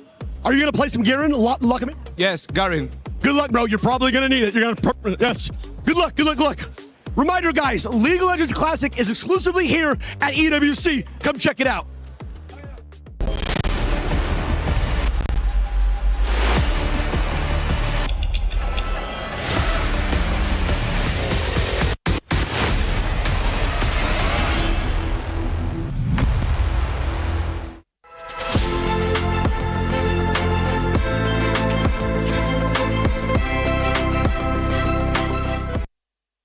Ginny here over at the Totem area, and I'm joined with reporters from our other stages. We've got Chris and Declan both giving us a little bit of an update because it sounds like nothing is going as expected over on either one of your stages. Yeah, so yesterday we kind of had the quarterfinals of MWI and 2 Falcons teams dropped out. So that's a massive, massive thing. And it's something that Team Vitality are really trying to take advantage of. They're currently playing their semi-finals at the moment, 2-1 up, facing a bit more pushback than expected for them. They were thinking they were going to be smooth sailing all the way. But in the grand final, Na'Vi are waiting, which is huge because Fatal Fury last week, Dark Angel managed to clinch those 1,000 points for Na'Vi. So it's a big 2 weeks for them, and if they can get that on the board, they're going to be flying. Yeah, it seems like the gap between Na'Vi and Falcons is widening even further, bro. What are things like on Dota? Well, yeah, I mean, that's not going to help what's happening on Dota, to be honest with you. Falcons came through their group in first place, guaranteeing themselves those 200 points, and everyone's looking at their side of the bracket thinking, hey, they could make a run to the grand finals. I remember you saying that. I know, I was like, they got an easy bracket. Who'd have thought it?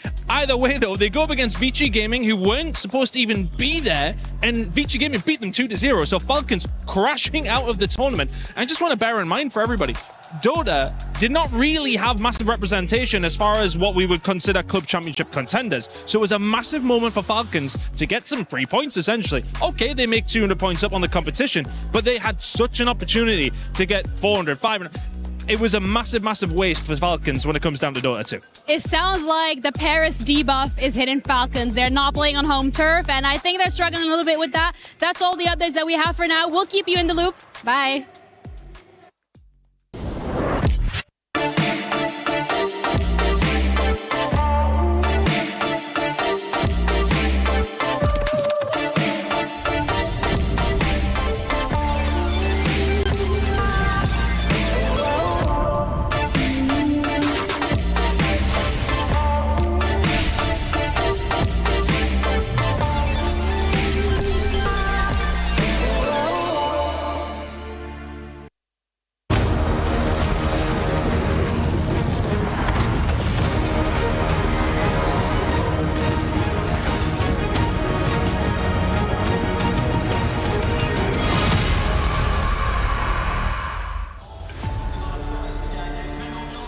Well, we got an update in the history of Dota, but now we're in League of Legends, the better game.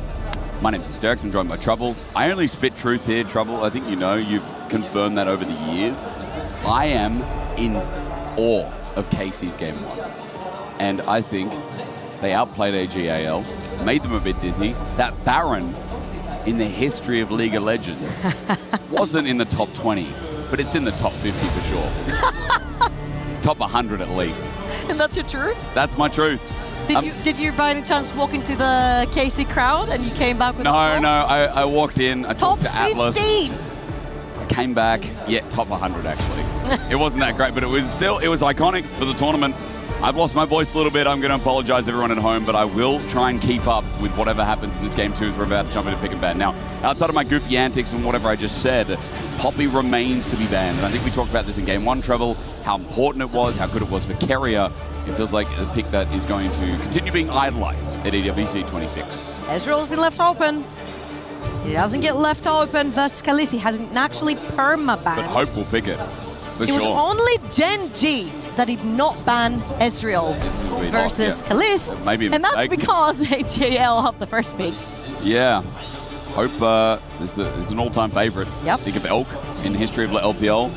I also think of Hope and what he's done on this champion. And remember, things like the Camille as well, Trouble, also up and available. Things that can roam, and Ezreal, one of the safest 80 carries in the meta. I'm thinking Caitlyn lanes potentially could go into something like a Bard Ezreal that we're seeing a lot of recently. Shinza makes a lot of sense right here. Opens up potentially Ashe Seraphine. However, with the Lee Sin, now I want to see a Caitlyn lane down ball. I want to see something explosive. There's no pairing of the Syndra to go with this. Usually it has been kind of the likes of. Well, what are we going to get?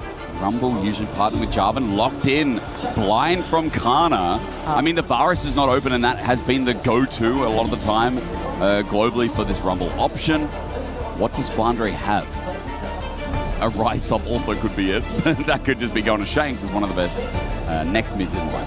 I'm about to say something completely crazy. Oh, don't do it. I think Asante is fine into Rumble, especially if you play your 1v1 really well. We've actually seen a bunch of Casantes around the world internationally taking flashes off of Rumble in the early stages. Then you build up a bunch of MR, and then you're fine in lane. And always pretty useful when it comes to team fights. And since you've got a lot of damage coming out of Ezreal and the Rise, it wouldn't necessarily be a bad choice here for AJL and provide some frontline as well. All right, that gets locked in. We put Rumble mid, we run Renekton top. Deal. Let's see for the time being, though. Is that Ambessa going to get locked in? Leona for Kael. Oh, what a speciality. You might be a bit bored at home, but Kael, I think, is honestly one of the best Leonas in the world. He played that yesterday versus DK. His Leona was instrumental for that win. And paired up with Ezreal, actually, yesterday versus DK. So they've got it pretty fresh in their memories on how to win with that. And I see a lot of movement around the map in general. Usually when you have Ezreal, you want to dump him down bot lane. He's pretty slippery, doesn't get dived pretty easily. And then you go Rise with the semi-global plus Leona that's going to be roaming a lot. I feel like AJL really want to play that map in this game number 2. By the way, you know, with that Anivia too. They've done it again. Yeah. They picked up the whole top side of the map again. I like it though, because again, maybe Kalist is getting more functional on the mages. I mean, last game was a weird sample size because he found a lead early, but it does feel like, again, maybe KC are growing through this tournament as that Ambessa is taken away. They don't want to give too much safety here to Flandre. Remember, he's going to play his first new champion of the tournament here because he's been 3 games on the Shen. Shen enthusiast. Yeah, so now there's a new champion. Flandre actually has to pick something that's not Shen. Ooh, you mean he's gonna first time something? Lucian and top. with very small letters underneath, only for this tournament. Right, let's see where we go. Caitlyn ban, I like that. I wanted to see more of a Caitlyn something lane down bot lane to go into the Ezreal, but I do like the ban right here. I'm looking at Rumble plus Lee Sin, and now I'm starting to think Jhin lane coming through for KC. I know a lot of people do not like Jhin, but I'm seeing a lot of squishiness on the side of AJL. I feel like Jhin sets up really nicely for things like Rumble plus the Lee Sin to make plays, and you're always relevant in lane because your raw AD numbers in the early game out damage the Ezreal. I wonder why the R and the H were boldened and then name was boldened. I was trying to spell something out, but there's nothing there. Remember his name. I would remember it if Kalist was able to get the Jhin, but surely a ban from AGAL, as you're talking about. By the way, Pantheon ban a little bit fresh here from KC. Looking for the pairing up with the specific Rise pick, semi-global effect. Siv's gone, which also against, I guess Leona, I don't know what it's like, but whatever. Regardless, it's off the board. Pick Jhin. Trouble, your thought is spot on. Surely Jhin here clears. I feel like you probably pick support here but for then Lucio. You're right. You're right. They slum something like a Cassante or a Sion. We've already got Ezreal. I'm so right? dumb. Yeah. I'm so dumb. Why do you need to pick Jhin here? Pick a support. There we go. That's really nice from Lucio. He's known for his Alistar as well. He's made some insane plays. And here comes the answer that we're looking for. Wukong, been one of Tarzan's also strongest champions in the jungle, could potentially be piloting something like this. And what goes towards the top lane? Mind you, it's Flandre. It could be the Rise going up top lane off of the hands of Shanks. But I feel like a Cassante or a tank, the Ornn in this case, is a much better option, especially if you put Tarzan on something that also deals damage, like what he's hovering right now. The Ornn I like into the Rumble, and the follow-up that's going to come through from Tarzan is explosive. Put some emphasis on him. We talked about him. Flexible jungler. Doesn't feel like he always has to play a dog to his lanes. He can also take the torch himself. Tarzan locks in the Kiana. All right, KC. Is it just going to be that Jhin? Stock standard. Rippert is locked in on what Kalist wants to play down that bot lane. He's in his ear. And Kalist maybe doesn't want to hear it. Do they want dive? Oh. Really? Zeri still. It's a different direction. They want to shred through this Ornn as well. As we go to the Ultra, see how they feel about that round of draft. Bon, on est là, on est avec les fans Carmine, on va faire une petite leçon de français à Ian. It's time to give Ian a little French lesson. Qu'est-ce qu'on apprend aujourd'hui? Vas-y. Alors aujourd'hui, on va apprendre Carmine, tes supporters sont là. Vas-y. Ouais. Carmine, tes supporters sont là. Exactly. French, perfect French. Okay, you ready, Ian? We're gonna go all together. Okay. Pull up. T'es prêt? Yes. Carmine, tes supporters sont là. Carmine, tes supporters sont là. Carmine, I love France. Carmine, tes supporters sont là. Oui. And as I'll do the anthems. we're gonna get back to the game, but right before that, I wanna ask you, qui est-ce que vous voulez qui carry la game? Qui est-ce que vous voulez voir briller à Paris?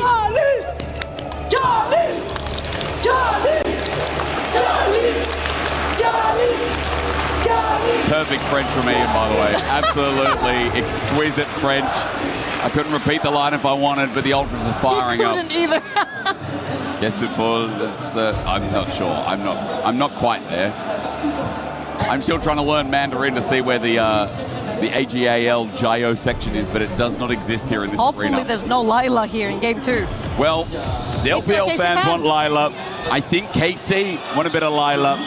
I think the fans at home wouldn't mind Lila into a game 3, but EWC 26 has other plans apparently. Game 1 was an exquisite show from KC, and now a different style of draft. Kalist pulls out the Zeri, and we're going to see if he can get to those 3 hives. We're going to see if Kalist can space out this comp, because there is a bit of explosion, long-range engage even on the side of AGAL. I'm actually a bit worried here for AJL and for their Lila and for their fans. They've been counterpicked mid lane, bot lane is going to be fine, I guess, but definitely not a lane you want to be into with Ezreal. And then top lane's an Ornn, who's going to be suffering in the early game. Well, you know, against the Rumble, I respect it though. You know, early levels might not be as bad into that first item until Leandri's. But you're right, for Flandre, I mean, it's going to be a lot about what he inputs into this game. His Searing Charge started, and Kana is kind of just spacing him with the Electro Harpoon. So Flandre is already having a rough time. When you've got 2 junglers who want to be playmakers, I feel like priorities in lanes are so important. First Skull Crabs, who gets the first Q? Is it going to be Yike on the list, hitting the Q on the Kiana? You need priorities, you need vision. And I feel like right now Tarzan is going to have to build that up for himself. Flash Frost not going to connect in the mid lane. Shanks just steps away. Bit of Frostbite without that Q is not as much damage as Yehu back on the Anivia. He's taking Electrocute into this lane as well. So looking for those quick trades as you would expect. As for now, the wave's going to bounce back into Flandre. Of course, he doesn't need to make the reset. He can just build his components here, but the biggest question is, will he be building towards AP? I'm asking silly questions to people at home. Of course, it's going to be towards the Rumble as Kana hits level 3 first. And MR will definitely be needed with the way this is going, as overheating for now. Flandre trying to abuse that window. Ooh, KL down the bot lane, moving pretty deep. Trying to spot Yike, who is going to do Raptors into Krugs into that red buff. And will get not spotted yet, but he's on the bot side of the map, and so is Tarzan. We kind of have the same situation that we did in game number 1. Both junglers did not want to give away that bot lane Skull Crab, and it was Tarzan, who, even though he had back with the extra longsword that he has here as well, he backed off of the 1 versus 1. 5 versus 5, great Bellows Breath. Doesn't get the passive from Flandre, by the way, so Kana wins out on that trade. Trade from top really interesting. Null Magic Mantle pick up first as well. Tarzan, as you were saying last game, Trouble, it's that quick jungle back, right? You were explaining where the longsword prio comes through. Tarzan also using mid prio from Shanks. He's able to get the first scuttle of the game. And quickly behind, Yike will be able to get topside instead. He might actually want to find Yike right here. He's just going to walk up straight in there. He knows he's stronger with the extra longsword, so he doesn't mind taking a fight with Yike if Yike has actually used his spells. Kana, lane supremacy again. This is not fun. It's really not. Yike, the hop over the wall. Shanks, no idea. Out of mana, wants to clear the wave. This is the gate coming in. Flash Frost with a Frostbite. Sonic Wave into Resonating Strike. Shanks has no mana to stand on. He gets the egg, but at what cost? what a beautiful wraparound from Yike. Finishes his entire jungle, has absolutely no job. He's got two chances. You either try a gank or you press B, go back in base and grab your first few items. Sees Shanks on super low mana, trying to crush his way under enemy tower and takes his chance right here. Very well played. Yepu walking as well, literally point blank for that Q stun so that then the Lee Sin Q connects. Minion wave helped out getting the egg, so it is at least something small here for Shanks, but it's first blood over to Yike. He was on the Neferi in game 1. He found himself with a small lead. He's on the Lee Sin in game 2. And this time, he draws blood first. So, Paris very happy about that one as KC crest over about 500 gold to kick this game off. And let's see what Tarzan's going to respond with here. Has a level 5 extra pickaxe in his backpack. And obviously the next Scuttle Crab is going to be very crucial. Gives a level 6 Kiana. Level 6 is one of the most fun ults to keep track of, especially depending on how the Rift forms as well with the next soul coming through. Catalyst of the Aeons picked up first by Yehu. That 1100 gold already found after getting an assist and managing the minion wave. AJL looking for the deep invade here. Control ward placed down as Tarzan and Kael group up. Kalist gets chunked pretty heavy here. So Dragon might just start off the back of this as Yike is going to spot the ward, but has Krugs to clear. While Tarzan decides against the Dragon and goes towards Gromp.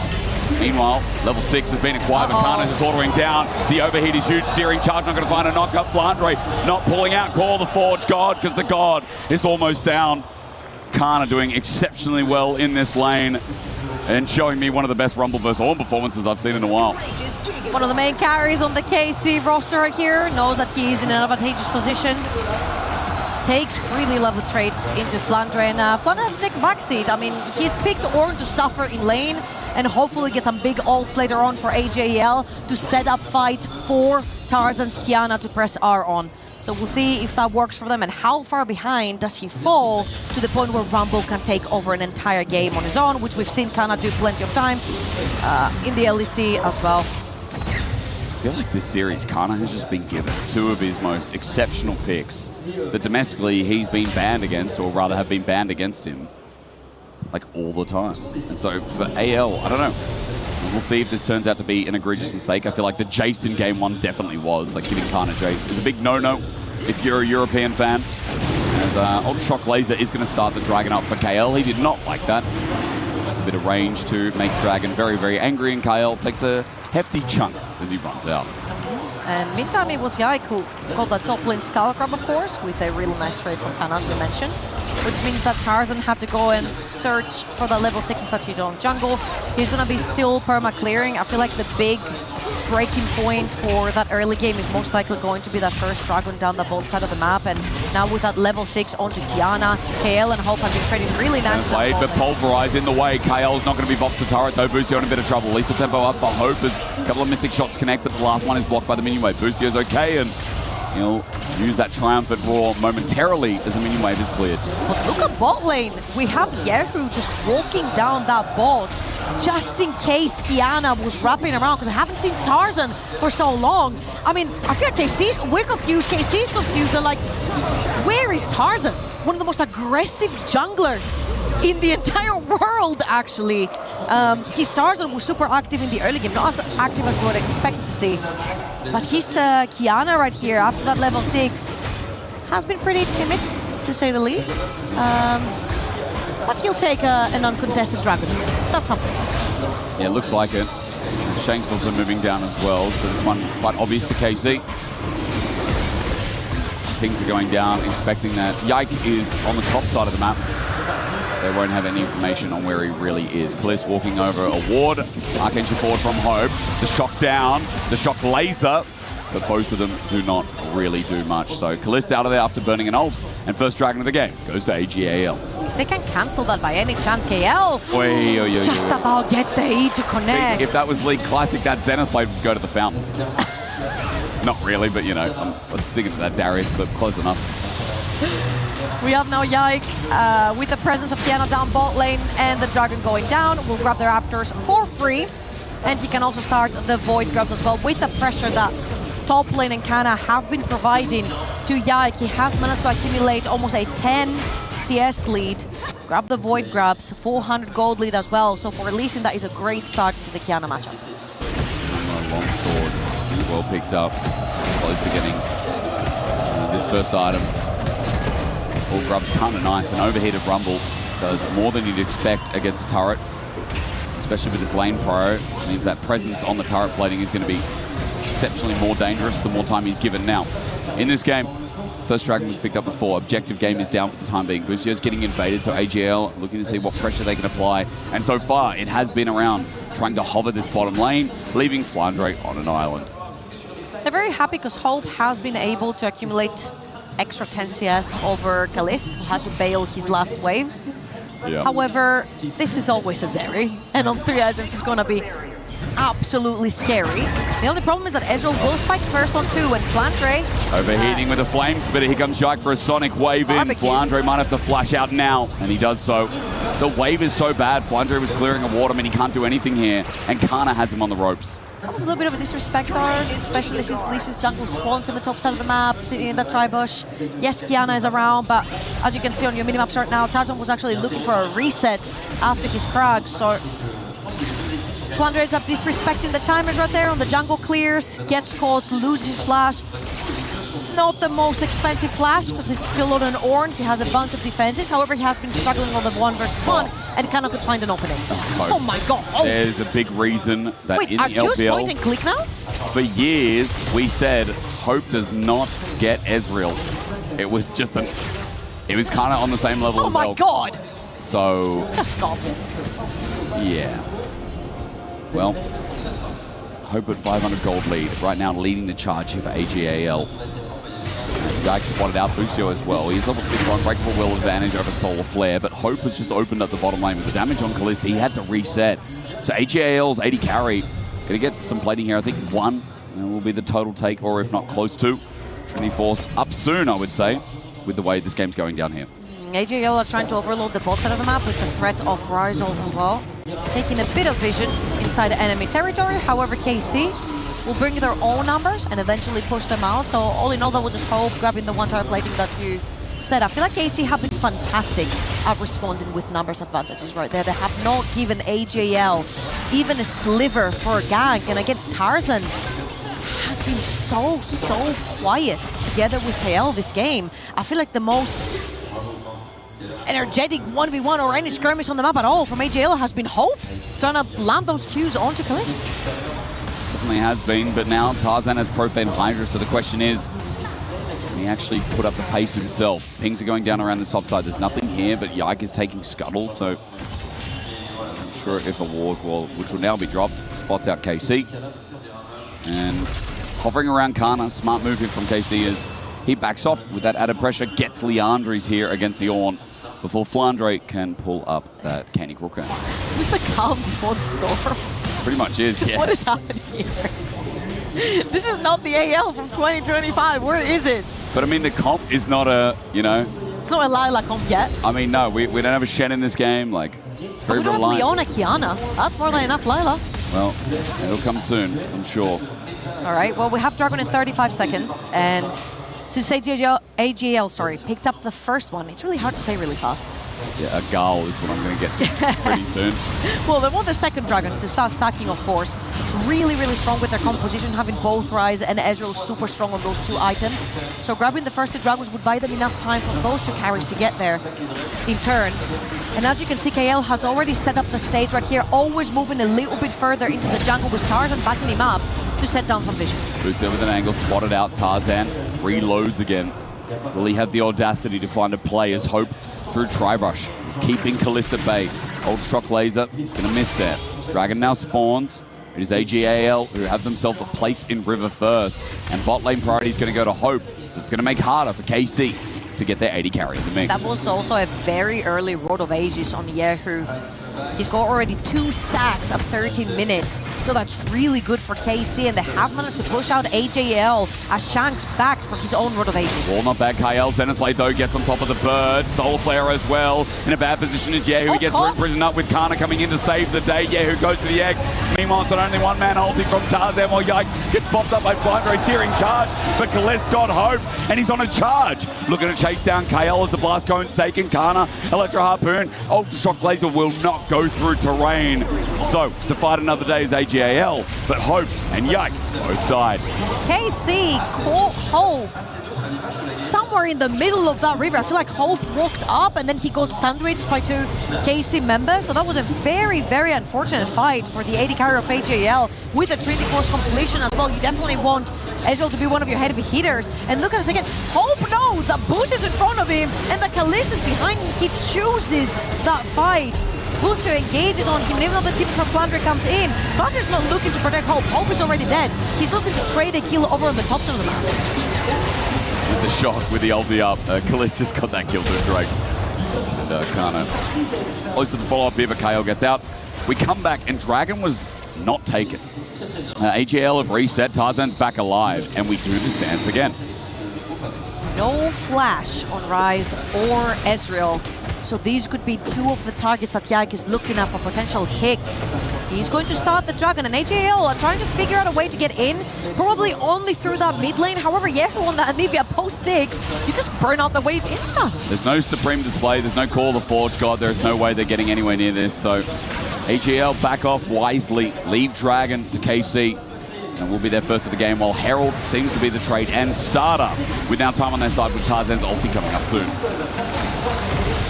Ezreal was used to scout as well throughout the map, but Busio is walking up. Yehu doesn't have the egg. Glacial Storm looking for the Flash Frost. The knockup from Busio up in the air. It's a two-man stun. We get up. Shank's going to be trampled again. In and out. Yike bakes it in for the Herald. It has successfully been taken, but as Zenith played in, Kale's going to die to pick up the objective. Busio gets the engage. It looks like a wipe. AGL running for their lives while KC's chase is imminent. Yehu follows up. It's Flyndre under a turret. He's trying to base as quick as possible, but there's no way he's going to escape this unless he runs. Yes, Tarzan right there. Flashes away. That's the start. The Electro Harpoon is the slow. The equalizer down. And Flyndre burns in his hell. AGAL tunnel vision the objective and get taken down by KC. The TP from Yehu. Busha, they're looking for Hope. Hope uses opportunity to try and go through mid. Glacial Storm's going to be down. Solar Flare dodged away by Yehu. He has no egg, so he's in a bit of trouble, but the Zenith Blade taken with Hope. Not being able to find leverage because of the minions. No Mystic shots connect. And KL now down an ulti while KC open up. First turret of the game. It is 3,500 gold lead yet again. And the blue side has some merit here for KC today. KC are playing the map so beautifully. They know that Ornn ult is down, Kiana ult is down. Therefore, the two big threats for the CC are gone from the side of AJL. And that wall right here from Yehu, he will chef's keys to force everyone through that choke point. The Kalist put his W on. That was absolutely beautiful. KL has to sacrifice to grab the eye that they so hard fought for from AJL. However, KC, not only did they cash in on the kills, they took the first tower as well, which is usually what you want that Rift Herald for. So AJL already need to make a better play to make that sacrifice worth for that Rift Herald. It's insight. This is not just a dream. This is becoming reality really fast at KC. Today have just had the fights over AJL. I remind everyone when the draw came out, I think there were a lot of fans in the arena, there were a lot of analysts who were saying, well, this is EU's best chance. And they were so right. As everything's down for the time being. It's an objective game in 2.5 because Baron and Dragon spawn within each other, but it will be the third Dragon of the game. One that might just be a gold trade for a turret in the side map. If I could speak English better. So right now, where are we at? Trouble? It feels like... Just frustrated. I'm frustrated for AGAL. Okay. 2025 was supposed to be their year. They won the LPL at the beginning of the year, and everyone thought that they were it. The way they were playing around the map, Tabe, the mastermind behind bringing this roster together, and it just worked. Yes, they fell short at the last hurdle throughout the year, but they were it. And right now, I just feel like their teamfights have been so miscoordinated. There's a lot to be desired. They're going to find bottom tower for the time being. Demolish going to be procced. Flyndre helps Shanks takes this down. Minion wave's going to be thinned out, so it's going to have to be the next wave. But mid here for KC is going to be their inside track, and because there's so much commitment from AGAL bot, Kalist starts womping away at mid turret. KL is looking right here. Kalist can use the wall whenever, but Booster and Yike are still around. I mean, this is a big trade. Plate's taken off mid. And top, if observers, we can have a quick sneak peek before anything happens towards mid. There is a Nivea firing away turret. 2 plates were just taken alone by Yahoo. The macro right now really suiting KC. I've not seen a single Ryze ult. I've not seen a single Kiana ult. Ornn is on the side lane taking plates. AGAL are kicking with our heads, running around the map as a 4-man, but with 0 threat. You can see KC are feeling super comfortable to literally just shadow them. They look at AJL moving across the map, and suddenly you see Yike and Busio constantly just escorting them, showing them that they just cannot move forward. It has been an absolute masterclass from KC when it comes to spotting AJL's aggression or even intent of and shutting it down. They keep giving more and more gold to Kalist. BF Sword is going to turn into an IE third, surely. There is an Ornn on the other side of the rift, so let's see if it's hedged for the time being. At the very least, Kalist is on the way to his third item. 1,400 gold lead over Hope, who earlier on was trying to solo kill him and doing a pretty good job in the 1v1. That's changed. 30 seconds till Drake, 30 seconds till Baron. Dragon, obviously the port of call at this stage in the game. Is Tarzan trying to get deep vision for the setup in the future play that's going to be around this area. What's really scary right here from AJL is that they definitely want the Dragon to continue the stacking from the first one they got, but Baron's coming up at 20 and KC burns through that Baron really quickly. Look at Baldy, they just woke up in that mid lane knowing that KL is not around. He literally just walked through a ward, so there is no threat from the Leona. They woke up, they take another plate, and now they take first place into this river, which Yak has already been clearing by getting the Skull Crab. KC are just so confident on the map, and you have to commend them for that. AGAL, the question of priorities here through the top lane, and they're getting gold. Kale's trying to make a back play. This is going to be Herald placed right next to the turret. Kalist's going to have to back off because Tarzan's in the vicinity, but Yike is following the Drake. Bot wave needs attention from KC, but the wall is better. I didn't know when they're talking about the blue wall, they meant it literally. Kalist can take the Herald out. That is a broken mechanic. Yike is baiting in Hope. And Yahoo's going to go receive that gigantic wave in the bot side that has been thinned out a little bit. Hope's going to arc engine forward, Mr. Shot dodged away from. Yike here to defend with a safeguard. And mid-turret's still a desperate need right now for AJL to open up the map. Yeah, they're bringing in Flandre as well. Shanks is right behind anyone to try and get that tower. Reminder, AJL lost 2 lives for that Rift Herald that has not opened up anything on the map for them. Well, the Forge God, Kana goes gold and gets Yike in the backside. He gets a safeguard, or rather a Sonic Wave. Kana going to be shielded out. Shanks goes forward. Busio gets an engage, but no one else is here. They're damaged. It's only just respawning. And Nivea's isolated. It's a 5v4, and the mid turret is going to be the 5th member in this play for KC. AJL are so desperate to get something going on the map. KC are so slippery with their composition, and no kills are going down. Nice respect right here from Yahoo, knowing that the play is already over. Everyone's dispersed from AJL. Okay, that was a mistake. Yep. Yeah, he said something on the comms. It was a mistake. Maybe he doesn't need it. Maybe it's an emphasis. I don't need it. To be fair, though, Dragon's already down. There's nothing, yeah. Baron is the only risk if you get caught out. But that was obviously a whoopsie. KC are in a fantastic position. 3,000 gold in the lead. Going toward 3rd item for Kalist right here. And if they were worried about tank breakers, Kana has been doing great, can take down the Ornn. Kalist can assist, of course, on the Zeri. Great anti-tank, 80 carry. And for KC, it's as simple as wait for now. For that next objective, AJL are getting super itchy. All of their wombo combos have not worked because they've not been pressing their buttons at the same time. They've been super desperate. And Hope, who, no pun intended, has been the only hope for AJL in this particular game, is now sitting 1.3k down. For AJL, all it takes is 1. There's a 2-item Kiana. Call the Forge God, layers on. Job's not done yet.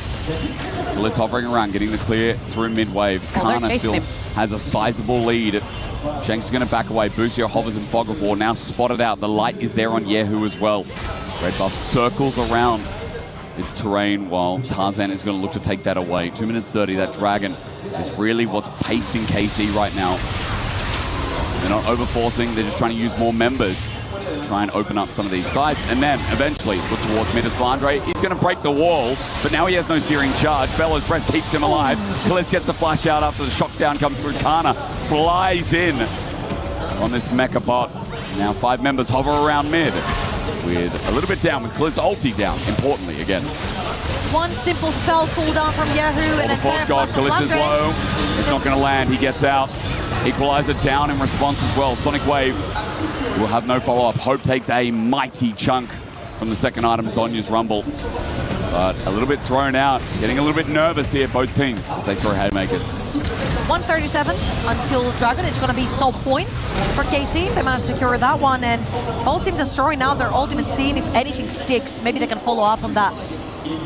But primarily KC have not given Tarzan a chance to get one of his big ults right here, and I want to commend them on their macro a lot, because when when Kana was over in the top lane, you saw Busier and Yike heading topside, shadowing him. When that was over, they moved back, they transitioned over in the mid lane, they pushed that one, then Kana TP's in, they get the fight, they put down the equalizer. It has been beautiful how they're moving on the map as a team, which was something that we were really worried about seeing them at MSI and wondering how this is going to translate into EWC. But so far, maybe again, the extra reps from the TS series have done them really well.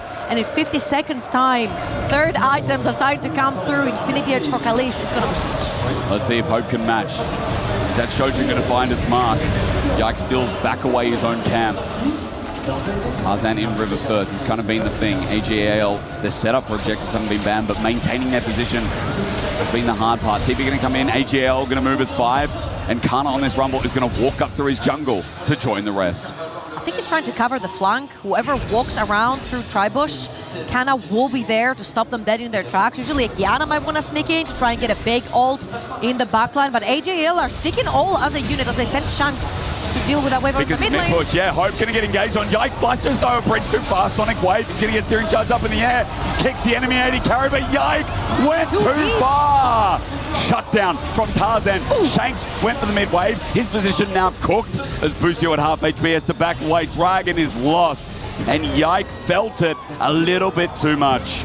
Good timing, not so great execution. The second they see Shanks trying to deal with the wave mid lane, they know they're playing 4 versus 5. Yike sees Hope overextended, but it's a very slippery Ezreal with summoners up. So Hope managed to kite him off, and AJL breathes some life into this game with that kill onto Yike and the second Dragon. Look here, Yike sees that Shanks shows up in the mid lane, he gets pinged that he shows up in the mid lane, and Yike sees target, engages on target, hits his Q, but that is really too slippery.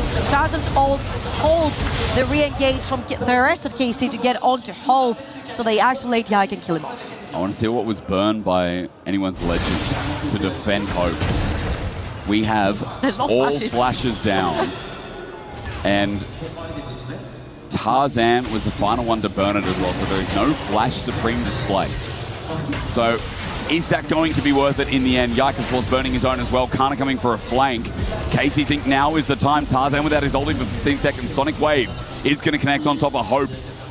But anyone's legend, run north. For now, KC will have mid-pro. Bolt Wave will be dealt with by minions to open up a turret and give a transition into that inner. And KC still hold control of the game. They've maintained this 3,500 lead for the last 10 minutes. They're going to send Flandre to deal with that bot wave that's just pushed through the tower. And again, KC feeling pretty confident right here. 3 items onto Kalist. On that Zeri, they've got the Hourglass very importantly, onto Kana as well, that can buy a lot more time.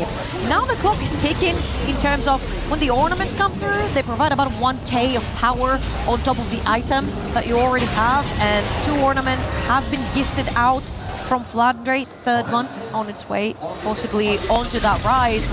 KC trying to clear around that bar, which is the only neutral objective on the map, but it's also one of the most dangerous ones when you're playing into Kiana. They're trying to utilize the fact that Flandre has no TP. He's matching Kana right now. And so there is a TP advantage for those top laners. Kana doesn't seem to be wanting to use it. It's his focus around Baron to try and get Flandre to panic. Zenith Blade from KL is spotted out because the control ward is quite a nuisance here if anyone's legend in the pit. And Kalist, the damage source, walks up. He's now got a last whisper. And that LDR will be soon to be completed. He's absorbing all waves. He's constantly on this mid wave. He's 315, now 320 pretty much, at 28 minutes in the game. This has been such a series from him. Really such a start of the week at EWC. I love what Busio was doing there. He was actually standing between Baron and the wall because Kael kept throwing E's to try and engage the Baron or whoever's in the pit. But if he throws an E on the Alistar, he gets in the pit. That's a great point, actually. So that was really good for Busio right there. He's getting sandwiched from two angles. The Arcane shifts now. Where can he go? Equalizes down. Hope has no flash. You pointed it out. He's called out the supreme display of nothingness from Tarzan. He shoots, he whiffs, and it's a 5 versus 4 with Baron being thrown out again. KC can start threatening the Baron right here, potentially turn it when AJL get too close on a 4 versus 5. They have warded the entire area behind that pit to not allow Tarzan to get in, and they do have one of the best champions to keep him out, which is this Alistar. So let's see if Busio can contain Tarzan. For the Forge God, Busio's going to try and engage. Flandre gets a one-man knock-up. The shock is over. The Flash Frost sent in, and a glacial storm is routing anyone's legend. KC will take the Baron. They will soar with the volume of the crowd. And anyone's legend are caught in another trap. Another bolt connects, and Shanks has nowhere to go. He has to move into the eye of the storm, but Yehu is following him up. The rest of KC are gone back, but this bird of prey is like an Articuno at level 99. Flandre has the flash, and Yehu is running this mid. That was a 1 versus 4. Everyone else was in base. Yehu feeling so confident. 2.5 items. Third one just completed with the Leandris. Baroned up KC. 4 items on Kalis, who's had a monumental series so far. GA for Yike, so he can get that much deeper. Make the play by time with the Guardian Angel. And AJL have still not found the play. Doesn't seem like they've woken up today. KC, though, came in ramping 1 step away as they push towards mid now with this Baron buff. 1 step away from knocking out the LPL. The finalists from last EWC is not what they were last year. KC would go to a semi-finals versus T1. I cannot believe it. In some wise words in League of Legends history, I just do not believe it. KC 5 seconds from the Dragon. This should be theirs as well to move to Soul Point. And of course, this might be too soon, but there is a T1 waiting in the semi-final for KC. And KC really fancy their chances, apparently, as they've done fantastically well, reading every single play AJL have tried to throw their way. This is going to be Soul Point for KC with Yike and Yehu taking over that bot side river. Hope's gonna throw his ult just to scout. And so far, I mean, KC can just be super confident. They've created so much distance that any member from AJL that overextends, they're instantly isolated by walls, by Nivea ult, by Alistars. It's been a great comp to play into that over-aggression and wombo combo that AJL have to offer this game. I can sort of threaten this Baron buff now, bringing in the minion wave. The wall is out. Hope is going to have the Arcane shift at some point. Flash Frost there too.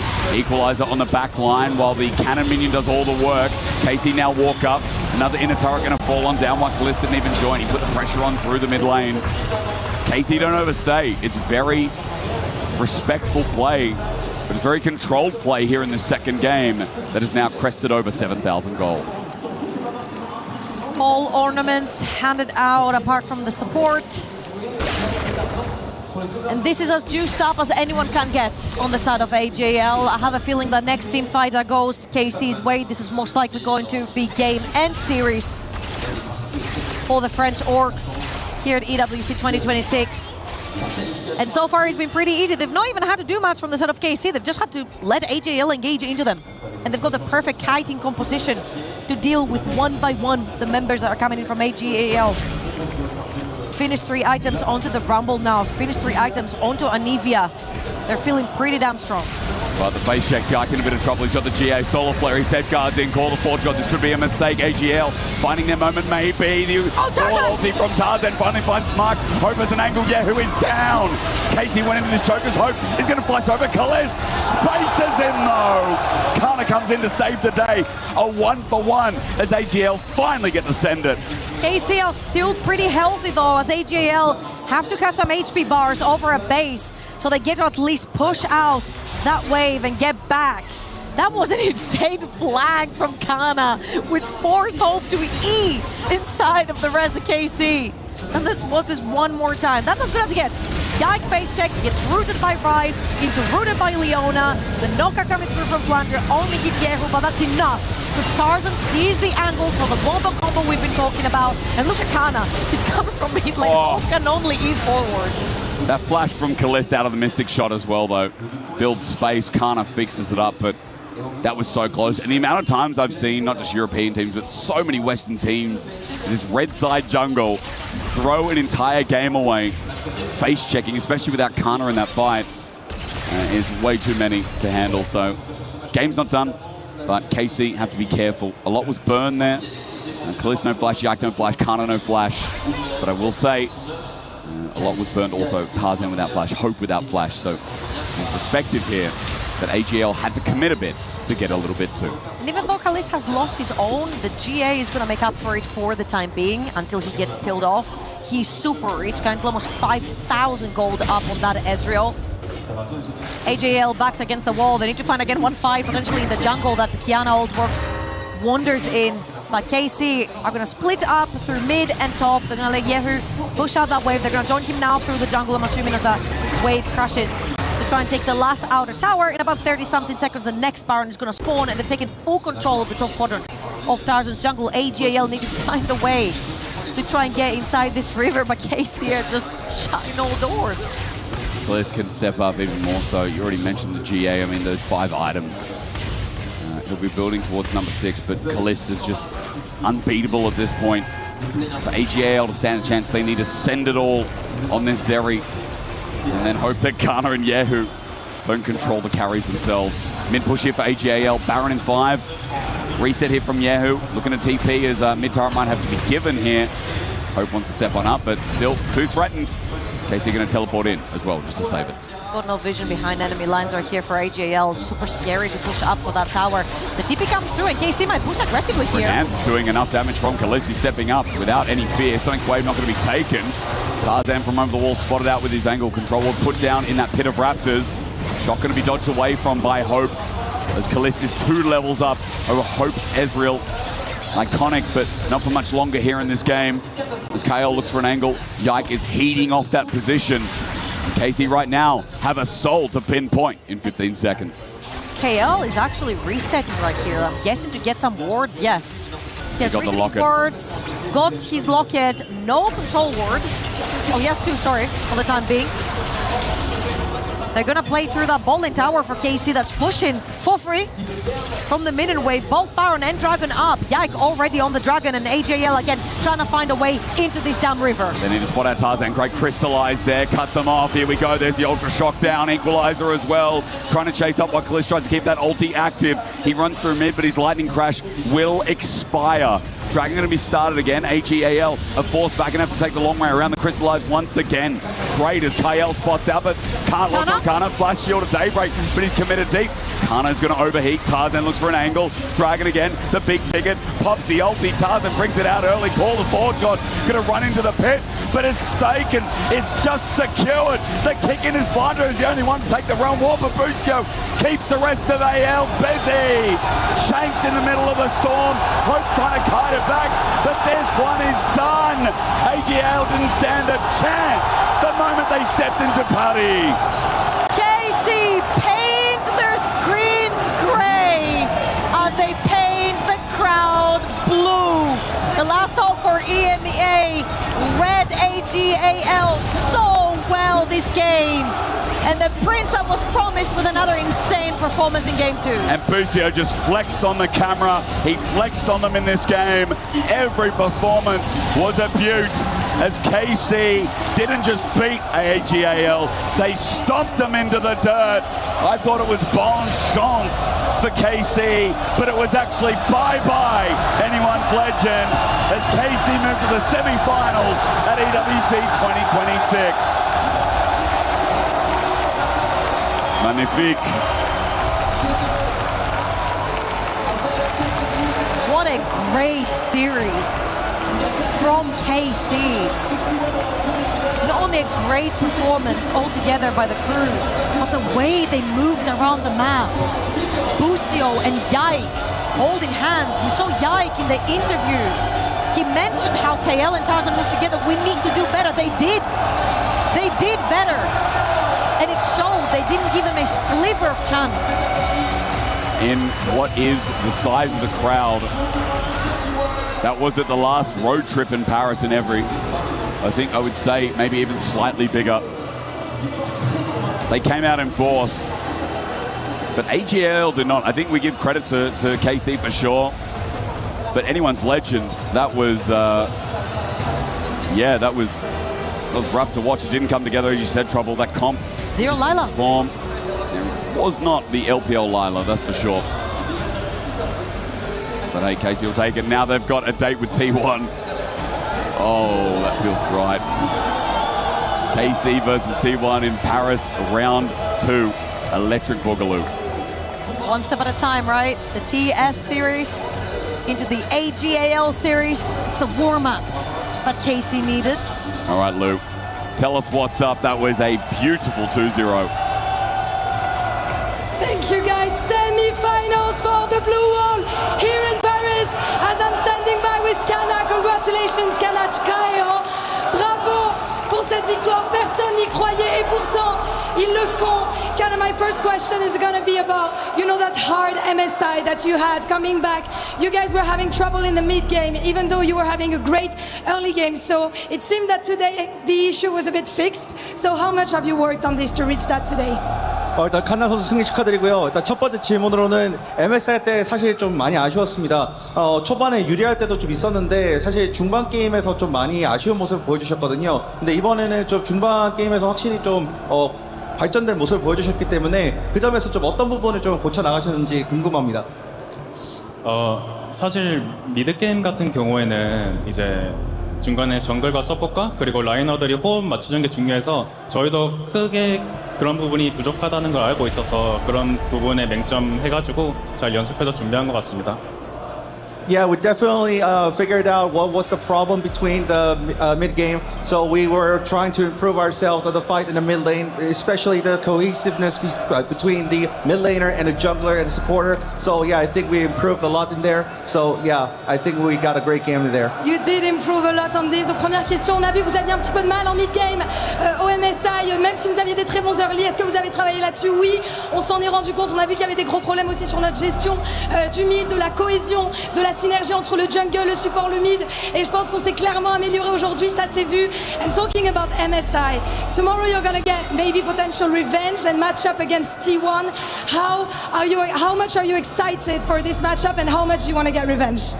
사실 저번 MSI 때 또 플레이인에서 아쉽게 T1에게 3대0 패배를 당하셨기 때문에 이번에 또 T1을 다시 만나시게 됐거든요. 그래서 T1을 다시 만나시게 된 소감이 좀 어떤지 궁금합니다. 사실 어제 호텔에 갈 때 이제 퇴근하고 호텔에 갈 때 이제 상혁이 형이랑 이제 올라가서 보자 이런 얘기를 농담으로 했었는데 이렇게 다시 붙을 수 있어서 너무 좋고요. 저희가 MSI에서 한 번도 못 이겨본 T1이기 때문에 항상 도전자의 마음가짐으로 잘 준비해서 내일 경기 임하겠습니다. Yeah, last night actually we jokingly met Faker, and we jokingly said that to each other that yeah, let's go meet at the semifinals. But it's really good to see him at the semifinals. And that being said, we didn't actually get a win against T1 and MSI. So yeah, this time we really want to get the revenge. Yeah, you really want to get it, and I think the crowd also wants it. La prochaine question, c'est évidemment par rapport à T1. Il y a une opportunité de se venger potentiellement demain. Qu'est-ce qui va être différent? Et ben hier, on s'est croisé avec Faker à l'hôtel. On a un peu blagué sur le fait de se retrouver en demi-finale demain, mais c'est vrai, on va le faire. Donc évidemment, une fois que ça s'est dit, on n'a pas réussi à avoir de win contre eux, même pas une seule map sur le MSI. Donc là, on a vraiment envie que ça soit différent et on va se battre pour. And last but not least, a lot of fans have been calling KC the Kim Kana Corp. So I want to know if you feel at home in KC and why. 그리고 많은 이제 KC 팬분들이 이제 카마인 코프를 김 칸나 코프라고 부르고 있거든요. 그래서 사실 한국 팀이 아니고 타지 팀인데도 불구하고 이렇게 팬분들이 많이 사랑해 주시고 정말 정말 여기 고향처럼 이렇게 편안하게 좀 느끼시는지, 그리고 그렇다면 왜인지 좀 궁금합니다. 네, 사실 유럽에 오면서 저도 새로운 도전을 하자라는 마음으로 왔는데요. 또 좋은 성적을 또 이루다 보니까 사실 이렇게 국제전 나가고 저희가 아직 롤드컵은 못 나겠지만 모든 게 저도 KC에서 처음이고 카로린 커피도 이제 다 처음이기 때문에 더 뜻깊은 것 같고 그로 인해서 좀 팬분들이 많은 사랑과 응원을 주시는 것 같아요. 너무 감사합니다. Yeah, this is actually the first team outside Korea, and everything was new. So yeah, even though we never made Worlds, but every time I play here, every time the KC fans has been cheering for me. So yeah, thank you so much for it, and I feel proud for it. Évidemment, la fameuse blague, la Kim Kanako. Comment est-ce que tu te sens? Est-ce que tu te sens à la maison chez Carmine? Bah, c'était ma première équipe en dehors de Corée. Tout était nouveau pour moi et on m'a accueilli à bras ouverts. Les fans me saucent à chaque fois et j'ai tellement de support. Donc merci encore à vous, évidemment. And now, Kana, it is time to get to the key crush. You're gonna get to crush the AL key. Are you ready? Let's go. Katja? 준비되셨나요? Let's go!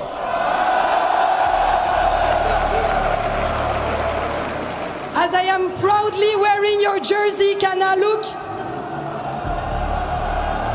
Oh. So we're gonna get to the key crush. Kana, Kim, Kana, la légende de Cassé, qui va exploser la clé de All Gamers.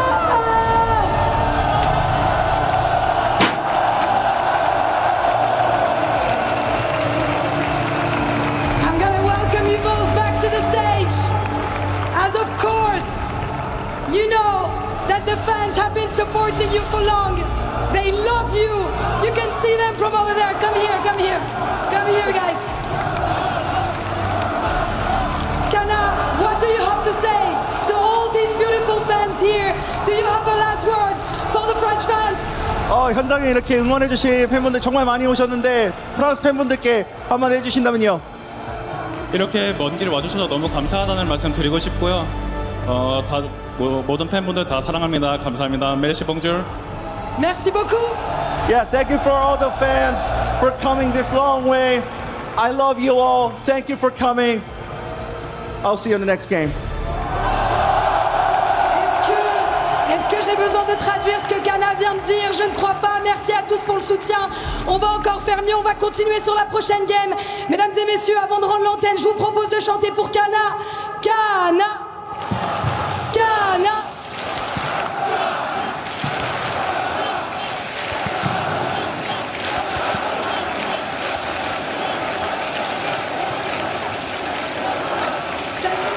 Thank you so much, Kamsayo, Kana. We'll see you tomorrow. See you tomorrow, guys, for some more League of Legends.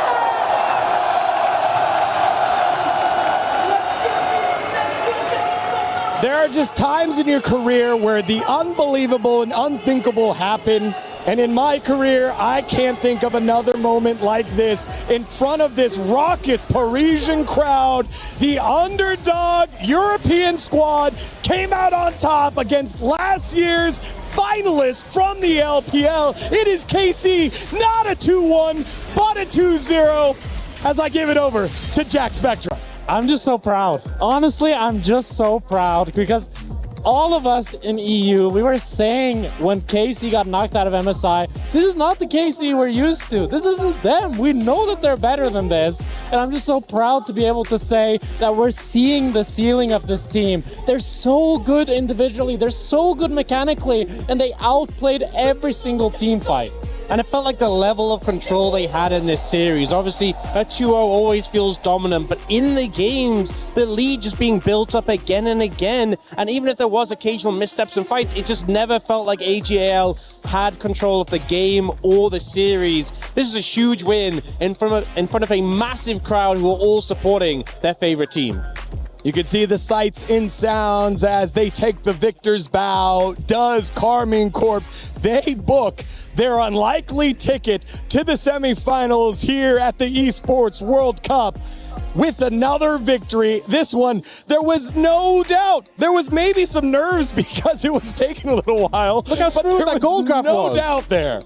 Yeah, that was smooth sailing. I mean, it was slow and steady victory, and now they're moving on to face T1. I think the stadium was already pretty packed, but it is going to be absolutely insanity tomorrow. Absolutely. I just cannot really conjure up the words to try and describe the unlikelihood of this happening. Like, I just did not think this was going to happen.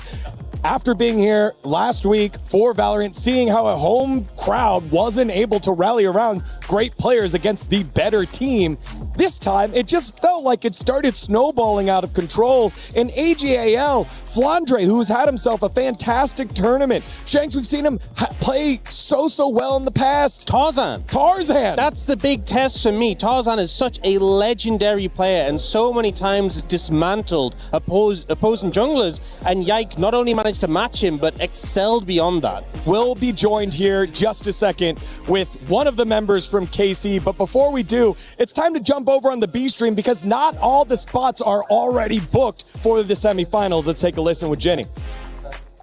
Over at the B stream, the best of 3 is on the way. Everything is taking shape. So can you let us know a little bit what's been going on over here? Yeah, absolutely. We've got BLG of the LPL versus D plus Kia of the LCK over here, and it is a banger. It is 1 game apiece right now, and both teams are showing some excellent resilience. Do you have a favorite in terms of who has had the best performance so far? So far, Showmaker is really showing up from D plus Kia, so really big shout out to him. But Bin, he didn't crumble under a lot of pressure in that game too. Shiwu got a great counter pick against him, and Bin just played it really well. So I'm going to have to put you on the spot here and ask you for a prediction as to who's going to win this one. Look, shout out to my wife. She's a big BLG fan, so I'm going BLG 2-1 to take it. All right, well, thank you so much, Logan. I appreciate it. That's it from us over here at the B stream. We're going to keep you guys posted. And there it is, the updated playoff bracket. It is Carmine Corp up against T1 in an upper bracket semifinals of their own. Again, the last time these teams played, or one of the times that they played, the last time Ox got to see them play, was over at a league of their own. And now joining us in a league of his own is Busio, support for KC. What an incredible victory. How does it feel, brother? Feels pretty good, but job's not finished. Job's not finished. Hey, I was looking for that. Thanks for the assist.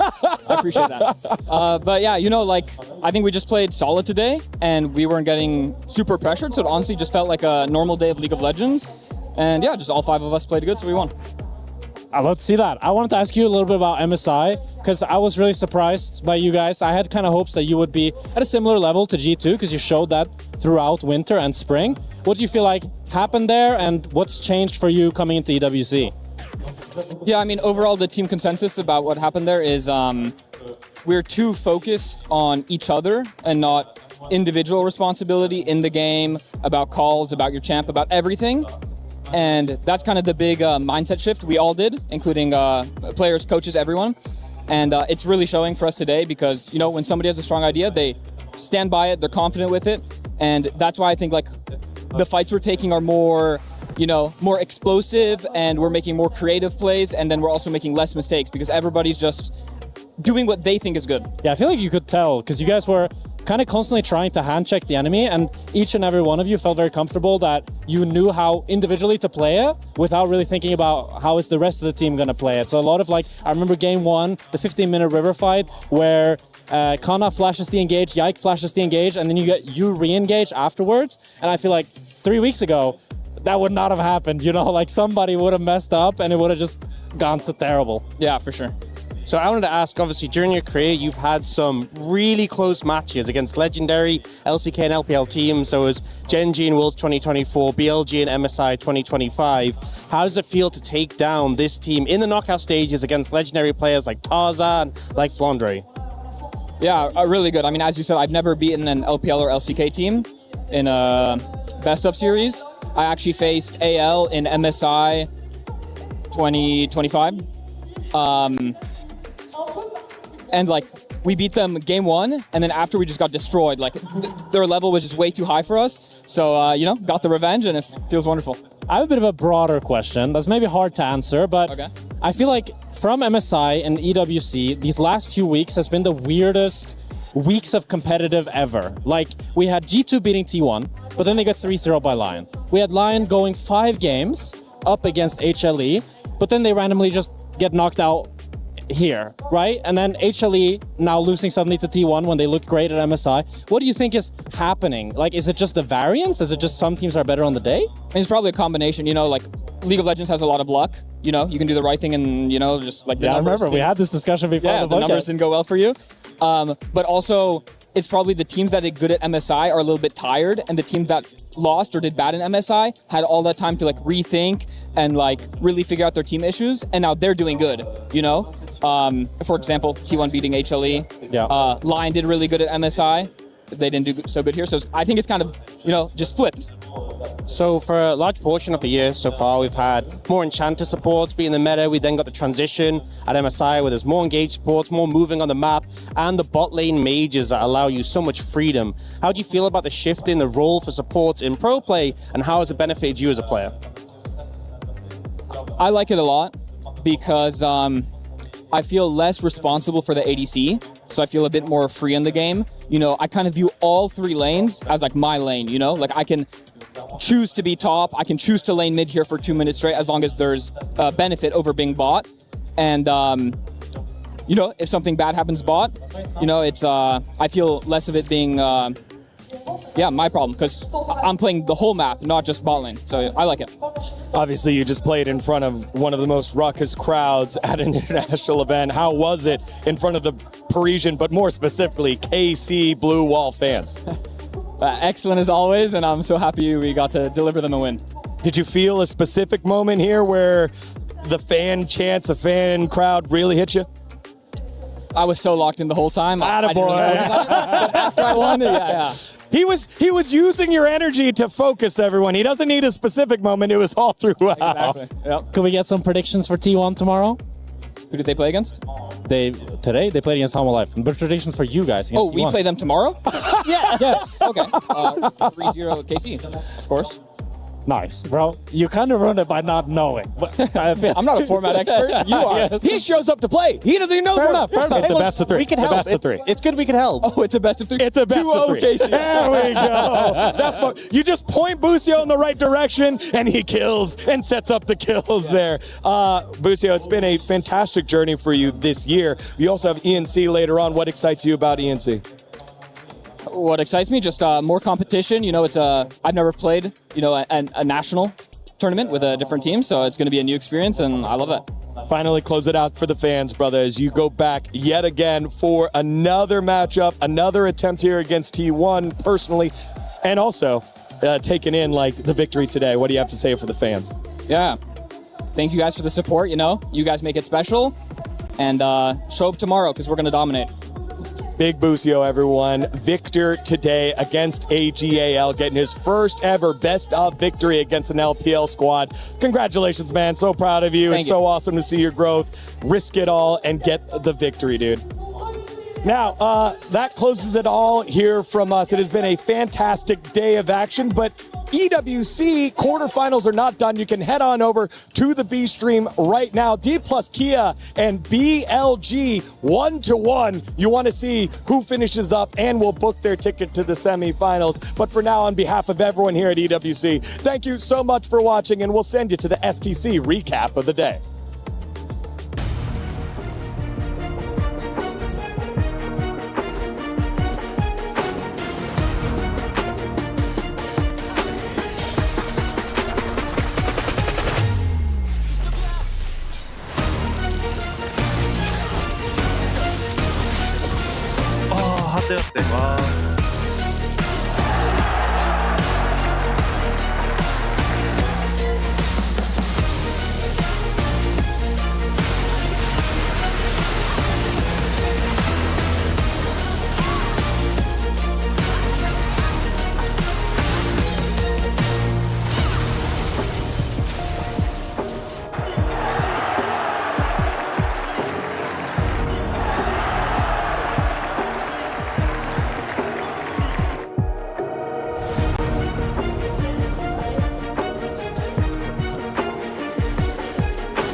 We get Victor POV, he protobelts away. Kalist in the 1v5, really, at this point, it seems. From our POV, he's got nowhere to get on out. He gets Shadow Dash, stunned up. Cassiopeia hit hard.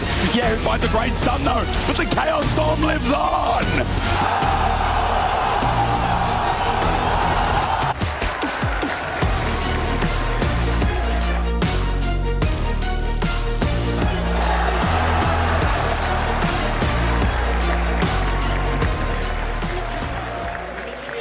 We were there.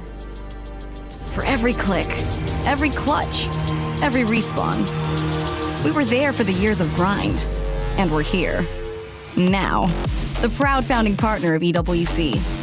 Powering the biggest event in gaming. Shoulder to shoulder with the world's best.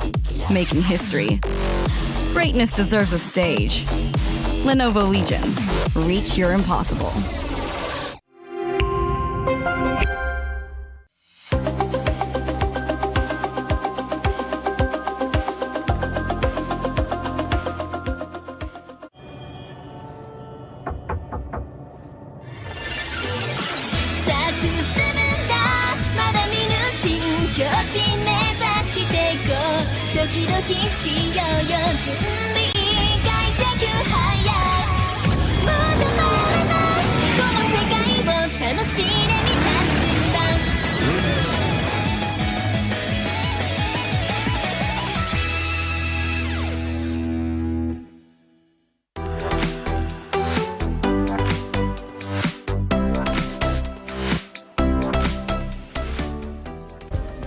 Play is in our DNA.